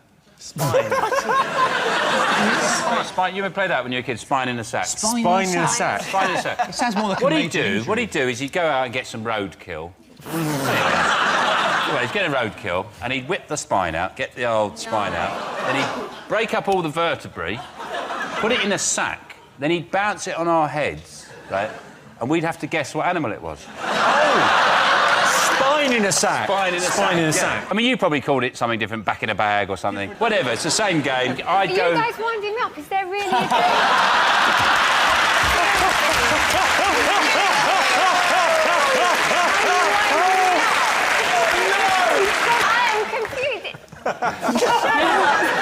Used to do it, and I'd go, oh, is it chipmunk, Dad? And you go, don't be stupid, that's not even indigenous. How am I going to find that on a road?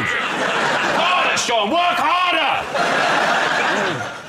Do you never play it? No, I'm really shocked because I don't know if you're winding me up or not. I'd be mortified if my dad put a dead animal on and started bouncing it on my head. Yeah. This is in the 60s, I think my dad was taking a lot of drugs at that time. Honestly, I don't know what to think. No, he didn't know. I made it up for a joke. Very nice man, my dad. Very nice. He did play kidneys in a shoe, though, didn't he? John, what do you think? Most people think children today are given too much praise. What do you think? I'm with Louise. I don't really know what to think about what's happened in the last 5 minutes. Well, the thing is, if you praise someone, then they'll think that that's what they should carry on doing. Whereas if you don't praise them, they'll want to do more. So I'm all for saying to kids, that is shit. See, I feel out of place here because I've got a kid and I'm a loving father. Do you praise your kid? All the time. How old is it? Oh, he's a year and a half. He hasn't got a clue what I'm saying. Yeah. That's the one time when you can slag it off and it's just fun because it can't understand, so you go, oh, you shit everything, aren't you? Recently, I took him swimming and a kid that was only about 5 splashed him and he was only 5, but I lost my temper and went, you dick. Looking back, I'm 31, I should have probably handled the situation with more dignity. Yeah. OK, so most people think children today are given too much praise. True or false? What are you going to say, Sean? What do you think? I think you're right. I think they most probably think we should be tougher. Yeah, OK, we'll go true then. So you're going true? What are you going to go for, John? Let's go false. Make it exciting. Why not? I can tell you the answer is false. Yes! Yes, only 33% of people think children today are given too much praise. Children respond best to supportive praise and gentle encouragement, and if that doesn't work, lock them in their bedroom and tell them Santa's dead. John, example. Mark, pick a question. Can we have the dentist? The dentist, OK. Most people find hosting a party more stressful than going to the dentist. True or false? That can't be true, can it? Well, nothing stressful about hosting a party, is there? Just establish the rules early. What are the rules for a party, John? Shoes off, disinfect yourself on the way in. Was there a sheep dip on the way to your party? I pick the music, no double dipping, don't look at me. Piss off by 9. Now we can have fun. Yeah. No double dipping? Oh, don't bite it and dip it back in. Just spit straight into my hummus, why don't you? John's idea of a party is if the pizza delivery boy uses the toilet. Yeah, I've had some people round me. Such a busy night. I do like parties, mate, because so far your whole show has been, I hate cricket, I hate the X Factor. I love parties. There we go. Dad, do you ever host a party? No. Louise, do you ever host parties? Yeah, I love putting on a party. Stressful? It is stressful, and I always get nervous that nobody's going to come. But You've got loads of M&S food there, haven't you? And you get a BS in the living room. Jamie's been like, I've had my shirt off for ages. When are they coming? OK, John. Most people find hosting a party more stressful than going to the dentist. True or false? We think it's false, Jimmy. You think it's false? OK. Sean Steen, what do you think? I What do you think, Sean? like holding parties and I like going to the dentist. I'm just a great guy. I'm just an absolute ball of fun. I love pain and fun. There's a word for that. Kinky bugger. OK. Yeah, sometimes I roll around the garden naked with a carrot up my arse. And then you release the rabbit.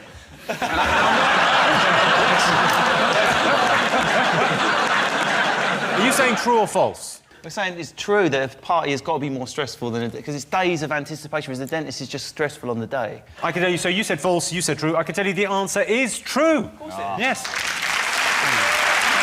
Yes, 54% of people find hosting a party more stressful than going to the dentist. What's more stressful than having to lie back and open wide while a strange man puts things in your mouth in a bedroom full of coats? The thing that scares me most about the dentist is having to read OK and Hello magazine from 1993. Oh, look, Michael Barrymore's got a new house with a pool. Let's see how that pans out. So at the end of that round, it's 3 points for Sean's team and 4 points for John's team. And the winner is the name of our final round. Here's your first one. Best way to make someone fancy you. Links Africa. He's right. He is right. Does it work?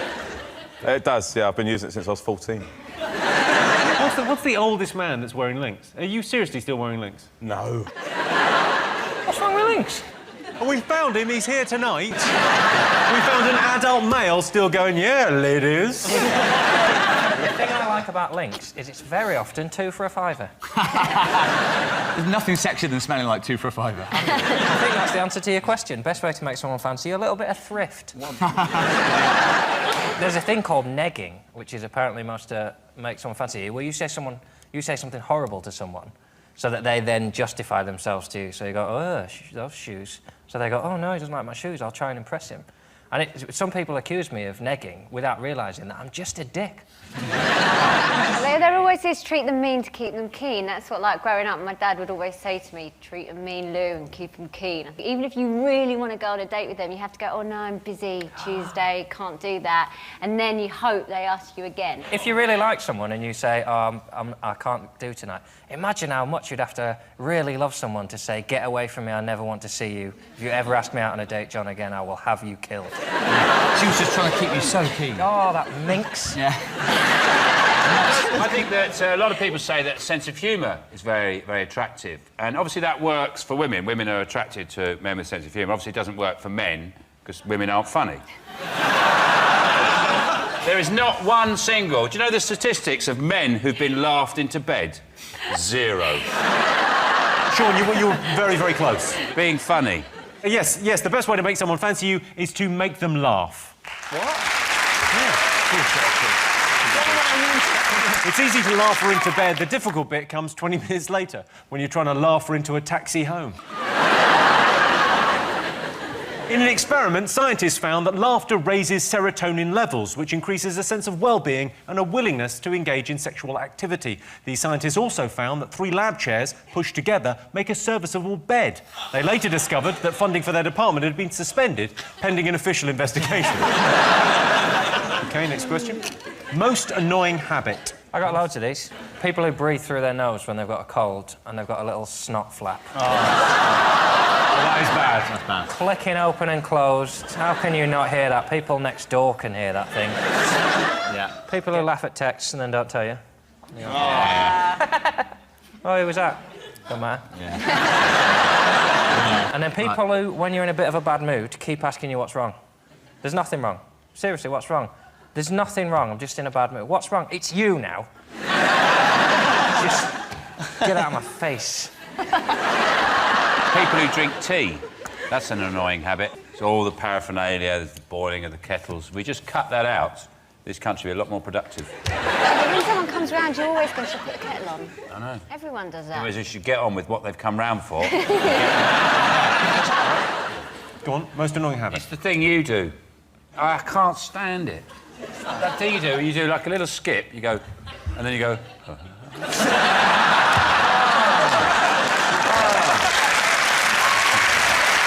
you do this? You go. You skip. You go. But Sean, you try it. If you walk from there to there, you've got to then turn round. Look, you just do that. Well, how would you do it? You just How would you do it? Fine, let's see. Walk on. Not easy, Sean. Yeah, okay, all right. Sean Lock, everyone. Sean Lock.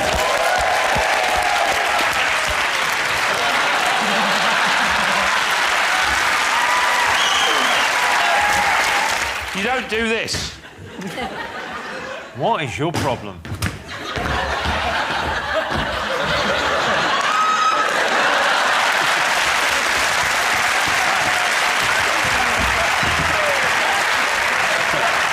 I've got a wobbly head. I've got a wobbly head. Apart from that, I think you're great. I think you're amazing, Jimmy. So, most annoying habit. Nose picking. That is the right answer. Nose picking, yeah. Yes, the most annoying habit is nose picking. I tell you, he was terrible at nose picking. Michael Jackson. He just could not make up his mind. Well, that sound tells me it's the end of the round and the end of the show, which means the final scores are Sean, Russell and Louise have 4 points, John, Elliot and Mark have 5 points. They're tonight's winners. Oh, my God. Thanks to all our panellists, our wonderful studio audience, and to all of you for watching at home. That's it from us. Good night.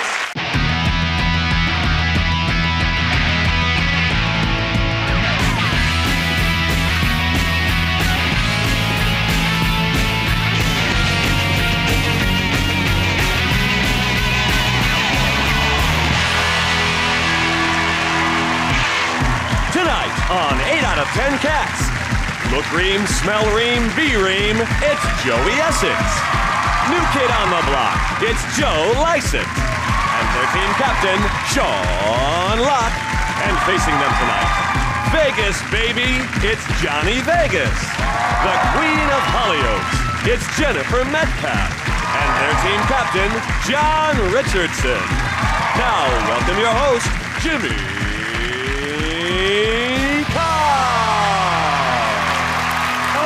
Welcome to 8 out of 10 Cats Uncut, a show all about opinion polls, surveys and statistics. Did you know, for example, pensioners can save £3 a day by not putting on their heating, which over the rest of their lifetime could save them a whopping £9.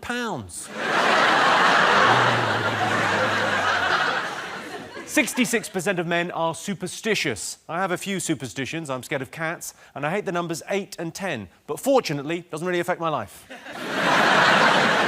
And 8% of people have had their wallet stolen in the last 5 years. When someone stole my wallet, I was devastated. I'd had that condom since I was 14.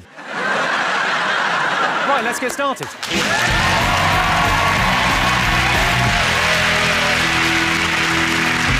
What are you talking about? That's the name of our first round. It's our panellists' job to guess the British public's top 5 most popular talking points. Sean, your team to go first. What do you think the nation have been talking about this week? The Italian Prime Minister, Silvio Berlusconi. Michael Jackson. What, sorry? Michael Jackson. Yeah. Well, let's stick on one thing, shall we, for a minute? Sean had a guess there, and he was probably right, wasn't he? So let's... We can talk about Michael Jackson if you want. I'm happy to do it if you want Michael Jackson to be our answer. Well, what do you think the nation have been talking about Joey Essex? Michael Jackson. What have you been saying about Michael Jackson this week? I don't know. I don't know whether it's true about him. Like, you know about the whole thing where did the doctor mean to kill him? Yeah, what do you think? I don't know. Well, he's been... Well, it's been fascinating talking to you, Joe.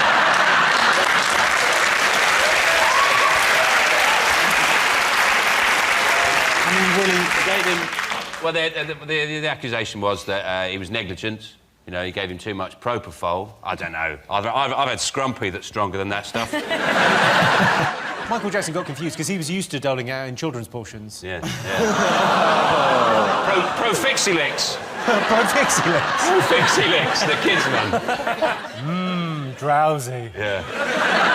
He ordered 4 gallons of it. 4 gallons. He must have had it on draft. Probably the reason Michael Jackson died is he was changing the barrel. Oh,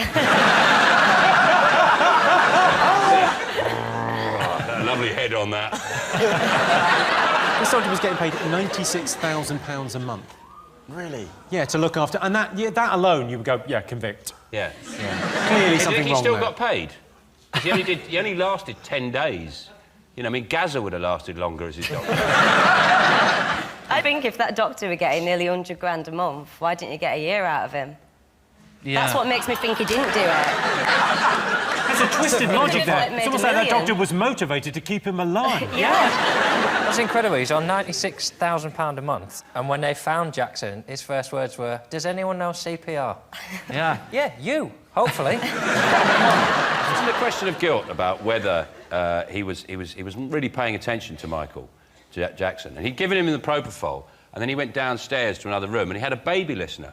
That's what I found. That's the really spooky thing about it. And he must have been sitting there, like, watching Downton Abbey or whatever, and he could just hear Michael Jackson going, Can I have some milk?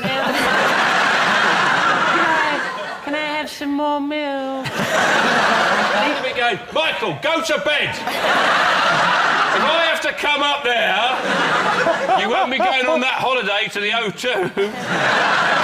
Some more milk. Have you heard the recording, though, where the batteries went low? Yeah. Thank you for my milk. I want my milk. More milk. When his voice slows down, Yeah. when he got his milk. Yes.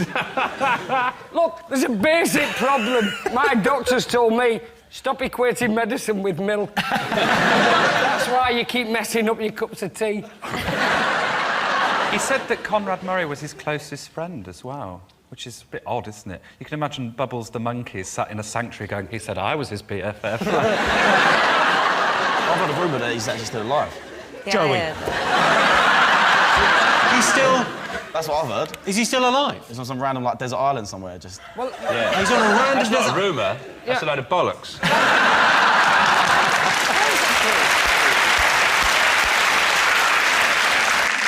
Oh, well, let's have a look and see whether Michael Jackson's one of the most talked about things this week.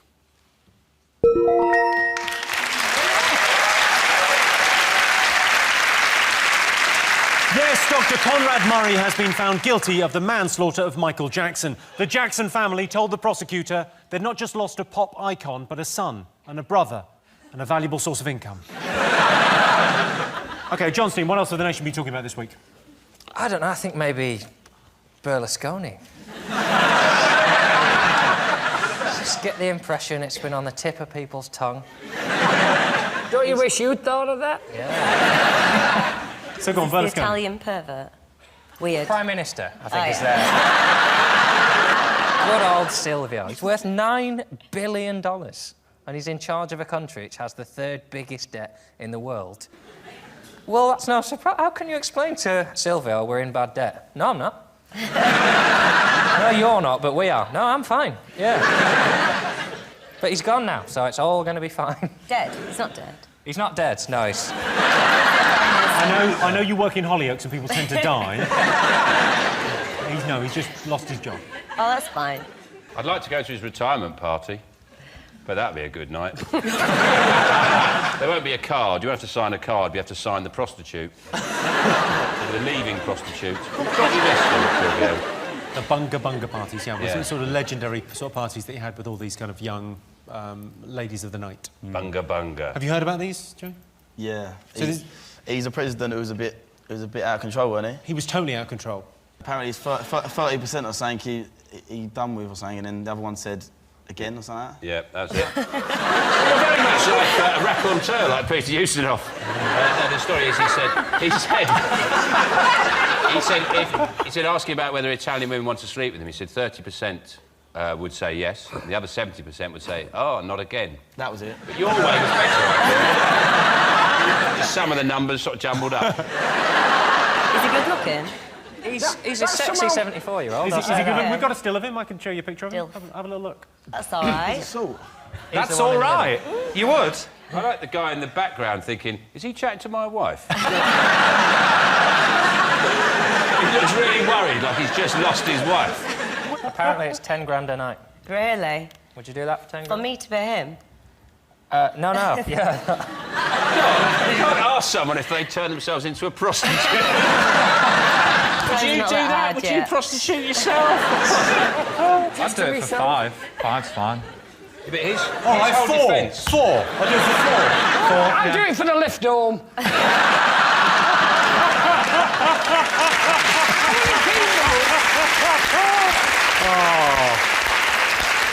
I wish I had another woman on here. I don't think I can take you all on by myself.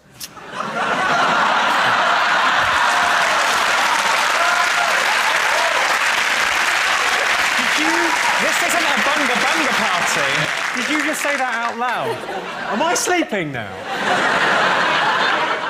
It's all right, I've got a lot of feminine traits and I'm very metrosexual. I'm sorry, I will involve you more. Jesus Christ, you come on a panel show, it's like a relationship! Hey, let's see if Silvio Berlusconi is one of the most talked about things this week. Yes, it is.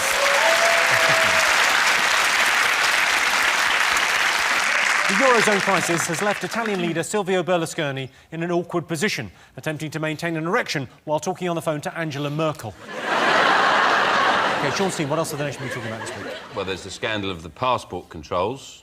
Yes. The government telling the immigration office to relax passport controls to let more people through. Basically, it was so people didn't notice the cuts. They thought, you know, so there wasn't huge queues at Heathrow. They just said, just let people go through quicker, and then people won't complain about the cuts, and the government won't look bad. And that's basically what they did. I mean, if you transfer, they started transferring that logic to other things, like you'll go for an operation, and there'll be an anaesthetist to put you out, but there'll be no doctor. They'll just draw some stitches on you. And when you wake up, they go, the operation was a success. Are we just checking like 1 or 2, 3 people now and again? And Yeah, just well, letting loads of people they had through? level 1, which was full checks, and then there was someone stood behind the person on the passport, which is kind of like when you're in the post office and there's someone on a till just doing receipts and there's a massive queue. Yeah. Like, why don't you do what we're all waiting to have done? There was someone behind that person waiting until the queue got big and then went, level 2. And level 2 was basically 1, 2, miss a few, 99, 100. I think that's a great idea because that bit's the worst part about airports. Yeah, just great let half idea. of us through, yeah.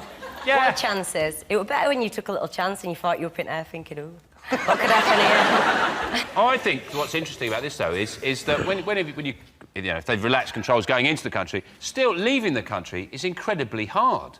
I mean, I ended up the other day, I was going through the metal detector, but my trousers nearly round my ankles. I've got my passport in my mouth, I've got my belt, my phone, my shoes. I feel like I'm shipwrecked. I'm just trying to get out of the country. That was a casino. Let's have a look whether the border control scandal is one of the most talked about things this week.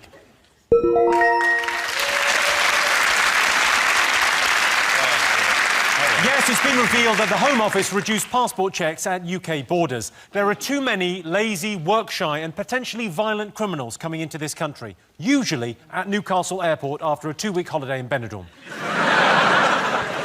John, Jennifer, Johnny, what have the nation been talking about this week? Well, it's Frankie Kokoza, isn't it? After so much abuse, he's finally gone. Thank God. I liked him. He couldn't sing. I mean, I cannot hold a tune, but he cannot sing. He couldn't sing, but he No. was on X Factor. I'm not sure whether that really matters. Yeah, and I'm sure he's not the first one to do cocaine as well on there. Whoa. Everybody's saying cocaine. It's called the Golden Rule. That's what it is Okay. now. He's done a big line of the Golden Rule. They said he broke the golden rule. And they also said in the papers, they said that he spent the money he got from the M&S advert on cocaine, presumably not just any cocaine. From their ready-to-snort range. He's already done an M&S advert. Yeah, they got all of the X Factor people to be in the advert, and then they take them out one by one from the advert as they get close to Christmas. And we've worked hard to get where we are. We're not in the M&S Christmas ad. I was going to say, I swear to God, right, like, I've thrown up on pensioners, but... everything I'm wearing tonight is M&S Blue Harbour. It's not even, you know, from the exclusive range. And they won't return my calls. Someone going to sort out Johnny's mic? What's happened to Johnny's mic? No, that's his voice. It's disappeared under me now. That is his voice, yeah. Can we just confirm? From the north, yes. Yeah. Nothing we can do. It's St Helens. I told you the fatness would fold over there. It is not fatness. You've just got a big chin bone. As I get nervous, the flab relaxes. I get that sometimes, but then we have a cuddle, we try again. So, Frankie Kokoza. How did he get so far anyway? Do you think he's Girls any good? Girls must have loved him. It's the bad boy He couldn't thing, sing, he didn't have any discernible talent, and yet he seemed to be a big star. He's still got Joey it. Essex. There should be some kind of...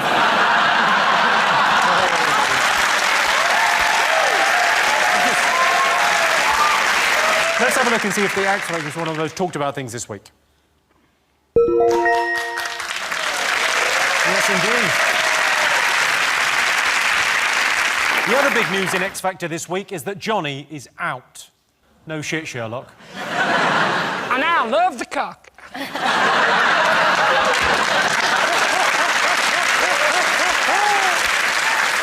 When they say Craig Coulton could be bigger than Subo, they're not just talking about his singing career. Hey, even if he does get kicked out, it's not the last we'll see of him on TV. There's always embarrassing bodies. Or Inside Nature's Giants. As I go, fingers on buzzers, one more thing to get. Is it the FIFA poppy scandal? FIFA said that they weren't allowed to wear poppies, the England Because team. they said it was a political statement. Some people would find the Three Lions offensive. You know, for example, if you got drunk and climbed into a zoo. So that reminds me of Uncle Terry. He got eaten by lions and you're wearing them on your shirt. Have you got no feelings? Papers kept saying, oh, Prince William has saved the day. They weren't going to let us wear poppies, and then Prince, where there's a wills, there's a way. As if he found out about it and went, ready my horse. And then he charged to Sepp Blatt's house and said, I challenge you to a duel, sir. Rather than the truth, which was someone else drafted an email and went, do you mind if we send this with your name on it? He went, yes, I suppose so. This image that John Terry finally wants to show what a patriot he is, he's been doing that for years. No one's in doubt that John Terry's proud to be English. The fact is, he's also a wanker.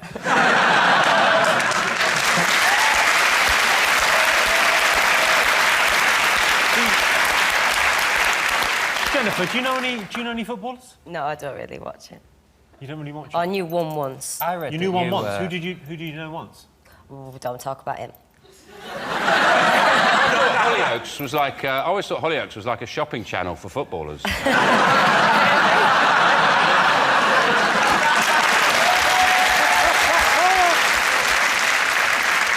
you talk about football. Do you know gigs called Joey Barton? What, sorry? Joey Barton. Do I know Joey Barton? Do you know him? I know of Joey Barton. QPR footballer. Yeah, he's a footballer for QPR. He's becoming quite offensive to know where he is. I think he's jealous. Gel. Mate, he's totes Gel, man. He's totes Gel of Towie. I'm enjoying saying that. I don't understand any of those words. What happened with Joey Barton? What did he say about you? I'm not really sure. He basically just like, I think he was trying to mug a few people off, saying... He was mugging people off? Yeah. What does that mean? He was... Knocking their tea? Yeah.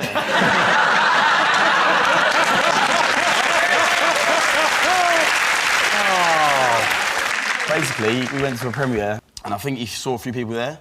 So afterwards, he decided to tweet just saying, Towie freaks, weirdos, things like that. He called you a freak and a weirdo? He called me a freak and a weirdo. I was well offended. That's not nice, is it? But he was tweeting at 1:30 in the morning, so stop tweeting, go to bed, man. Are you on ice cream? That's what I said. Yeah, Joey Barton, what are you doing up at 1:30? You should be in bed. You're really naughty. Joey Barton did say some very unkind things about The Only Way is Essex recently, and I think it's only fair that you have the right to reply. Let's have a look at you in action on The Only Way is Essex. What's your favourite animal? Animal. I want to say cat, but it's boring, but it's cat. I love cats. I love like cat cats. size. What about you? Mine's an elephant. Why elephant? I don't know, it's just like, they're weird, aren't they? You've got them big long things, like... I would say dinosaur, but they don't exist no more, do they? So...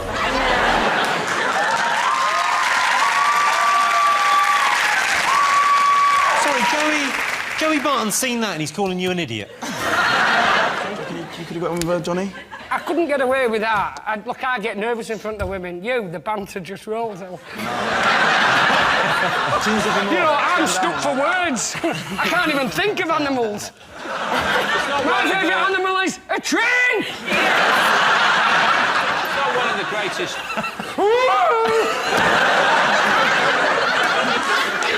In the sort of pantheon, in the list of great chat-up lines, what's your favourite animal? I don't think it's ever really sort of been a clincher, has it? Do you want a better chat-up line? Did you fall from heaven? Yeah. Because it looks like you landed on your face. My personal favourite. Does anyone know you're here? OK, let's have a look and see whether the FIFA poppy scandal is one of the most talked about things this week.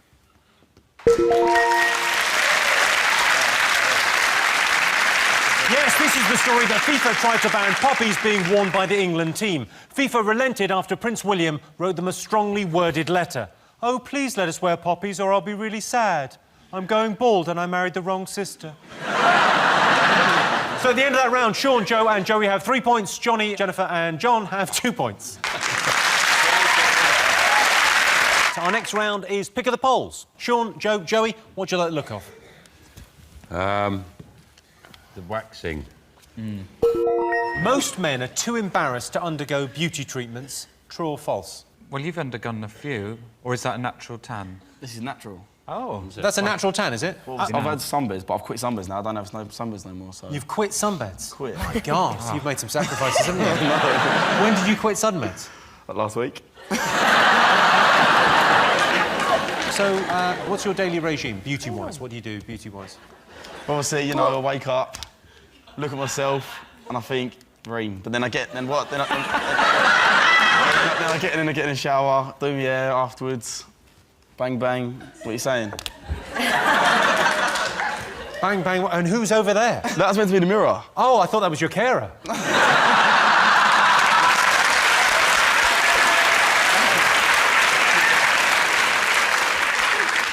Jennifer, you're a lady. Now, do you think men are too pampered these days? Do we do too much? Yeah, I do. I like men, like, hairy, smelly. They can fart. Johnny Vegas. Can feel... John, do you do any? No, I wouldn't say I'm too embarrassed. I just think the prettier you are, the more you're going to disappoint someone at some point, because they'll think, oh, that's the one, and then you go,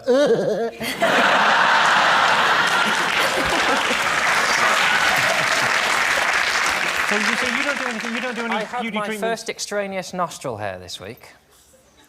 It's terrible, isn't it? Yeah, it was the first one. I was driving and I just checked my rearview mirror and it was there. Hello! That was the first vanity issue I've had of like, well, that needs sorting and there's no reason. I shouldn't have just let them all come out. How'd you get it out? No. I just pulled and I pulled until I cried. When you go to Boots and buy your first nasal trimmer, the way the girl looks at you know, and she slides it across with the beep. I don't know, Johnny. What, and you can't look away, because if you look away, you give them a better angle. Sure. Beauty treatments. I have had waxing, but I won't take my trousers off. They have to do it keyhole.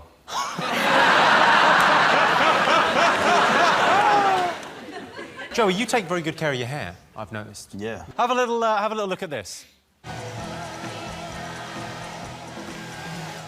I didn't know you blow dried your hair. I don't blow dry my hair. You just blow dried it. No, I'm hair dry my hair. That is a blow dry.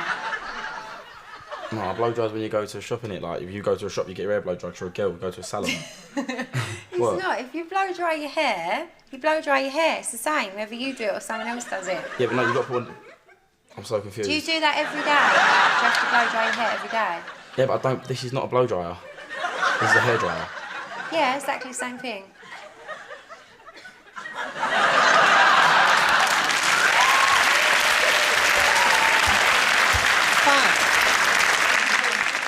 So what do you think? I'm going to get you a diffuser. A what? And then the can't technically say even that's another step away from blow drying. A diffuser? Yeah, it's one, you know, with the little spikes in it, you just run it through. What it does, it breaks it up and you'll get no split ends. What have you done with the real Johnny Vegas? Johnny, what do you use on your hair? Hey, sunshine, I had a perm, all right, that, 2 minutes. I used to lacquer, I used a mousse, I used a diffuser. Didn't towel dry, because that created heat and friction. No, I'd wrap round, I'd give it 20 good minutes. I treated it with respect. I hope that shit falls out.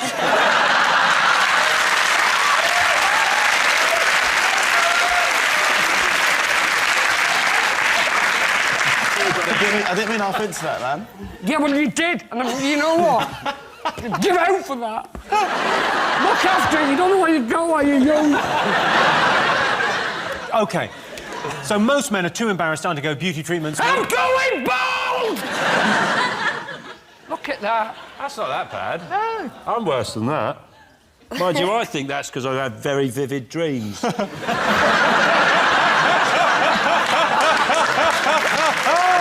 drive my head into the pillow. OK, so most men are too embarrassed to undergo beauty treatments. True or false? What are you going to say, Sean? True. You think it's true? You think they are too embarrassed? Yes, John, I do, what do you yes. think? Team? Jennifer, what do you think? Are most men too embarrassed? False. You're going to go false? OK.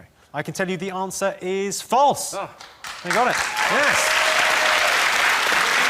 Yes, only 43% of men said they'd be too embarrassed to have beauty treatments. These days, you can even get your arsehole bleached. That's what Liz Hurley did with Shane Warne. John, Jennifer, Johnny, what do you want to answer on? I want the dog more than you will ever know. Could you rephrase that so you sound a bit less pesty? I really want the dog. That's a no then, OK.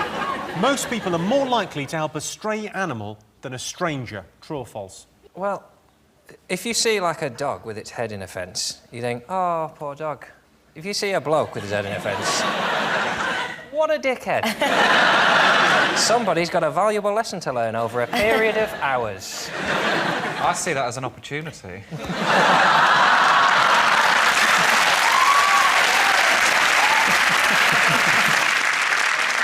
I tend to look at dogs the way men are supposed to look at women. Not in a sexy way, but just in a bit... Oh, John's digging again. What? Where are you going with this, John? Just if a sexy woman jogs past with a dog, put it this way, my eyes are... What point are you making here? I really want a dog. Sean, would you help a stray animal or a stranger? Well, I don't like helping animals. I think they get too much help. People give they die and they give all their money to donkey sanctuaries. Donkey sanctuaries have just got billions. And there's only so much you can spend on donkeys, for Christ's sake. So animals don't need any help. Strangers, there's a danger you might make a friend. I can see how that would be a worry, Yes, Sean. Yeah. No, I mean, I would, if someone's in distress, I'll lean over the cliff like that. Go, come on. Oh, you're a bit heavier than I thought, aren't you? Oh, maybe I'll just pretend nobody can see us. It's a true story. There's a friend of mine, he had an accident with a hamster, and he was carrying the hamster cage downstairs. So it was in his daughter's bedroom. He was carrying the hamster. He tripped, right? He fell down the stairs. The hamster cage fell down the stairs. He twisted his ankle really badly. He was in quite a lot of pain. And then he realised he'd done his knee in and he was in agony. And they called the RSPCA, because the hamster was battered about and was, like, lying flat out in the cage like this. Like, dramas, you know what they're like. And then they phoned the ambulance for him, and the RSPCA got there before the ambulance. That's how keen they are. There's a hamster in trouble. Go down a pole. Turbocharged. Hamster. He's rolling around. It's a very British thing, isn't it? With his dislocated knee. It's a very British thing. We sort of animal lovers as a nation. It's sort of got out of all control. Hamsters aren't really animals, though, are they? What's wrong? Hamsters, no. They are like animals, but they're not like animals like a dog is a proper animal, like you look after and that. With a hamster's like a little rat. Yeah. Are rats animals? Yeah, but they're really annoying animals, aren't they? But you're right. Oh. The thing about this, Joey, is it's weird because you're right and you're wrong. Okay, all right, let's get an answer on this. So most people are more likely to help a stray animal than a stranger. True or false? What are you going to go for, Sean? True. Okay, what do you think, John? We think it's true. So you're both going true? Okay, I can tell you the answer is true, incredibly, yeah. This is nothing to applaud about. 52% of people are more likely to help a stray animal than a stranger. There's nothing worse than driving along and you hear that ba-dum, ba-dum, and you think, should I go back and reverse over it? No, hang on, it's getting up. It's using the lollipop as a sort of crutch. So at the end of that round, it's 4 points for Sean's team and 4 points for John's team. And the winner is the name of our final round. Here's your first one. Worst thing about cooking. Lies on the packaging. of food. I had a ready meal that said on the side of it, we travelled the world to find inspiration for these recipes. It was sausage and mash. Where did they travel to? Weatherspoons. Sean, do you cook? Yeah, I do. I cook, yeah. What do you cook? What's your specialty? What's your signature dish? Whatever's in the fridge. If it's a lemon, I'll cook that. I tell you, one of the worst things about cooking is watching people who can't do it, try and do it, and they get all in a fluster, and they've got the chicken in and they haven't started anything else, and they go, oh, yeah, this is hard. Oh, God, and they reach in to get stuff, and the tea towel's dribbling in the fat in the bacon. Sweat in it, yeah. Oh, just cancel it. How have you got this far and you can't cook? How are you still alive? You used to be a chef, though. That's a different sort of thing. Yeah, but just like a pizza. What, you was a chef? For a year or two. Oh, right, I'm sorry that the rest of us failed. You know what the worst thing is? I used to like be a deep-sea diver, you know, mending things, and when people like you come underwater going, oh, I can't breathe, I'm talking about people who put a pizza in and just forget about it. Just that level of incompetence. Because I'm sat there going, pizza's probably done, innit? Oh, you see, my worst thing is, when I panic, I eat. So I just end up eating all the raw ingredients. So when people come round, they go, where's dinner? And you go, oh. No, I don't like it's actually cooking and then thinking of the people at the takeaway that I'm putting out of work. No, I do. They're generally going, we had 3 meals prepared, fat man not come in. It's my kid not going to a private school. Thank you, fatty, Mr. Gonna cook for myself tonight. And the worst thing I've done, I've only reheated what I bought from him the night before. OK, so worst thing about cooking? Washing up. Washing up is the right answer. Yes, the worst thing about cooking is washing up afterwards. I don't mind washing up, but I have to wear an apron or I get splashed, and I have to wear marigolds or my hands get dirty. And I'd like it if you could spank me on the bottom and call me Susan. All right, top thing British people lie about. I think most people lie about any sentence that starts, I know a lovely place. Like when you're going for dinner or to a pub and they go, oh, I know a great little place. And it's miles away and it's shit. How was that your anecdote? I know a great place and it stinks and the food's crap. So now I hate the place and you for liking it. It's telling your partner or your wife that they're your best friend. That's a lie.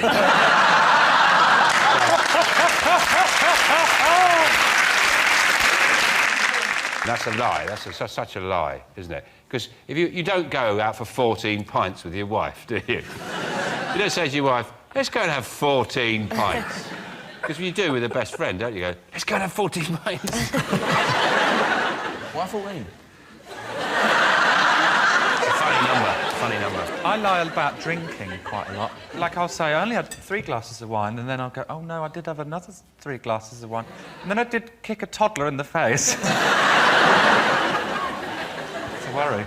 I lie about Christine Bleakley. I say I saw Christine Bleakley. She was modelling flippers on the Albert Bridge. I see her at all. I say, you know Christine Bleakley? Yeah? She used to be my taekwondo teacher. Is she? Yeah. You know, I go, no, Christine Bleakley, I bought her she'd be on telly, and I go, see that woman there, Christine Bleakley? Years ago, I bought a reconditioned Flymo off her. Sorry, is that true or not, Sean? Did you buy a reconditioned Flymo? No, just make it up for a bit of fun. Just make up all these stories about Christine Bleakley. And you know the canoe man? He hid in her loft for a year. Do you know Christine Bleakley, yeah? I do actually know Christine Bleakley. Well, she's a nice woman. Yeah, I'm not saying she's not. I make up lies about her. John, what do you lie about? Everything, constantly. I lie about people's names. Like, if the first thing you had to do when you saw someone was say their name, people who've known me for years would find out that, actually, I don't really care who they are. I don't think anyone really knows anyone's name. Do you know what? I call everyone, yeah, if I don't know someone's name, for some reason I call them Ashley. That's good. That's good, because a lot of us have been just calling them mate or pal or all right, fella. For some reason... But Ashley's much better, because if it is Ashley, quid's in. Is it age? Do people lie about age? Oh, that age is number 2 on the list. Is it their weight? It's not worth lying about. Genuinely, people know I'm not 9 stone. I've tried it regularly. It's to do with partners. Sexual partners. That was the right answer. We got that at the beginning. Yes, the top thing British people lie about is the number of sexual conquests they've had. I've rounded mine up to 2. Well, that sound tells me it's the end of the round and the end of the show, which means the final scores are John, Johnny and Jennifer have 5 points, Sean, Joe and Joey have 5 points. It's a dead heat. Everyone's a winner. Thanks to all our panellists, our wonderful studio audience, and to all of you for watching at home. That's it from us. Good night.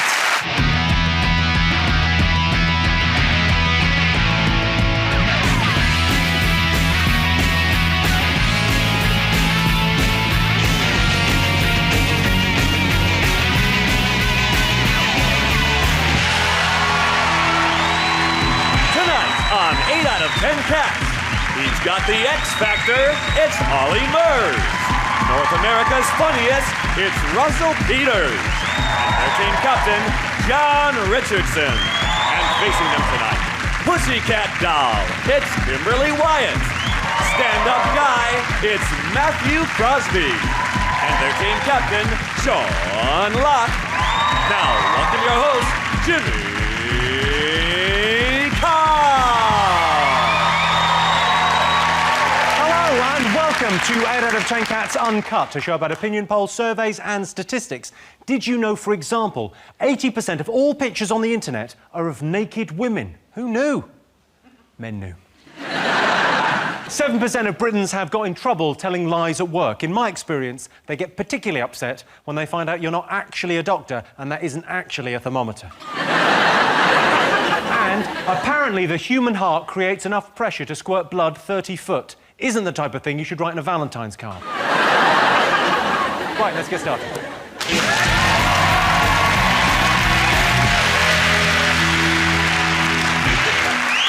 What are you talking about? That's the name of our first round. It was Thanksgiving this week, so in celebration, it's our panelist's job to guess the top 5 ways America has changed the world. Sean, your team first. How do you think America has changed the world? Is it they went to the moon? America went to the moon, which nobody else has done. It's an incredible achievement. It is, it's an incredible achievement. It's kind of the greatest thing mankind has done.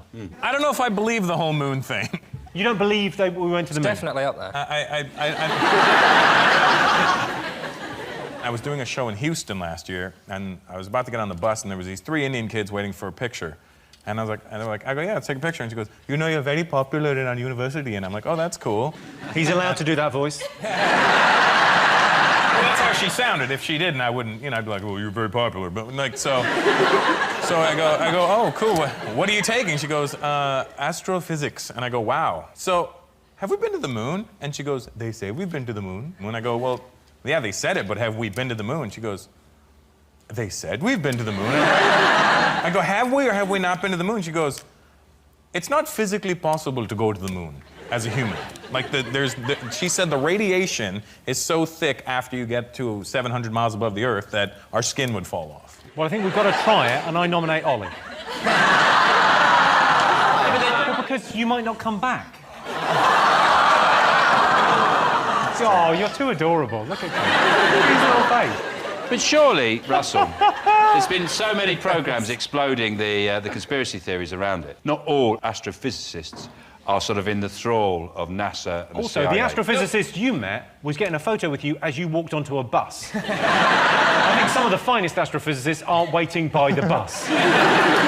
You look back at the time, and they were in the space race with Russia, so they were trying to beat Russia to the moon. Well, also, it was the Cold War they were showing off. Yeah, we've never been back. If they have been back, they've been there. They didn't just go once. They went 7 times, but they haven't been for 25 years, I think, since 1974. Well, what's the point? There's nothing there. I went to Basildon once. I'm not going back there. There's nothing wrong with Basildon. Kimberly, you're a proud American, right? Yes. Now, the moon mission, they're saying it didn't happen. It did happen, right? I would like to believe that it did. Well, even that seems a bit non-committal. But let's take it as read that they landed on the moon. That is an incredible achievement, isn't it?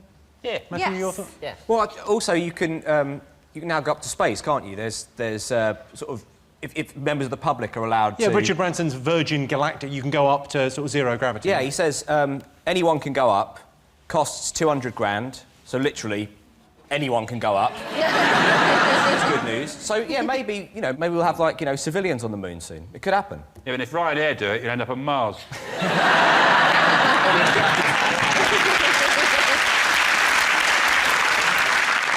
Let's see if the space race is one of the ways America changed the world. Yes, the space race. Before mankind commits to the astronomical expense of returning to the moon, we need to ask ourselves some searching questions. Like, how much cheese do we really need? If I was an astronaut, I'd be over the moon. Christmas joke. No, it's a space joke. It's a Christmas joke, that one. Christmas joke. Whatever it is, one of them ones you got from a cracker.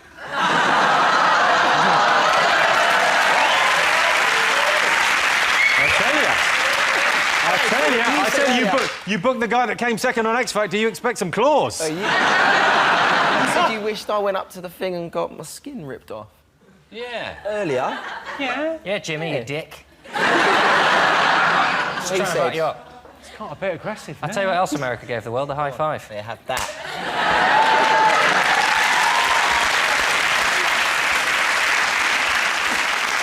John, Russell, Ollie, how else have America changed the world?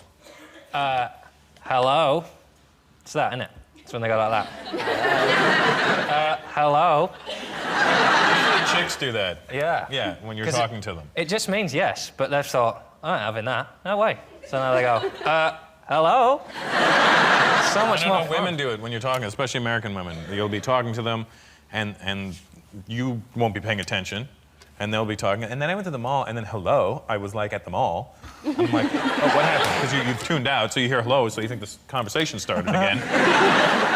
The imported Americanism, which I hate in our language, is when people... I sometimes stand at Starbucks, you know, at the queue. People say, oh, can I get a coffee? And I go, it's not get, it's have. Can I have a coffee? You can only get a coffee if you work there. They go and get the coffee so you can have it. If you want to get coffee, get a job in Starbucks getting coffee. You know, it's a weird thing because you're right, but also you're barred from Starbucks. Yes, so yeah. I can tell you, the way the Americans use English is not one of the ways they've changed the world. OK, John, how do you think America's changed the world? Music? Yeah, sure. That's they a don't good one. music, rock and roll. Go with hip-hop, too. Hip-hop, yeah. The hippity-hop. Yeah. the what? The hippity-hop. Actually, that was the least funky thing I've ever heard in my life. I'll tell you what my bugbear with the musics, right, that they do. Stop calling it the musics, because you're even making unhip people feel uncomfortable. Fine. Enjoy your musics, do all that, but don't screw with grammar as well. Like rock n roll was the first time it was accepted. Like, well, we can't say and, we can't say rock and, so now it's rock and now it's spread to fish and the chips. There's a reason it's not Matthew, Mark, Luke, John, because there's nothing wrong with saying rock and roll just to make yourself sound cooler, just because rock sounds cool, but I'm not having it. Well, of course, Elvis is credited as kicking off rock and roll, because these days, Ollie, people don't even know what show he was on. They did Frank Sinatra as well, though. Michael Jackson.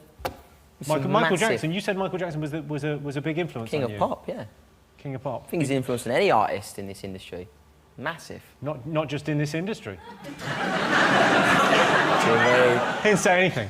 Yeah. I really held back. No, say what you want about him. He was a hell of a paedophile.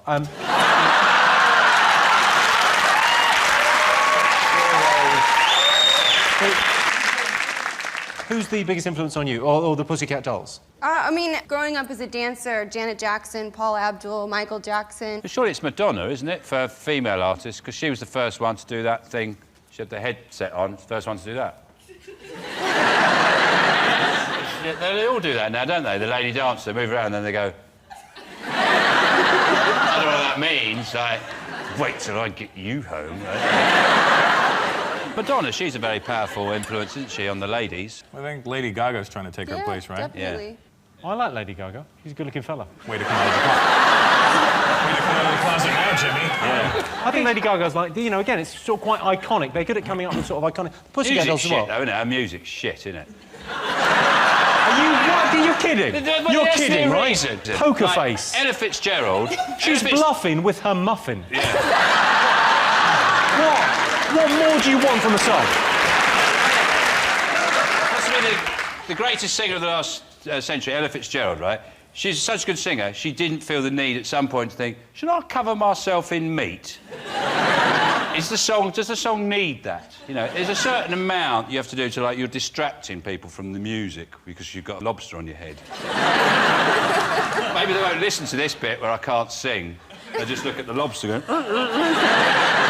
She's rubbish! But there's so many artists out there. I think artists are forced to find ways to be recognised and be seen so that their music can then be accepted. To be fair, Elvis was amazing, but a lot of his notoriety came from rotting thin air. It's a good point, well made. It's just an earlier, you know... That is the single worst Elvis impression I've ever seen. Can we have your Elvis again? That looks like... that looks like the closing credits of Last of the Summer Wine, where they're going down a hill. Let's have a look and see if rock and roll music is up there. Yes, rock and roll. It's sad how some of the most iconic legends of rock and roll end up. Elvis, Jim Morrison, Kurt Cobain, Justin Bieber.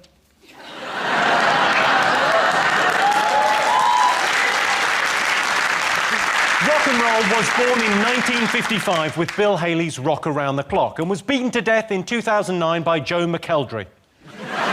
You were robbed. Where is he now, eh? I don't know, he's probably at home watching this. Hey, Joe McElderry. He's joking, of course, he's driving the minicab. Sean, how else do you think America have changed the world? The world of movies and Hollywood and glitz and glamour. I've been to Hollywood. Of course you have, look at you. I went out there. On a geography field trip. And I've been to the Hollywood Walk of Fame. You haven't got a star on the Walk of Fame, have you? The Pussycat Dolls haven't got a Walk of Fame star. Because I walked along, sort of checking out all the names, and like Rin Tin Tin's got one, and Lassie, and Godzilla. Who are they going to get next? The Lurpak bloke with the trombone? I mean, it's just... it seems like anyone can have a star on the Walk of Fame. The problem with Hollywood is it's too cool and it just makes your real life look shit. Like, once in my life, I would like to be able to do a speech like he does in Gladiator, where he turns around and does all that. But you can't. Member of the AA, owner of a knackered microwave, and I will have my pudding. In this room or the next. I think what Hollywood has done to a cinema, in one way, has ruined it, is because all the food people take in, people who never normally litter anywhere, in cinema, they just finish their popcorn, they just go... cans of... People just chuck shit everywhere, and the lights come up, and it looks like Dale Farm. No, Kimberly, the Pussycat Dolls started in sort of Hollywood, didn't they? Yeah, in Los Angeles. Before I was even in the group, it was a dance troupe for about 10 years at the Viper Room. Yeah. Back when Johnny Depp owned it, he was actually the person that told Robin to give it a name, and that's where Pussycat Dolls was born. You were number 3 in the Pussycat Dolls, aren't you? Number 3. Well, sorry, I ordered it in my head.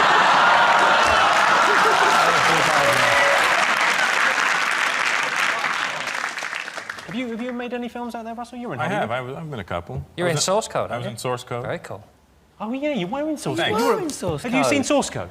Nobody. Yeah, it's a great You're in film. Source Code, and you played basically yourself. You played quite a grumpy man on a train. I played a grumpy version of me. You get the best line in the whole film, I think. Which one? I'm on my way to an asshole convention. Oh, yeah? I recognise him. I recognise this geezer from somewhere. Just watching that film recently. Let's have a look and see if Hollywood is one of the ways America has changed the world. Yes, indeed. Yes, Hollywood. If you're a pretty girl with a dream, then you should go to Hollywood. If that dream is to lie on a couch while being screwed by a fat, bald man with a cigar, then so much the better. John, Russell, Ollie, how else have America changed the world? Well, it's President Obama, isn't it? You only have to look at England to see the tsunami of diversity that he's brought to global politics. I mean, Cameron, Clegg, Miliband. You wouldn't have any of these guys without Obama. Hasty, white losers. It's an interesting fact about Barack Obama that he's black. I didn't know that because I don't see colour. 50%. He's Hawaiian, Kenyan, which to me sounds like the worst pizza ever.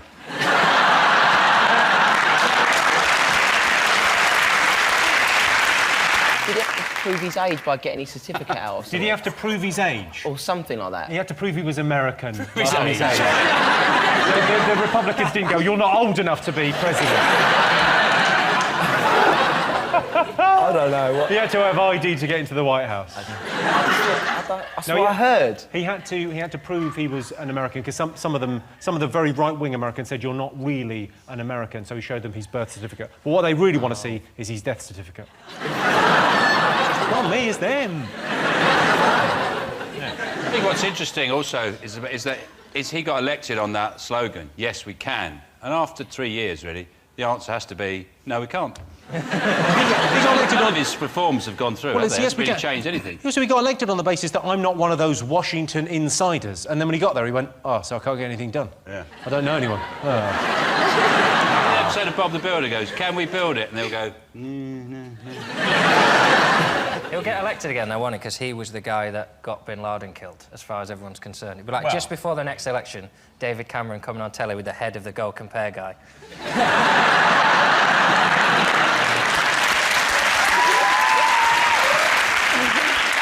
You never see it, do you? You've never... You know, Bush, you used to see Bush all the time. I mean, on British television. So, I mean, I imagine it, you know, exponentially, the amount you see on American television. We used to see Bush every day. You never see a Bush. But Bush wasn't just... There are people giggling at the phrase, we see Bush all the time. He was president of America, brilliant, but also he worked very well as a funny story at the end of the news. So they were sort of double dipping. They'd have him as president, but they'd also have, he said something hilarious, check it out. Yeah. Were you living there when he was elected the first time? I was, but I can't vote. You can't vote? I'm Canadian. I know you're Canadian, but you've been living there so long, you've got...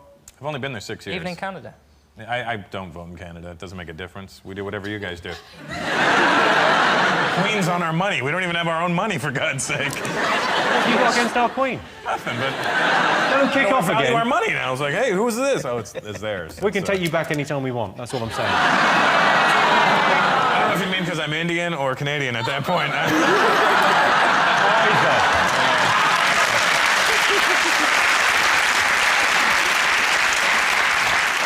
Let's have a look and see if Barack Obama's up there. Yes, the election of Barack Obama.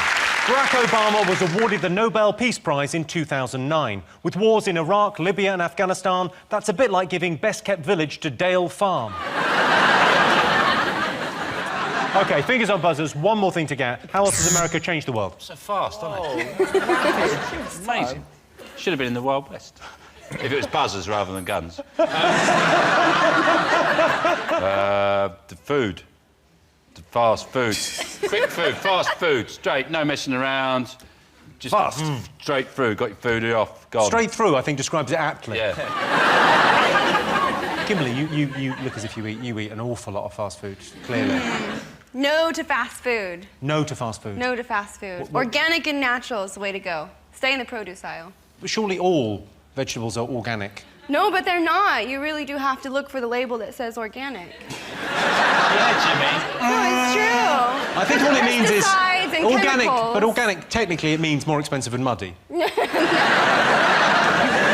live in Los Angeles, don't you, Russell? I do. OK, so favourite fast food joint? I really don't do that much fast food, but I'll go Mexican fast food, if anything. Del Taco, good gas. So it's not only delicious when you eat it, but also afterwards you go, oh. Fragrant.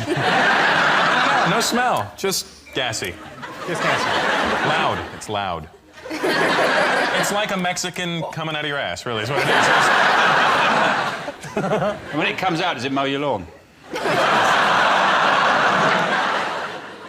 Do you eat fast food? You don't look as if you eat fast food. Are you allowed to eat fast food? Does Simon tell you you can't eat it?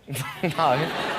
I'm trying to keep the timber down, you see. Try and keep in good shape. The timber down? Yeah, the timber. Don't say keep the timber down and do that, because people think you're talking about something else. There's a wood connotation to timber. Little baby trying to keep the timber down. Let's have a look and see whether fast food is one of the ways America changed the world. Yes, fast food. You can count the number of fast food meals the average American has per week on the chins of one throat. 7. People criticise McDonald's, but if it wasn't for McDonald's, where else would we take a shit in the town centre?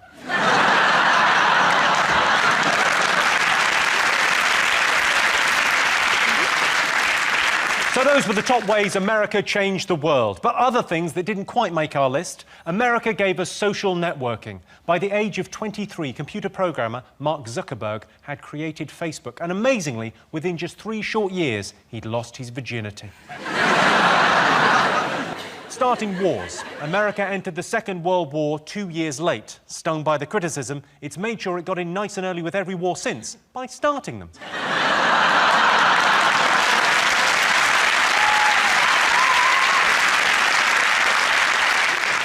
And America gave us Disneyland. Of course, the best ride at Disney is the girl that works in the toffee apple kiosk.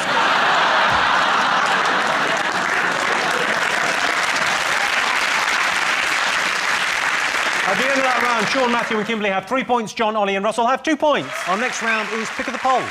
John, Ollie, Russell, you're to pick first. What do you like the look of? I like the... The Korean guy? Yeah. Unfortunately, you are captained by an alcoholic. Got to pick the guy nailing shots, haven't we? OK. What do British people prefer, a quiet night in or a big night out? Why can't you have a big night in? What's a big night in? Oh, don't get me started, Jimmy. DVD roulette. We're just going to pick one, we're going to watch it. Hope it's the Goonies. Yeah. We'll just get a bottle of something and we'll drink it and then we'll be sick and we'll wake up and then we'll just think, oh, God, what am I doing with my life? Be crazy. The good thing about a big night in, though, is that when you finish the big night in, you're already home. So, you know, you can just literally... Yeah, but you've met nobody and had no fun. Welcome to my world. Who are you going to meet, though, when you go out, apart from people who go out? Like, everyone outside's like, yeah, we're out. Well, whatever, I've been in and out. I like a big morning in. I like to start drinking early. All these people start about 7 o'clock in the evening. 7 o'clock in the morning. I sometimes get up, start drinking whiskey around 5. Before the kids get up. I'm singing when they come down the stairs. What's your big night out? What you doing? Dialectics with the boys. But I'm single, so I'd go out to have a laugh with the boys and pull some girls. But... You go out for a night with the boys and to pull some girls? Yeah. Yeah, well, like peas in a pod. Yeah. I suppose the great thing about going out in Essex is it's pretty much a sure thing, isn't it? It's only a cliché because it's true. If you've got money for 2 Bacardi Breezes, you're not going home alone.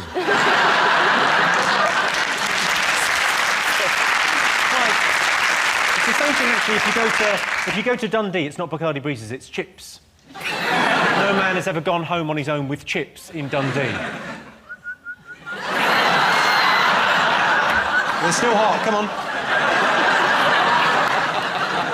Do you like a big night out? Not all the time, but yeah, now and then, if it's an event, I'll do it. You know, like, hey, let's go have a big night out. At 41, you can't just go get drunk all the time. You got to plan these things now. So now I'm like, all right, I'll do it next Friday, and I'll drink enough water from now till then, so that I won't dehydrate and turn into a pile of dust by the end of the night. Matthew, have you ever been out? Nope. I'm going to keep it that way. Everyone very happy to hear that. Was that an offer? No. Did you like a quiet night in, or? Yeah, I like sitting in the house on my own, if that's what you mean, yeah. You know, not necessarily out of choice, but yeah, that's what I do. No, I like sitting at home, drinking, and then waking up. That's not a bad night. It's not a bad night. What about you? What do you do for a big night out? A big night out? I will go out, I'll have a couple of drinks. He means squash when he says a couple of drinks. No, I'll have a couple of... Are you familiar with mint Baileys? Mint Baileys? I'll have 1, maybe 2 of those. And then I'll have my butler bring me home. Do you get on the dance floor? Yeah, I'm an unbelievable dancer, and I don't mean that in a good way. People go, that was unbelievable. I don't even know what you doing. That's my favourite kind. People get hurt when I dance. When Jimmy dances, people think he's allergic to music.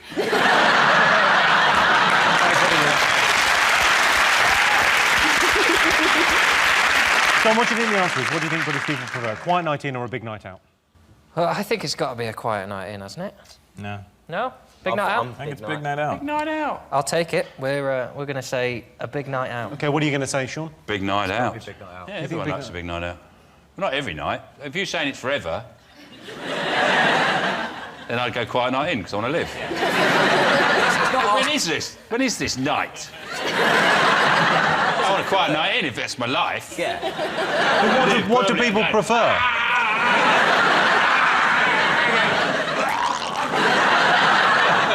Oh, Christ, keep going. No, that's hell. We're not going to hold you to it. It's not like you're going to end up being Shane McGowan.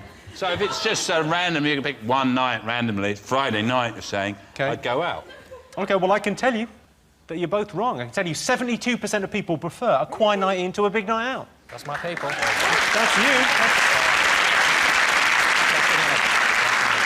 If you want a really quiet night in, ask your girlfriend if she's put on weight.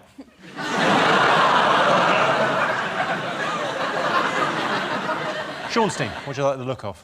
I should do that. Look at that. You're going for the man doing karate. There's a clip to illustrate your question. Have a look at this. Pretty impressive stuff. The Sisters of the Holy Family serve what is perhaps the most crime-ridden area of Philadelphia. Their orphanage is in constant danger of vandalism and burglary. Unwilling to give up after some 80 years of service to the community, the sisters have turned to the Old Testament for a solution. An eye for an eye, a tooth for a tooth.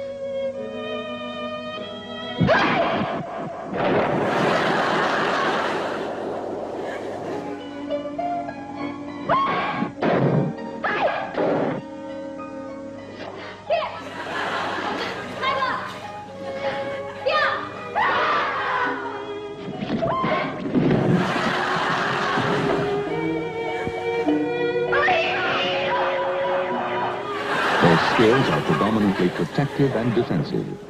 But should human life or chastity be at stake, the good sisters are well prepared for sterner measures.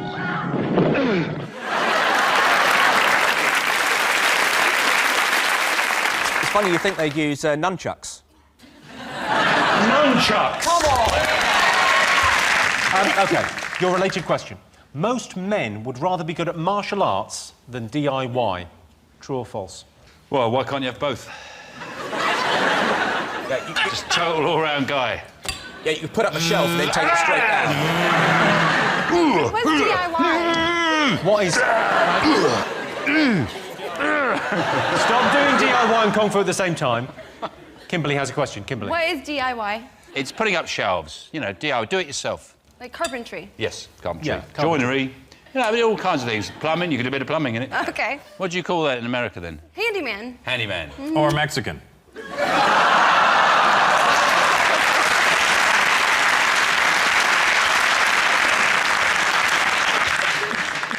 There's no real benefits to being good at DIY, whereas, you know, martial arts. There's no benefit to being good at DIY. DIY is impressive, I think. If you can do... I've got nothing. I've got no ability to change plugs and do things around the house, and it's emasculating. Yeah, but if you're going to get robbed in an alleyway, you don't want to be like, hey, I'll build you a shelf. And you can put my wallet on there. You build a really high shelf, you won't be able to reach it. Very good point. And also, you get to make those noises, don't you, with martial arts, like... And you only make those noises if you're really bad at DIY. Oh, fucking Wait, do you become Irish when you do DIY? Do you do any martial arts? I used to do a little bit when I was younger, yeah. What did you used to do? Just martial arts, yeah. Oh. No, sorry, we're talking about fighting rather than just cleaning windscreens. What was it? Mixed martial art? Was it karate? Was it? I just want to know what I'm dealing with if things kick off between them. If things gonna kick off, you'll be fine. But what do the women prefer, though? Martial arts or DIY? Martial art, yeah, the DIY, they came in pretty quick, though. They seem keener. They seem more desperate. It's DIY short term with a boyfriend, isn't it? And then martial arts long term when you've got a nice house to protect. Have you ever... I mean, because presumably with the dancing, you become very fit and you become very flexible and stuff. Have you ever tried any martial arts? Have you ever... I've done kickboxing. You've done kickboxing? Mm-hmm. So you could beat someone up? Yes. Only if it's a box.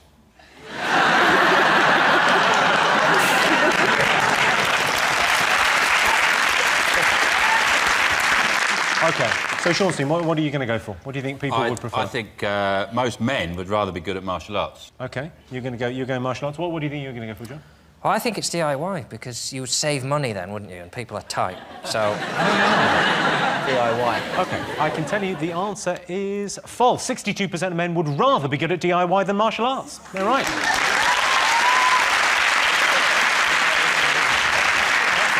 In a fight, I let my fist do the talking. Please don't hurt me. So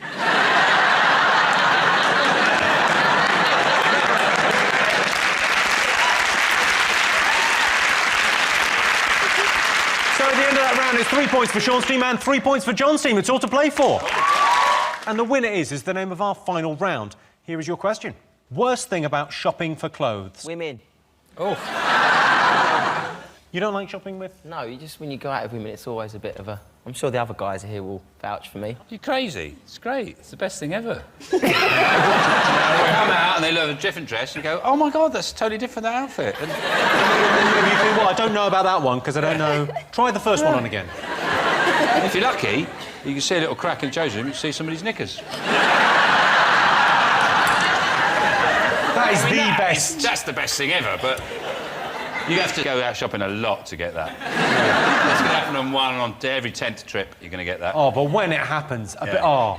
Yeah. A well-placed mirror and a bit of weird side boob. Yeah. Oh, come on. Somebody's casually forgotten and they've bent over, knocked the curtain back, and you just got, like, maybe 2 seconds of it, and you just go, ah, that's why I'm alive! I understand, great architect of the universe, why you put us here now, just for that moment. It's like fishing. It's like a big game fishing, those guys who go out, out for days. I'm going to be in Topshop, I'm going to be in Primark. And one of these days it's going to pay off. Yeah. Do you like shopping? I'm not the biggest shopper ever. I hate trying things on. That's what puts me off. I always think it's weird trying things on because it only really tells you what it looks like when you're standing up. Mm-hmm. And it's a bit different if you sit down, you kind of, Well, OK, if I suck everything in and stand here in front of a mirror at a weird angle, this looks delightful. They should have loads of different things in there for you to see how you look on them. For example, they have, like, a bicycle. And you go... exactly. And then, like, a swing. It doesn't look so good on the swing. I don't like, at the moment, there's shirtless men standing outside shops, sort of intimidating me. It's an American thing, isn't it? Abercrombie and Fitch. Yeah, Abercrombie exactly. and Fitch. It's a bit like saying, look, you'll never look like this, cover yourself up, mate. John, do you shop ever? No, I just have to wait until someone my size dies. I bought a pair of shorts from a charity shop once. I wasn't sure about it because they were $150. I was like, Got them home. £20 note. Best day of my life. Any shop that's got a DJ in it, you think, Christ, this isn't right, is it? Well, I'm too old to be in there. They should have if they've got a DJ in the shop. It's not why you've gone there, is it? Yeah, they're trying to get you out. Yeah. Basically, that DJ is like a scarecrow for old men. Ow, ow. Whoa, ow. They should just say, oi, mate, Halford's next door. They should put ages in clothes. They did for kids. They go like 5 to 7, 7 to 8. They should go like, these trousers should be worn for 17 to 27. Like skinny jeans, not for over 30s. A pair of olive green cords, 50 to 70. And then you buy them and you go, I can't wear this. Because people wearing clothes that are too young for them, they just look ridiculous, don't they? I'm absolutely with you on that. I've seen guys of, 45 in skinny jeans and you just think, well, that's not helping anyone. Buy me a drink first, I don't want to be looking at that. OK, I'll give you a clue. It's bad for your confidence, I would say. Oh, it's the intimidating shop staff. No, rude shop assistants. Size, just size. I will give you that. I'll give you that. The correct answer is not finding anything that fits. That's actually why the London riots went on for 3 days, because a lot of people ended up looting the wrong size trainers. Well, that sound tells me it's the end of the round and the end of the show, which means the final scores are John, Ollie and Russell have 3 points, Sean, Matthew and Kimberly have 4 points. They're the winners. Thanks to all our panellists, our wonderful studio audience, and to all of you watching at home. That's it from us. Good night.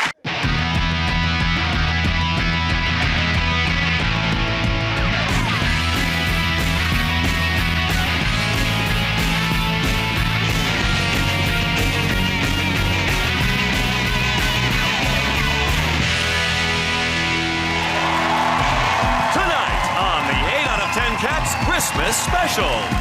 He's our Tiny Tim. It's Greg Davies.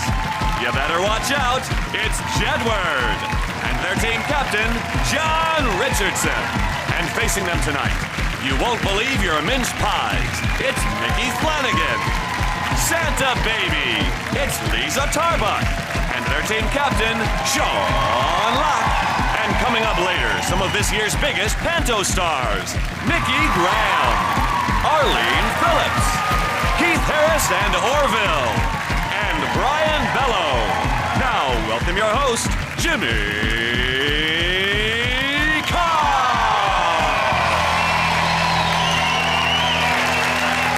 Hello and welcome to the 8 out of 10 Cats Christmas Special, a show all about opinion polls, survey statistics and the festive season.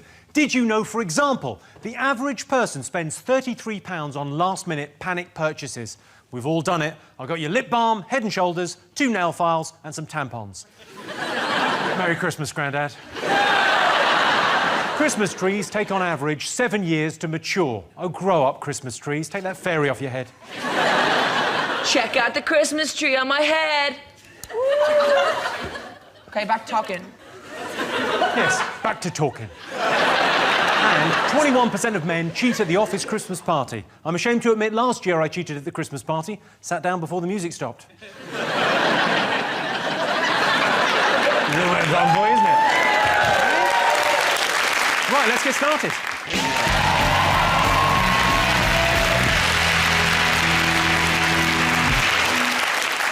What are you talking about? That's the name of our first round. It's our panelist's job to guess the British public's top 3 favourite things about the festive season. Sean, Lisa, Mickey, what do you think the nation have been loving about Christmas? Well, first I'd like to say, Jimmy, Merry Christmas to you. You are such a sentimental fool. I know. I've always loved you, Jim. I love you so much, man. I hope you have a super special, smashing Christmas that brings you all your wishes in every way. Happy Christmas to you. Yeah. Happy Christmas to you. Happy Christmas, dear Jimmy. Happy Christmas to you. If I was going to get my wish come, but a thunderbolt would have struck. Yeah. As they were singing it in the dream. Yeah. And then... I'd just like to say that you can't get a thunderbolt, you can get a lightning bolt, and actually you're the one who looks stupid, Jimmy.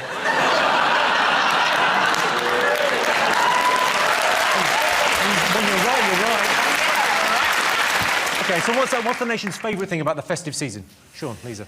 Is it Christmas Day? You know, the meal, Christmas Day, just all the whole thing surrounding the whole day of Christmas, the day of Christmas.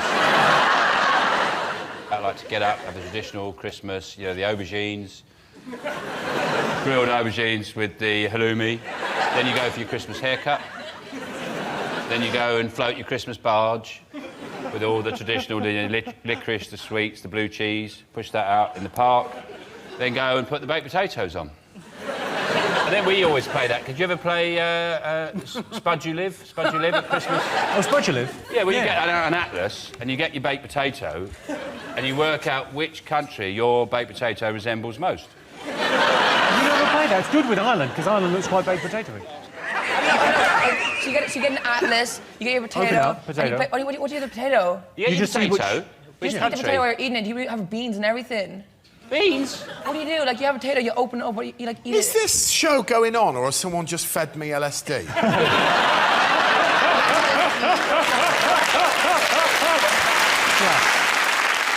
What's LSD? What's LSD? Well, you know the people that dress you and do your hair? It's what they take. Hair. OK, it's what you take. We don't take it. We don't take anything. All we do is drink water, like eat basic food. Like we eat chicken, we have sushi. We have... Grown-ups talking. John, you got any Christmas traditions in your house? I get drunk about 9 in the morning. No, and what's the early morning? Because my Christmas morning is always Baileys and Crunchy Nut Cornflakes is the breakfast. Oh, yeah. Well, that's the great thing thing about If you've never had Christmas. it, treat yourself. That is living, my friends. That is living. Even people who think they don't drink at Christmas, you can't afford it because you just mash it into everything. Brandy butter is the epitome of what else can we get booze in. Well, I just do it all through the year. I have Foster's Flora, Magnus Margarine. I can't believe it's not Baileys. That's an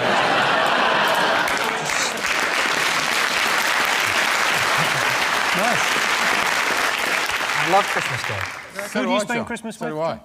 Who do I spend Christmas with? Yeah. I spend it with my mum and my sister and my dad, and we all get on.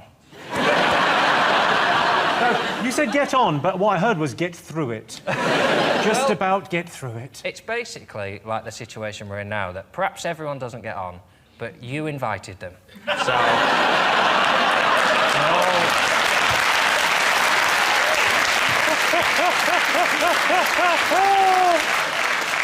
Chris is a really important moment, okay, in our house. We have, like, fake snow in our bedroom and everything. You've got fake snow in your bedroom? Yeah. I've got... Is that the excuse you made up? No, Mum, it's fake snow. Don't come in, don't come in. Oh, no, it's got in our hair. We'll just gel it up.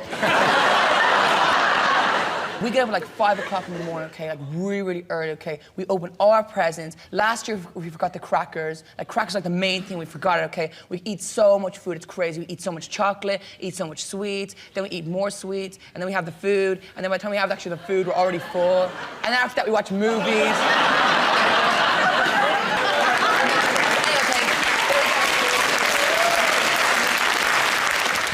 Let's have a look and see whether Christmas Day is one of our favourite things about the festive season.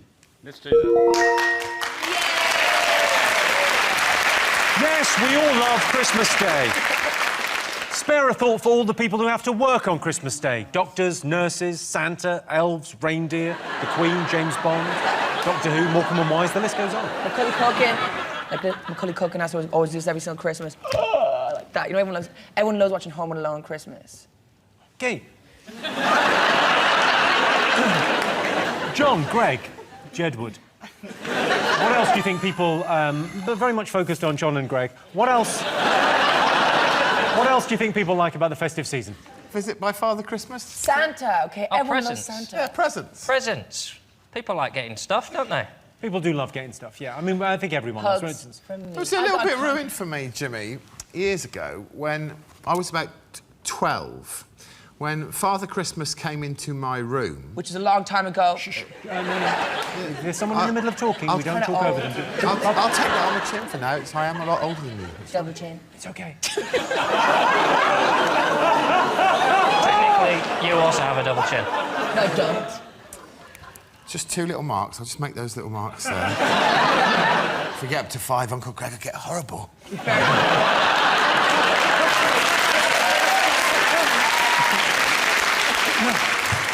Yeah, when I was about 12 and Father Christmas came in, and I've never really worked out what was going on, but A, Father Christmas had a female voice, B, he was clearly smashed out of his mind, and C, he was smoking a Benson and Hedges. And when I said, "Hello, Santa," he replied, "Piss off." Absolutely true story. Listen, it's a period of high stress for Santa. Yeah. He's drinking in every house he goes in, and I haven't counted, but there's over 50 in the country. And if you're going to stand here now on the Christmas special and tell me there's no Father Christmas, maybe I'm going to make a mark on my piece. I wouldn't dream of saying that. You two are like the new Jedward. I got you a little something, Sean. Have you? Yeah, I got you a little something for Christmas. I mean, it's Christmas, so I got you a... Oh, it's a taser. Oh. It's not a taser, Sean, but I got you that. It's a little... You can open it, Sean. I saw it. Sean, I saw it. I saw it, Sean. I thought of you. I just thought. Save it for the tree. Shall I open it? No, you can open it. Brilliant. You can open it. It's a lovely. I've always wanted a ladder. You know it's a football. Oh. Ah, dear. Oh. Wasn't that what they found next to Michael Jackson's bed? Rogers bowl. I just thought Yeah. that might get you through the day, Sean. Glenn Gales. Really? Is that from you? Yeah. That won't That's get him through lovely. the morning. Because the whole family drinks this. Kids love it. Thank you.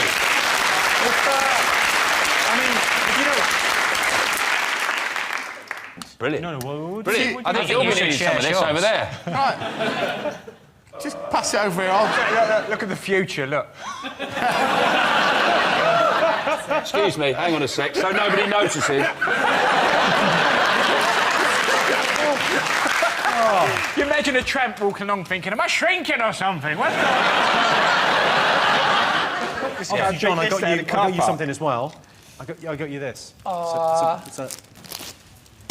That is very nice. Worst case scenario would have hit James with there. You can open it. Take the top off. It's the it's kind of the must-have gift this year.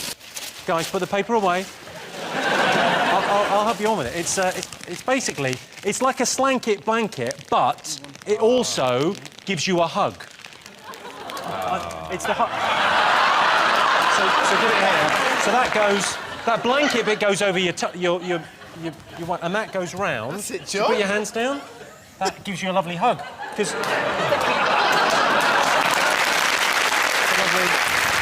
thank you. Well, but just because I thought you'd probably be on your own and.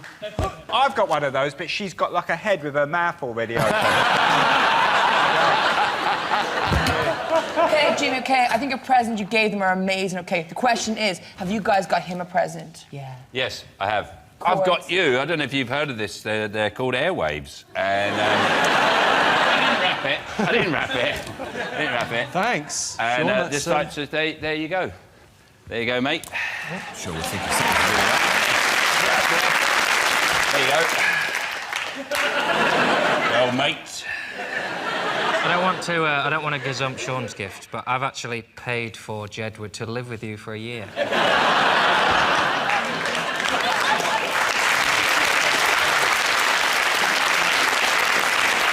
Best present ever. Think about it. We're going to be living with you the whole entire year. We can spend Easter together. We can spend all the holidays together. We can do Halloween together. We can do Christmas again next year. I don't think you'd make it past Pancake Day. Flip a pancake, bang!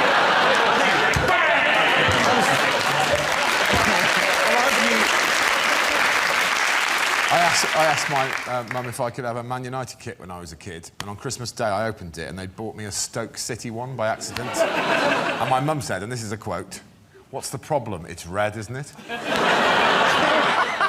It's paying off now they're in the Prem. Amazing, isn't it? Amazing. Next year I wrapped some cat shit for her instead of perfume. I said, "What's the problem? Stinks, doesn't it?"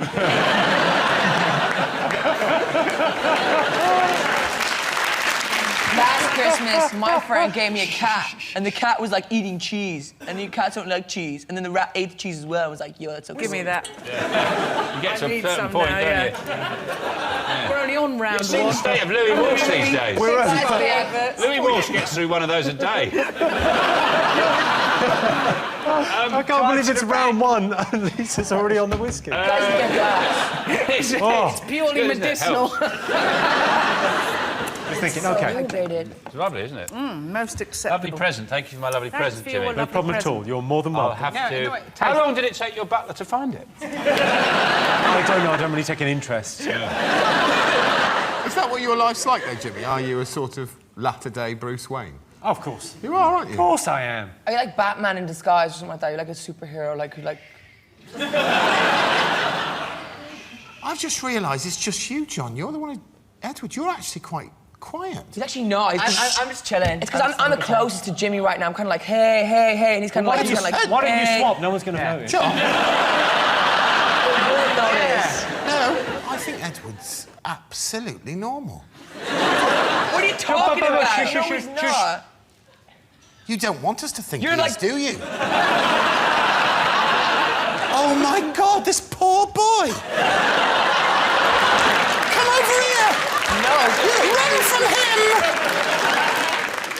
Let's have a look and see where the presents are up there.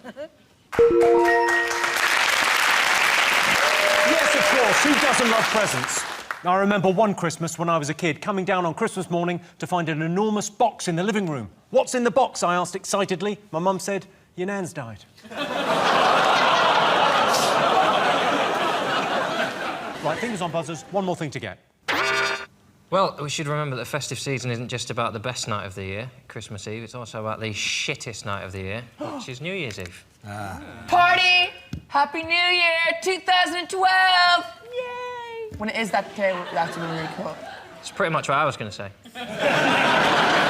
There's no other time in the world where you count down from 10 and suddenly everyone goes, now have the best time of the year. It's physical. You could count down from 5 at any point in the year and it would feel the same as it does on New Year's Eve. 5, 4, 3, 2, 1. Well done. Well done. I didn't think they could do it. I didn't think they could do it. Sean, New Year's, do you do anything on New Year's? I like New Year's Eve. I love it. I love it because you can go out, you get pissed, and you give it a kiss, you go around kissing and you know, cuddling, fondling people. It's like being Berlusconi for a day. It's great. Oh, come here. Well, I can tell you that New Year's is not in our top 3. Ooh. OK, fingers on buzzers, one more thing to get. OK, amazing. OK, everyone's always thinking of the crazy sales, OK, or Christmas shopping, isn't it? Christmas shopping's always crazy. It's crazy. Always crazy. Like, you actually have people, you have people buying things they don't even need, and they see you looking at it, and then they just want it because you're looking at it. You go out on the day of shops, because all the shops are closed over Christmas, and everyone's, like, urging, like, they really want to go to the shop, but then, basically, when the shops reopen, there's, like, queues of people... You don't need to explain the January sales to us. We understand the concept. And it's crazy, and people are pulling and going, I want this, I want this. No, because we're grown-ups, we know. I know. Okay, you know January sales. Like, say for example, there's relatives you have. Say for example, no, listen, okay. Say for example, there's relatives.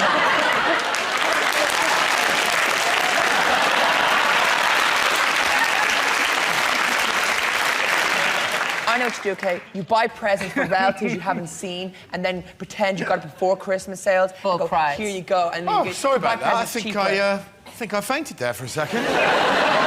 Don't worry, they're still going. Micky, did you get anything in the sales? You ever bought anything in the sales? No, it's just for poor people, isn't it? Really? No, I've had a it's like cracking from year. everybody. It's disgusting how much dough I've got hold of this year. Well, I'm going to go to the south when they put all the rubbish out. Let the poor people enjoy themselves for a couple of hours. Then they go back to their miserable lives. Oh, cool. What are you talking about? Shut up, dickhead.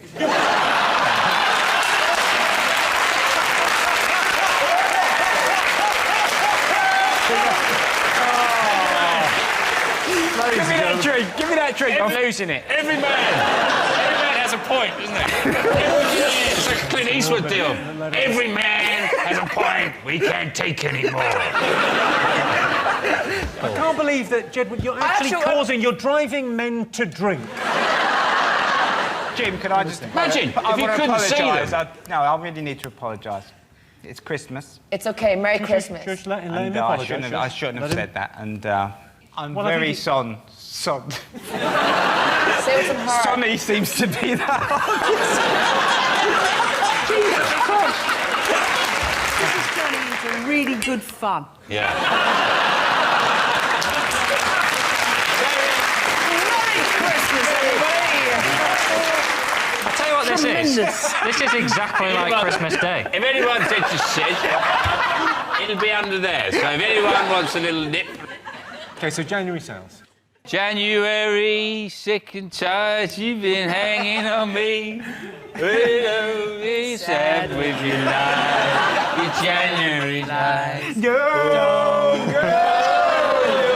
that what it's come to? January!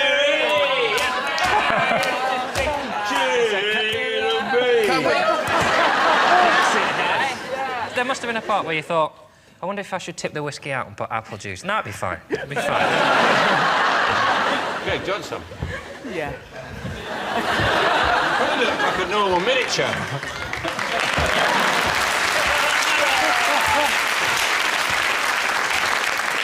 You're real, aren't you, Greg? You're not feeling very well. I'll put it in the cap so you don't catch anything. It's actually real. We had a discussion about who was going to take the whiskey, but we decided that'd be too much of a physical threat. Yeah. It is real as well. Yeah. Of course it's real. Hey, that feels a bit better. Happy Christmas, everyone. Happy Christmas. It's real. Oh, it smells like real stuff. When Louis shows you the bill, that's what you'll be living on. £1 million on hairspray? Fucking hell.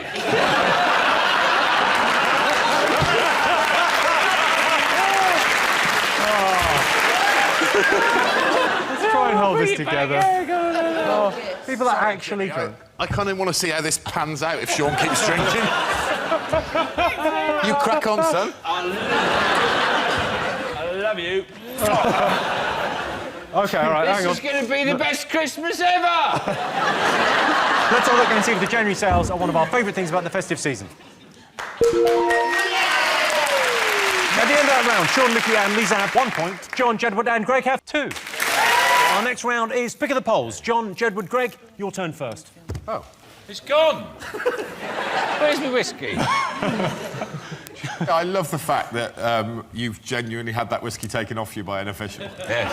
It's not a joke. They said, get that off Sean. Yes. I couldn't believe it. Someone said in my ear, take the whiskey off Sean. I went, yeah, good luck. No, they... OK, Johnstein, pick a question. It's got to be the big guy. It's got to be Santa Claus. Santa. They can identify Santa Claus. Tremendous news. OK, here's your question. Who would British people rather meet, Santa or Jesus? Jesus, because no one ever sees him. Yeah, like you always hear about Jesus. What would you ask Jesus? So let's say I'm Jesus, and I'm not saying I am, but I'm not saying I'm not either. Just bear in mind, what would you ask Jesus? I'd ask him to change his hair to Jedward style. Jedward hair. To cut his hair and make it Jedward style. Good use of What that we opportunity. ask him, John? I'd ask him something cool. I'd like waste ask that him, question. I'd ask him something amazing. I'd say like I don't know, like. We'd think about it. I'd have to think about it loads. And thinking, not really your strong suit, is it? Do you know you got like Jesus? Everyone knows who Jesus is. And the way Jesus always talking about God, like, has anyone actually seen a picture of what God actually looks like? Is it just Jesus all the time? No. He's God like looks you like Greg. down. Yeah. God's like some really cool person, like really cool. Yeah, he's like a cool dude, yeah. Yeah, he's like amazing. He's like got thick hair and he's like wears a jacket and comes down and he's like got all these people who follow him and stuff. And he's cool. He runs around with He's the planets looking and stuff. over And us sometimes right he flies and sometimes he sits on a boat. Another time he'll be like putting roller skates on and he'll come down the street and he'll go, oh, I'm God, I'm here. And he'll like giving people presents and sometimes they'll get him sparklers back and he'll put like oranges in his hair and sometimes like an octopus will come down and that octopus will be like form part of his penis and he'll say, look at my octopus penis. Sometimes he'll fucking hell, John.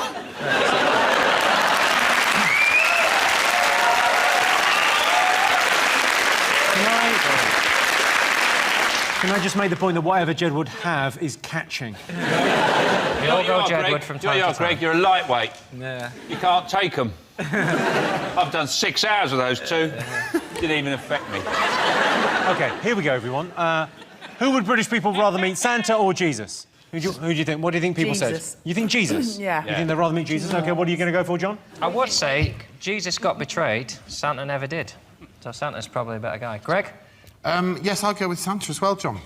We'll go with Santa because they're going with Jesus. OK, all right, so you're going with Santa, you're going with Jesus. I can tell you the British people would rather meet Jesus. Oh, no.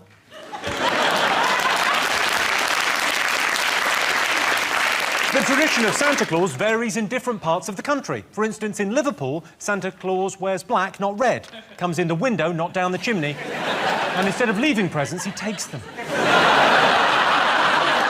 With all the commercialism nowadays, it's easy to forget the real story of Christmas. Jesus dressed like a woman and he wore a bra. He came round the corner on a Yamaha. He did a skid, he killed a kid, he ripped off his balls on a dustbin lid. Amen. Sean Steen, what do you want to pick? The girl playing chess, which looks like great Christmas fun. OK. It's like the test card. Yeah. OK, here we go. Most people have cheated whilst playing games at Christmas time with their family. True or false? Definitely true. You cheat at Christmas? Yeah, of course, yeah. Always cheat, everything I do. We got some board games. good board games. We got allotment. That's a good game. I found that in a car boot sale. Genuine board game, allotment. And you have to fill your allotment. You've got to get peas, potatoes, some soft fruits, strawberries or berries, and cut flowers. So you try it, you go, oh, fantastic. You know, it's a rain shower and sunshine. You go, and then you go, oh, caught wanking in your shed. Well, if you're good at game, I've got a challenge for you, right? Okay? Game of charades. Yep. But the tough bit is only Jedward can answer. You up for it? Yeah. You know the game of charades, yeah? We do the thing like that. Yeah, you do the thing like that, like you punch someone, but you're holding the side of their face, yeah? Yeah, that game. But Sean is going to perform some things for you just as a challenge, because he's pretty good. He fancies himself at Christmas games. I'll give a point to whoever does the best, whether you do the best guessing or he does the best. This is the best. Okay, let's do this. Okay, sure. It's Christmas time. He's had a drink. We've all had a drink. Yeah. Okay, so your time starts when you start doing the first one. Okay, so that one. Okay? Okay. Go, Sean. It's X Factor. See?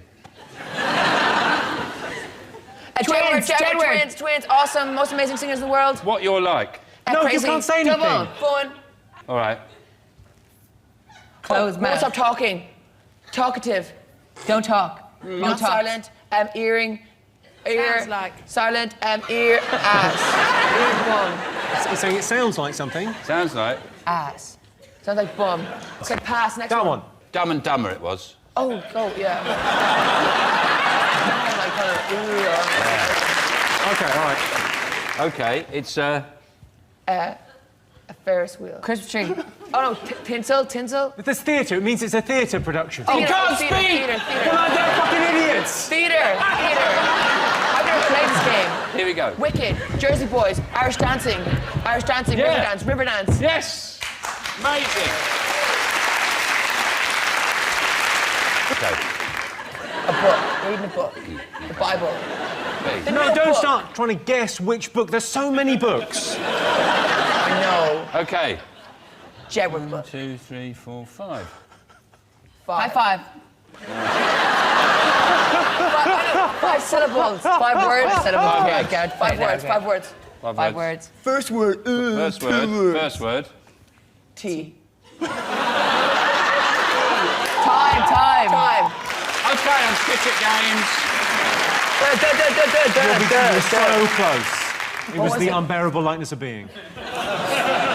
Valiant effort by Sean, I think. You know, he's his best. So most people have cheated whilst playing games at Christmas with their family. True or false? What are you going to go for, Sean? True. You're going to say true. People do cheat. What are you going to say, John? It's true. I can tell you the answer is true. 56% of people have cheated whilst playing games at Christmas. I cheated while playing Trivial Pursuit last year with my girlfriend. Caught her sister's eye, ended up shagging her in the shed. In my family, we play Risk every year. Well, I say that. We leave Uncle Peter alone with the kids. So at the end of that round, it is 3 points for Sean's team and 3 points for John's team. It's neck and neck. So our next round is Panto Parade. Yeah, you heard right, the Panto Parade. Oh, yes, it is. Shut up! It isn't. That's not a Panto expression, is it? Shut up! OK, we've got 5 famous Panto stars and Nicky Graham. Lovely, Nicky. There's Arlene Phillips there. Keith Harrison Orville. Brian Bellow. And Jedward have left John's team to join the Panto All-Stars.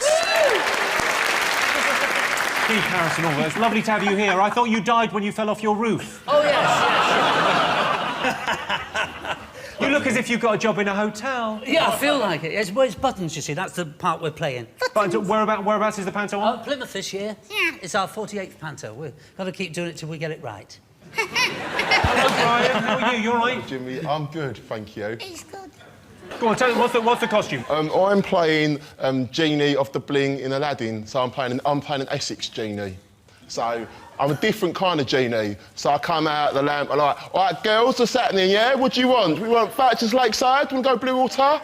We want the Jazzle? Mate, we can get over the Jazzle.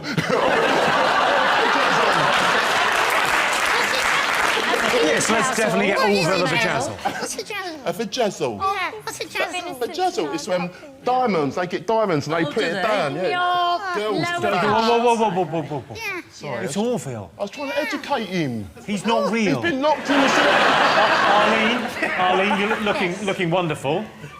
Are you being sarcastic? No, not at all, but it's a weird, I mean, it's a slightly weird costume. Who do you play in the panto? I am a virtual pantomime dame.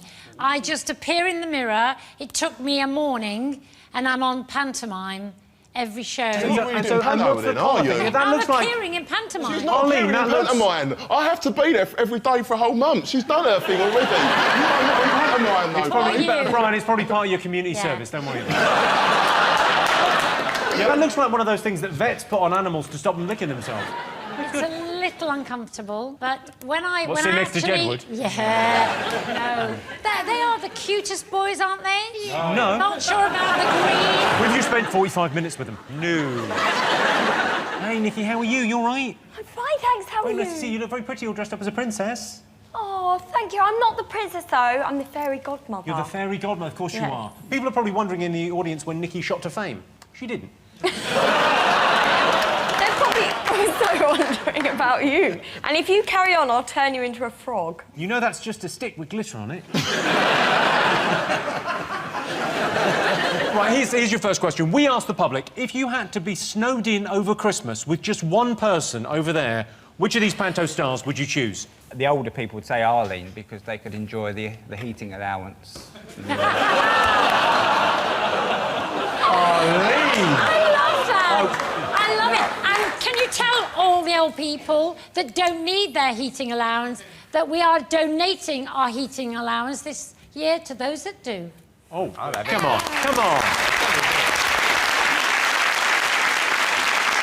What do you think, Lisa? If I could be snowed in with one of them, it would be Brian. Oh, thank you, Lisa. Yeah, he was the most adorable ever person on Big Brother. Absolutely. John, who would you most like to be snowed in with? Well, I would be snowed in with either John or Edward, because you know that if they were apart, the other one would move heaven and earth to find the other one. So logistically, to get out quickest, I would take one of Jedward. Yeah, but Keith Harris and Orville could fly away and get help. As we know, Orville wishes he could fly. But he can't. I'd probably go with Keith because, you know, there's only so much white meat you can eat, and then you start to thinking maybe a little bit of nice duck would be... He doesn't like me. No, I don't actually. Sure. I just imagine them, they're a jury, and I've killed Christopher Biggins.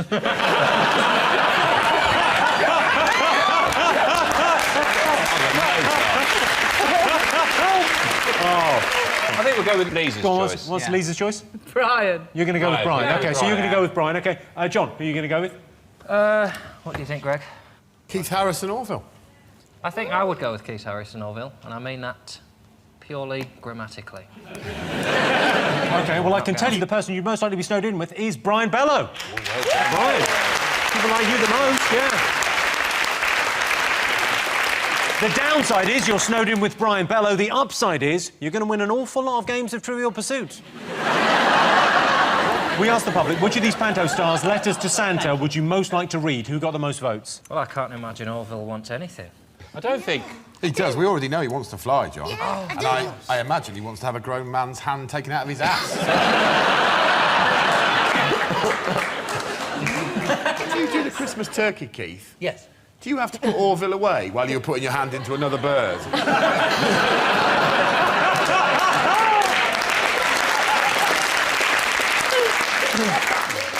He doesn't mind, you know, he's quite happy with it. As long as it's not my mummy or daddy.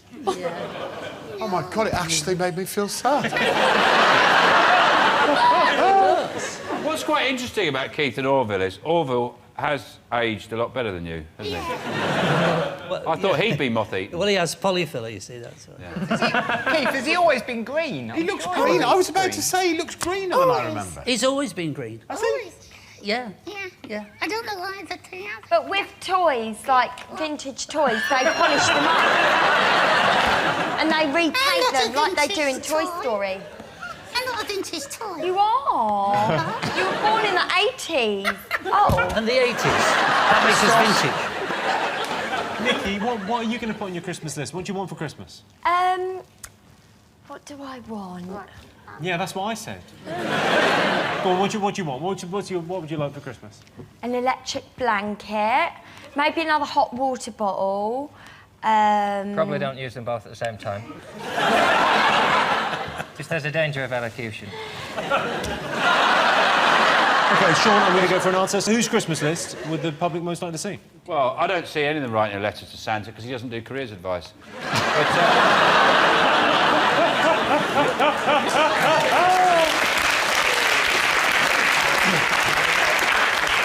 Leeds is very good at this, so... Go on, Lisa. In all honesty, I'd say Jedward. OK, all right, what are you going to go for, John? I think we should stick with Keith Harrison Orville. I think it's without question Keith Harrison Orville. OK, well, I can tell you, the letter to Santa that most people would like to read is Jedward's. Yeah! OK.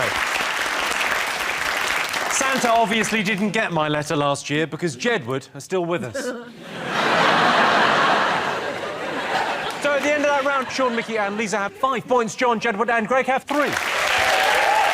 And the winner is the name of our final round. Here was your first one. Shit. This isn't supposed to happen, Jimmy, is it?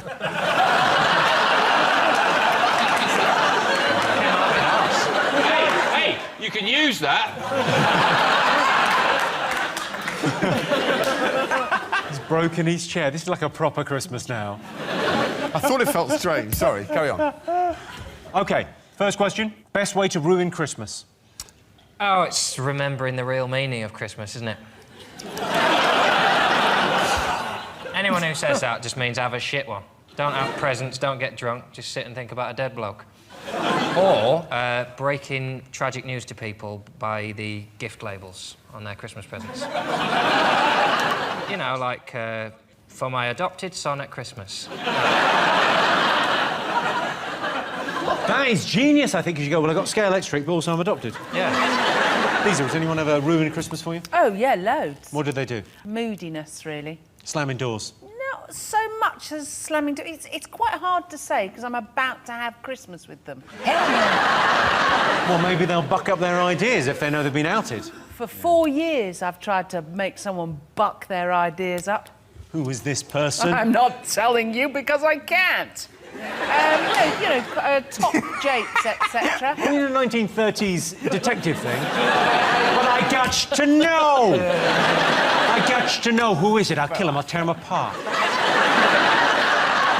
Can I suggest something? Yeah. It's when people change Christmas, they mess around with it. Like, you know, they go, we're not going to do the tradition of the turkey. This year, we're having conger eel. Having conger eel and rice stuffed with peppers in a bark sauce. I find another thing that ruins Christmas. If you take decorations down at lunchtime, that takes some of the gloss off. Let's go. Well, this is shit, innit? Right, let's get this down. Hold on, you've ruined it, haven't you? Ruined it for everyone. Yeah, it's a good idea. My granddad used to clap his hands when the last present had been opened. He used to sit watching us. As soon as we'd open the last present, he'd go, and Christmas is over. Every year. And at bonfire night, when we were setting fireworks off in the back garden, he'd go, £3. Sparkler, 50p. What about if you came in and the puppy was running around and you came in with a sack and a brick? And he said, right, we all had enough fun with the puppy. OK, best way to ruin Christmas? Hangover. Snow, ice on the roads, because everyone gets late to your party because there's always, like, ice on the road. Is that why they're late? Really? Delayed flights. And what else really, really bad? When you eat, like, way too much and you have, like, an explosion in the toilet. It's when you forget... I know. You don't have good movies. You don't have good movies. You don't have good music. OK, let's get an answer from one of the grown-ups. I'm already imagining now somebody's job this Christmas is going to be to clean skid marks out of sequins. But I don't do it. Inviting the wrong person round. John, what do you say? Get drunk. That's it. That's the right answer. Bang. Yes, apparently the best way to ruin Christmas is to get drunk. Last Christmas, I started drinking Advocate in the morning, and from then, things just snowballed. OK, biggest waste of money at Christmas? It's Christmas pudding. Utterly pointless. It's like putting the under-11s on after the FA Cup final. Horrible, rich pieces of fruit that people didn't want anyway. And then they put a penny in it as if to go, and you might die. At the end, you know when Christmas presents are all handed out? I've always got the smallest pile.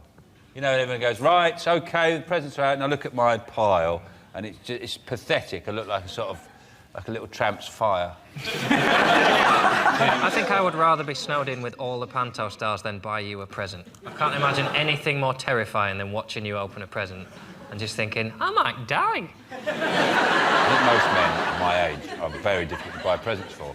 And your wife, partner, stroke, girlfriend, lodger, whatever you call her, she always says, oh, it's very difficult to buy presents. And I've realised now, you've got to be very careful at what you say in the run-up to Christmas, because your partner, stroke, wife, girlfriend will go out and buy you something associated. So if you happen to go, oh, I like cheese, and now you just say, I love cheese, you'll get a cheese board, an apron with all the different cheeses, I mean, a cheese knife, and 6 jars of pickles.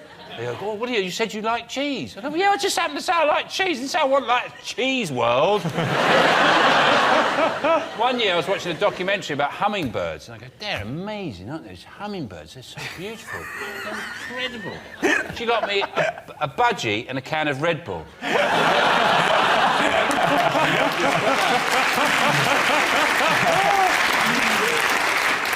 I think the biggest waste of money is the present for the wife, because no matter what you get her, it's never good enough. You know, you get her the Dyson 1500, and, she wants the 2000, she wants more suction, more movement, you know. She wants more suction. Well, I'll tell you.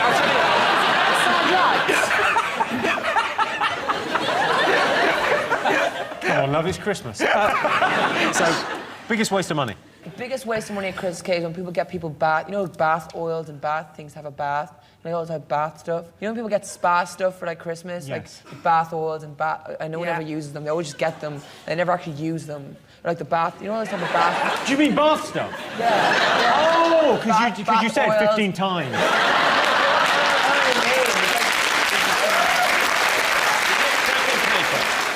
No, it's kind of along those lines. Christmas cards, wrapping paper. Is it? I'll give you. It's something you wear. Jumpers, Christmas jumpers. Can you wear them at Christmas? Socks. That is the right answer. Yes! Oh yeah! I'll give you that. Yes, the biggest waste of money at Christmas is novelty clothes. We got it. Katie Price got some novelty knickers for Christmas last year. They're just normal knickers, but they're a novelty for her.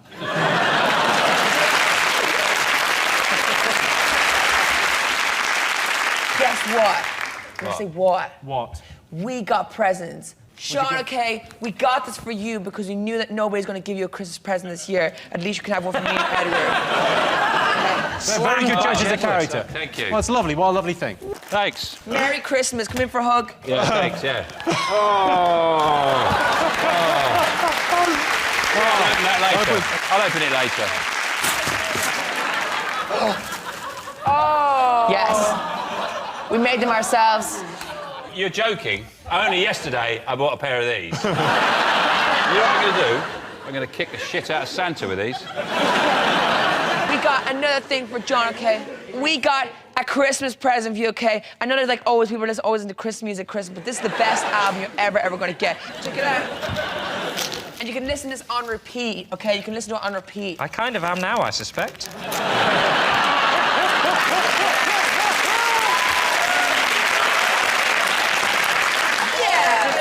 What did you get? You got a Jedward? I got the Jedward album, because I know they got a joke present for Sean, but you got me something I really like. Yes.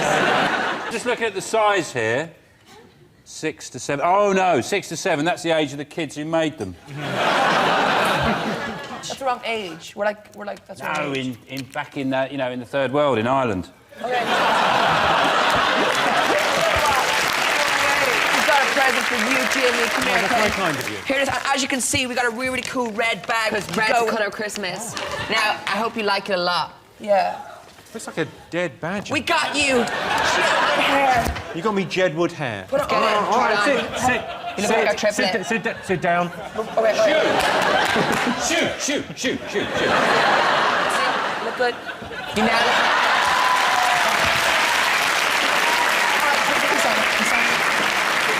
Points. point, and you gotta say, yeah. I go, I'm John, he's Jimmy, he's Aaron, together we are Jim Word! Yeah. Well, Jimmy Word, I don't know, Jim Word, I don't know what we can make our name. Yeah. John, Edward, Jim. See, now you got so much more volume. Like your hair's like cooler than ours, see, it's kind of there, And now you can like go to the wind and be like, go crazy. We hope you enjoy your present, Jimmy.